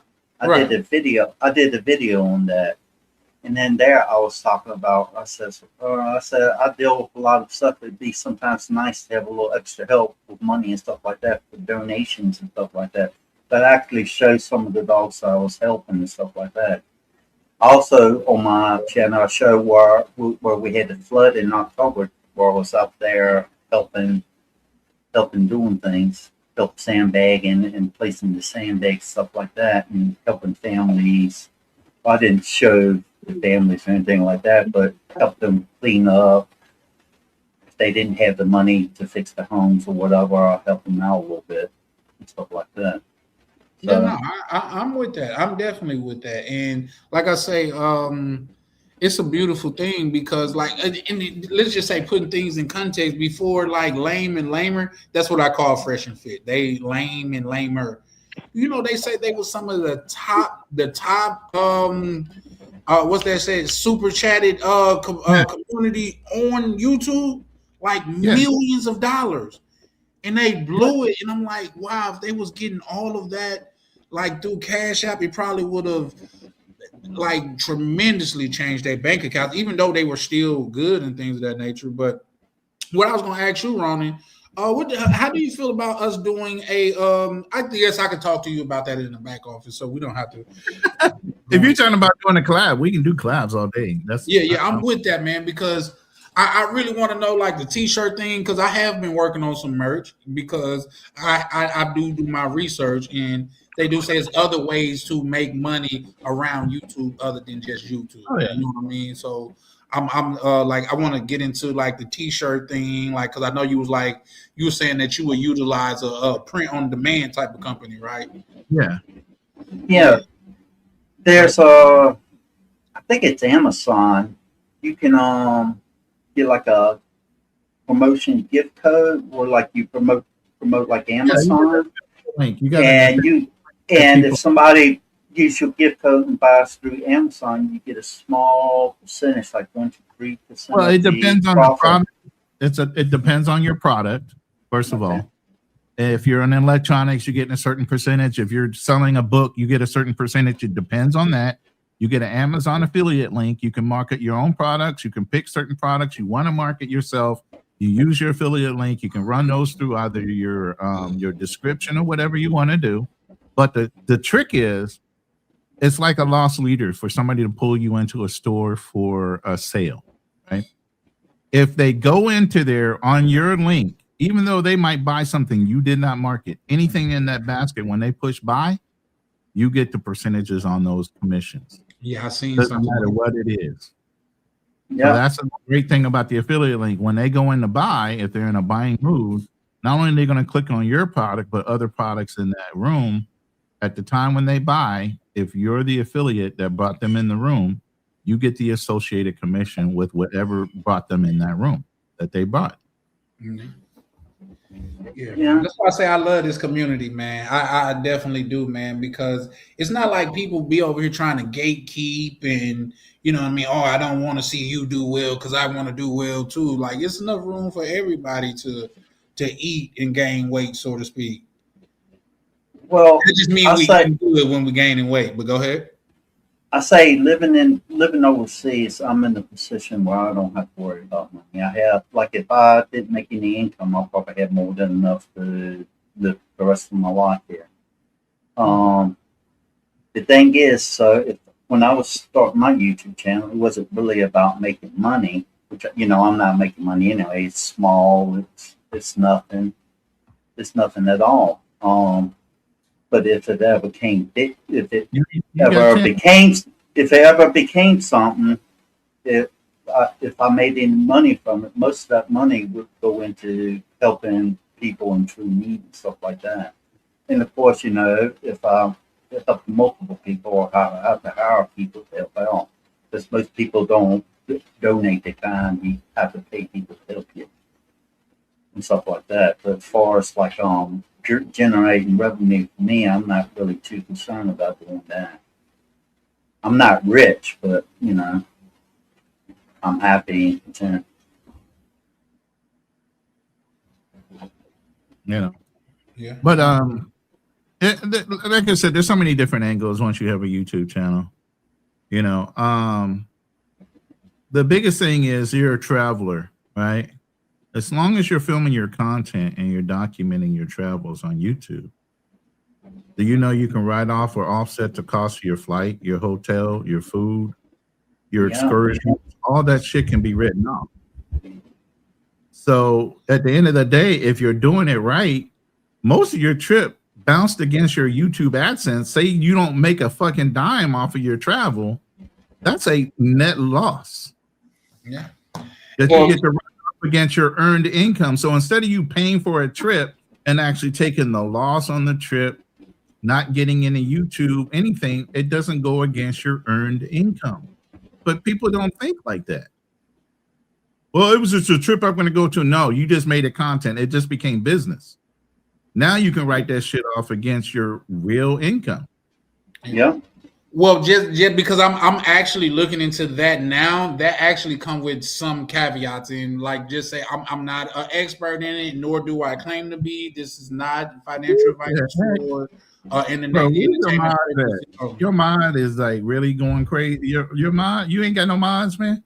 Yeah, no, I was waiting on Tam to handle that. I was just like, Tam, could you handle that? I just read that shit. I was like, oh man, yeah. I was waiting on Tam to handle that. Wow. Cause she usually be on it right away. Tam don't she don't play. Wait, what happened? There's a comment in his room. Trolls. That's what it is, trolls. Well, Tam, let's should I just say, like, for example, just say for example, Tam, either one of you guys, just if you want to. I think you can bounce them out yourself. All you have to do is go into StreamYard and get rid of them. Either StreamYard or you can go on YouTube. Oh, it says he's on an airplane. Oh shit! Where are you flying to, Tam? Oh, Tam, stay on the move. Yeah, I know she acted like that. Just say for Go ahead. Just say for example, I'll start blowing up on YouTube and start getting money. Since I don't know all the nuances of that, I'll do like I did with my property. When I decided to buy properties, I'll probably talk to a finance advisor about it. you know, if it's enough revenue, I'm generating enough revenue from it. And Well, like I he'll said, tell, once you're monetized, you're monetized. If you're monetized on your YouTube channel and you're documenting your travels, that's a simple right. yeah, That, I agree on that. off your clothing, whatever you're wearing, all that shit is a percentage off. Yeah, Of your Hotel, what I was lodging, gonna say about food, that though, because I'm actively transportation. looking into that. You have to document it as it goes. You cannot like do it all and then document it on the back end because they hold little to no weight. You have to do it as you go. You know what your documentation is? Your They say your visible receipts and stuff like content that, but on you have YouTube. to No, go listen. Your documented information is the visible content you publish on YouTube. That's all you need to document. You have a YouTube channel. It's an LLC, a non-LLC, is personally owned, right? Wholly owned subsidiary of you, right? And you're trying to, once you get monetized, it now becomes a business, right? You're getting a payout. No taxation, right? So you offset against your earnings, what it costs, your net gain on that, and that's your write-off. Yeah. Against your Brian, income. is that If you or you're that's not making that's one money, of your mods? that's my Uncle mod. Guns? Oh, Uncle okay. Guns Shout is out my mod. He's been around forever. He's been around shout out to old him. Like that makes sense. Bedfield or Manosphere stuff. That he's the salt of the earth when it comes to mod. Yeah. I That is don't, true what Ronan is saying. I guess the only caveat is as long as it's above your standard deduction. So if you're spending more than say 13,000 in charity and travel, then it would make sense. If Well, not, let me see if I can show this one lady. I've been watching her content for some time now, and she's like a professional tax person. She generally will come up in there she go. See, she come up in my algorithm. She talk about Is she an Asian lady? Is she like a black hair Asian kind of lady? yeah. I think she's like Latin or something. Her right there. Let me see if I think I know who you're talking about. Oh, he disappeared. Out. Yeah, I'm glad that I brought up some of the things I was talking about because by bringing it up, it helped me learn new things that I didn't know, and I really appreciate that. That's how you learn, and that's how you grow. Yep, you have a in-home studio. Like I had a whole second bedroom in my house that was a studio. Yeah, right now this is my bedroom. My computer system, my audio system, all that shit went off as a write-off. Yeah. From my So we could talk about that more, especially if you have done it. You know what I mean? Because I would rather talk to somebody that have done it opposed to a person that's speaking in theory. Because from what I was told, or from what I learned from her, my Brazil trip, because I didn't document it at the time of doing it, or even my camera and stuff. Your credit card, your hotel stay, your food, everything is already documented. You forget you're all digital nowadays. You can go back the receipts. And pull. You don't even need your receipts. Well, everything's on credit card. You guys know I'm a big credit card guy. Right. Everything can be pulled up. The history can be bounced against your content and time frames and everything else. The IRS wants to go and look at your fucking YouTube channel. That's all they have to do. It's verifiable. You stayed at a certain place. You spent this money on that during that time frame. So Ron, real quick, this is something to where you have already done your taxes on it, and you have reaped the benefits of what you're speaking of now, right? Yeah. Okay, that's what's up. Ronan's talking from experience. Anyways, good night, guys. It's about 12:30 here. I gotta go to work today. You guys have a good night. Shout out to you. Take care, kid. Yeah. Listen. I've been 1099 since 2011, bro. I don't work for people. People pay me to work with them. That's what insurance is. You're 1099. You're responsible for your own taxation. You're responsible for your own expenses. You're responsible for everything, even though you're selling somebody else's fucking product and using their name. Right. You know what I mean? Right. So I've been 1099 forever. What you think? I'm writing off my car expenses, my home office, everything that I'm doing. I'm writing that shit off against my earnings. Because I don't want to pay Uncle Sam a damn dime. Right. The game is not how much you make a year, it's how much you keep. and you have That's to a fact. offset I know some of that. your earning income with write-offs. You make 6 figures and you're taking some trips and you got a side hustle, which is called YouTube, and you're documenting your trips. Guess what? Write that off against your fucking earned income. Yeah. But you don't think like that. And if you're not Well- sitting there telling your CPA, hey, by the way, I have a YouTube channel and I've been taking trips and I've been documenting my trips, and I actually have content right here proving I was here, there, and there. And all he's going to say is, give me your credit card receipts, give me your flight information, give me. You give him all that stuff, he'll take that as an offset against your income based on how much you paid on your YouTube AdSense. If you didn't make a dime but you're monetized, that's a net loss.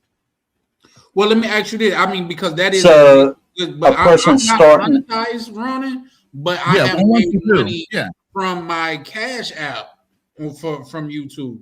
Is that also the same thing, or do I have to be monetized? No. If you're making money, you're making money. But the whole thing is, what is your outlay right now against your Cash App? I don't get You're what not you mean. upside down yet. You get what I'm saying? The Oh, Cash yeah. App So- is profit. So somebody starting out on YouTube, could they use that as a tax write-off if they promote I'm not a videos tax. and I trying to? check with your CPA. If you did any kind of investment, like you got a Rodecaster Duo sitting here for your microphone, you got a computer, you got a lighting system, you got all this shit set up, lights in the back. Those are things that you built for a home business, right? Don't have to be an LLC. That's your own personal own business. So even though you're pulling in Cash App, did you pull in enough Cash App to pay yourself back for that equipment? And then what's the net receipts on your equipment? And what is the law when it comes to camera equipment? How long can you depreciate that? Is that an instant depreciation, or do you have to depreciate it over 5 years? Those are the things the CPA has to answer for you. But if you can show a thing of receipts of all the equipment you brought because you just started a brand new business, even though you're not monetized, here's my initial outlay for my investment for my business. Here's all I did in Cash App receipts, because you can pull it. Cash App sends you a monthly receipt because now they're tracking Cash Apps, right? The government is now tracking your Cash Apps and your PayPal. That's why you get a fucking monthly report through your Cash App and your PayPal now. So then you can take that report saying, hey, I received this amount of Cash Apps. Here's how much I spent at the beginning of the year for all my equipment. I haven't turned a profit where I'm monetized yet. How much of this can I write off against the receipts of my initial investment? But check with your CPAs. But yes, you can write something off. I'm still checking to see if Thailand still has it, but they had they had introduced what they called a digital nomad visa. Yeah, they do have a digital nomad visa, and then they even have a YouTube / type of visa too. I think they just introduced. They have one here in the Philippines as well. Not only digital nomad, but here's the thing with the Philippines. The Philippines is like, look, we're not messing with your YouTube money. So that's not even considered a business here. So yeah, I understand. Yeah, for sure, man. Like I say, this is how, and I think Ronan, bro, you such a mastermind, because like I be like, I'm finna get off. Ronan be like, I'm finna pull up and drop some of this game on him, see what he gonna do then. You know, so, shout out to you, Ronan, man, because man, like I say, once again, you're a treasure trove of knowledge, man. And I appreciate it because you seem like you're speaking from a place of experience and not just research. A lot of things that I speak from, like when I talk about credit cards and things of that nature, I'm speaking from experience. Although it is a lot of research that goes into it, I speak from my my research. My experience. So to speak to somebody else that's also operating like that, it's like almost like a breath of fresh air. Like he's not telling me something that's supposed to be theoretically true. He's telling me something that he have done and have receipts on. So that's something I appreciate about you, good brother. You can tell like I said, that I've been independent since 2011. That's the scariest thing in the world. Nobody's doing shit for you when it comes to the people that you work with and work for. When you're 1099, they don't take out FICA tax. They don't take out shit. You're on your own. You don't pay into the Social Security system unless you automatically elect to do that shit on your own. You're cutting checks to the government. And then the government's looking to see whether you fucking owned up to everything you earned or they can find out whether you didn't. I've been playing this game since 2011, bro. You get what I'm saying? Right. So I've known every fucking loophole. Like if I made $100,000 commission, pay me on $5,000 checks once a week until you pay me out. Why would I say 5,000? Yeah, because when you drop a certain amount of money in the bank, it is reportable to the IRS instantly. Just like if you win a certain amount of money at a casino, they have to give you a 1099 form so you can report that net win, right? like the money, $5,000. If you drop in less than $5,000 increments, guess what the IRS does not know? That you dropped in $4,999 into your bank account. But wouldn't that be technically classified as positioning? You say what you want to say. Okay, I'm just asking. Catch me doing that. That's all I'm saying. Okay. We will. That's why I said the first. When I started to say something, I was like, yeah, no, that's a conversation. What did Donald Trump say? Don't be mad at me because I know how to utilize the rules of the fucking game. That's a fact.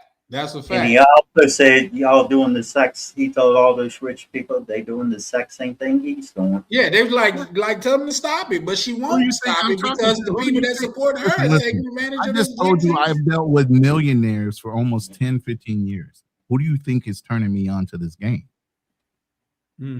Of keeping your money in your pocket and not giving it to Uncle Sam. Uncle who? You know what I mean? Right. So yeah, you're not uncle, but I'm just saying. Yeah, he can be a clown all day, but he's circumvented using the tax system to his. He's a rich clown. Yeah. I think how many billions is Donald Trump worth, and you calling him a clown? Well, that's perceived billions. I mean, he's lied about that too. But I'm just saying, I agree with you. He is a clown in a lot of things, you know. But he's got the right people employed, right? And not just that, just because you're like incompetent in one area, that's just like they say, just because you are a rocket scientist, you need to be good at financing. That's generally not the case. There's a such word called an idiot savant. He's very smart in one thing only, but he's the idiot in every goddamn thing else. Yeah. It, like I have looked into cases of that, man. I think those are very peculiar individuals. Like, say, it's a gentleman that he done read over 10,000 books, and he could if you start a sentence in either one of those books he could finish it from then on through the whole book, but he could never tie his own shoe. He can tell you the book page, what paragraph it is, and damn near what number, letter, or word is in the paragraph. Yep. I know people like that. Yeah, but he could never tie his own shoes. Nope. You see what I'm saying? Like he's excelled so much in one area, but lacks so much more in another area, to where that's what makes you an idiot savant.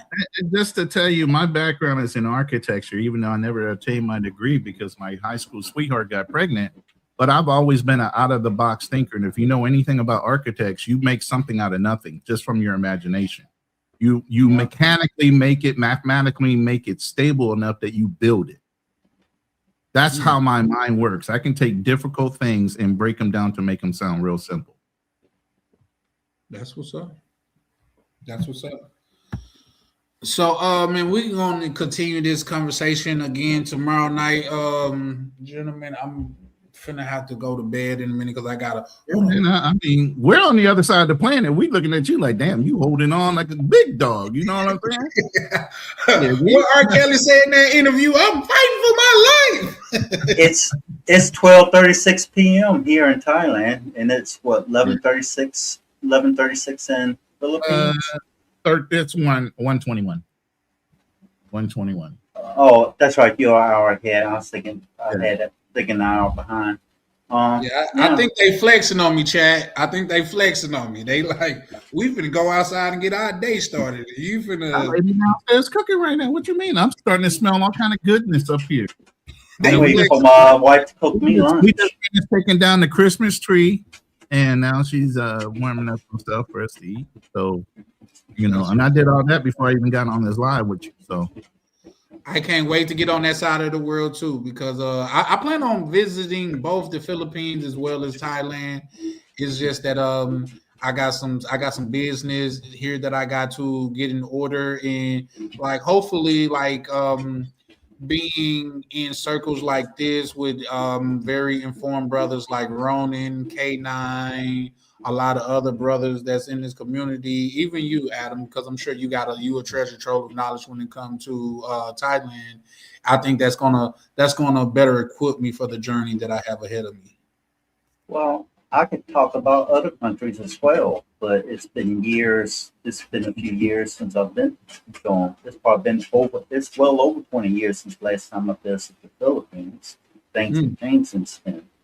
I haven't been So there I, either one, so it's been over 40 years since I've been there. So So I've never been, but I look forward to going. Like say, Thailand is one of my trips to where I'm going to show people how to utilize these points to do luxury travel. Like say, when you see a person take an Emirates flight and they're eating caviar and drinking champagne in first class, and they got a shower on the plane. I plan to utilize that and show people how I utilized it. So there's I'm that. not. I'm not sure where the YouTuber went in Thailand, but he was visiting one of the islands there, and it was so many tourists there that the sewer system was backing up, and they was running the sewer water in the ocean, and there were you could. I'm not sure if they had a warning sign or not up above there, but you actually saw people swimming there where they was dumping the sewer water into the ocean. Mm. It was crazy. Yeah, that sounds So, great. Don't sound appealing at all. so if you do wherever you decide to visit, make sure you do your research and check, check other people's videos, stop, see what they talk about that's good about it, and what they notice that was bad about their place, and decide whether you want to go or not. Absolutely. I try to do extensive research before I actually get there, but being able Yeah, to actually converse with somebody, I think that's also add another level I of think a comfort. lot. I think a lot of the holiday spots in Thailand right now are get overcrowded with tourists more than with the area can actually the amount of people the area can handle, and it stresses the system. Yeah, I could believe it. I could believe it. So once again, guys, we're gonna pick this conversation up again tomorrow night. Do you guys have anything to say before we close out? Thanks for having me on the panel. Thanks for the comments, and I'll leave it at that so you can go ahead and get offline. I appreciate you, Adam, and it's always a I, pleasure having you on, I, man. I just said that at least 4 or 5 times in the video. And I didn't say Right. it a couple times myself. That's why I say I gotta be. But K9 bring up a good point of that. That's why I say I take all of that information in. He like when you're doing long lives, you get to like people. It's like an on and off ramp. People get to come in, check you out, and things of that nature, and then just exit. So I take a lot. I hear a lot of that. But Ronan, how about yourself? You got anything that you want to say before we close out? No, I appreciate you allowing me to come on the panel as always. I always like to try to simulcast and get your channel out there as much as I can and promote you because I believe you're a positive brother, and I always try to encourage other people to follow other encouraging and positive people on the space. We got enough negativity going on out there. When I find a good positive channel, especially because it's daytime for me, a lot of people are asleep over there, but you're not. So, I'll get on, listen to you, or jump up on the panel from time to time and, try to encourage people to follow like-minded people, That's a I fact. can't Well, wait. I appreciate I can't wait until Charlie makes overseas work for him, where he can come overseas and don't have to necessarily travel back home as much and spend more time with that. And But then I'm he going to go check back. out because my lady did just yell at me and say, hey, food's ready. All right, I got to go. Well, you Bye-bye. brothers enjoy it, man. I All right, see you appreciate later. y'all. Be Y'all have good. a blessed night. All right, peace.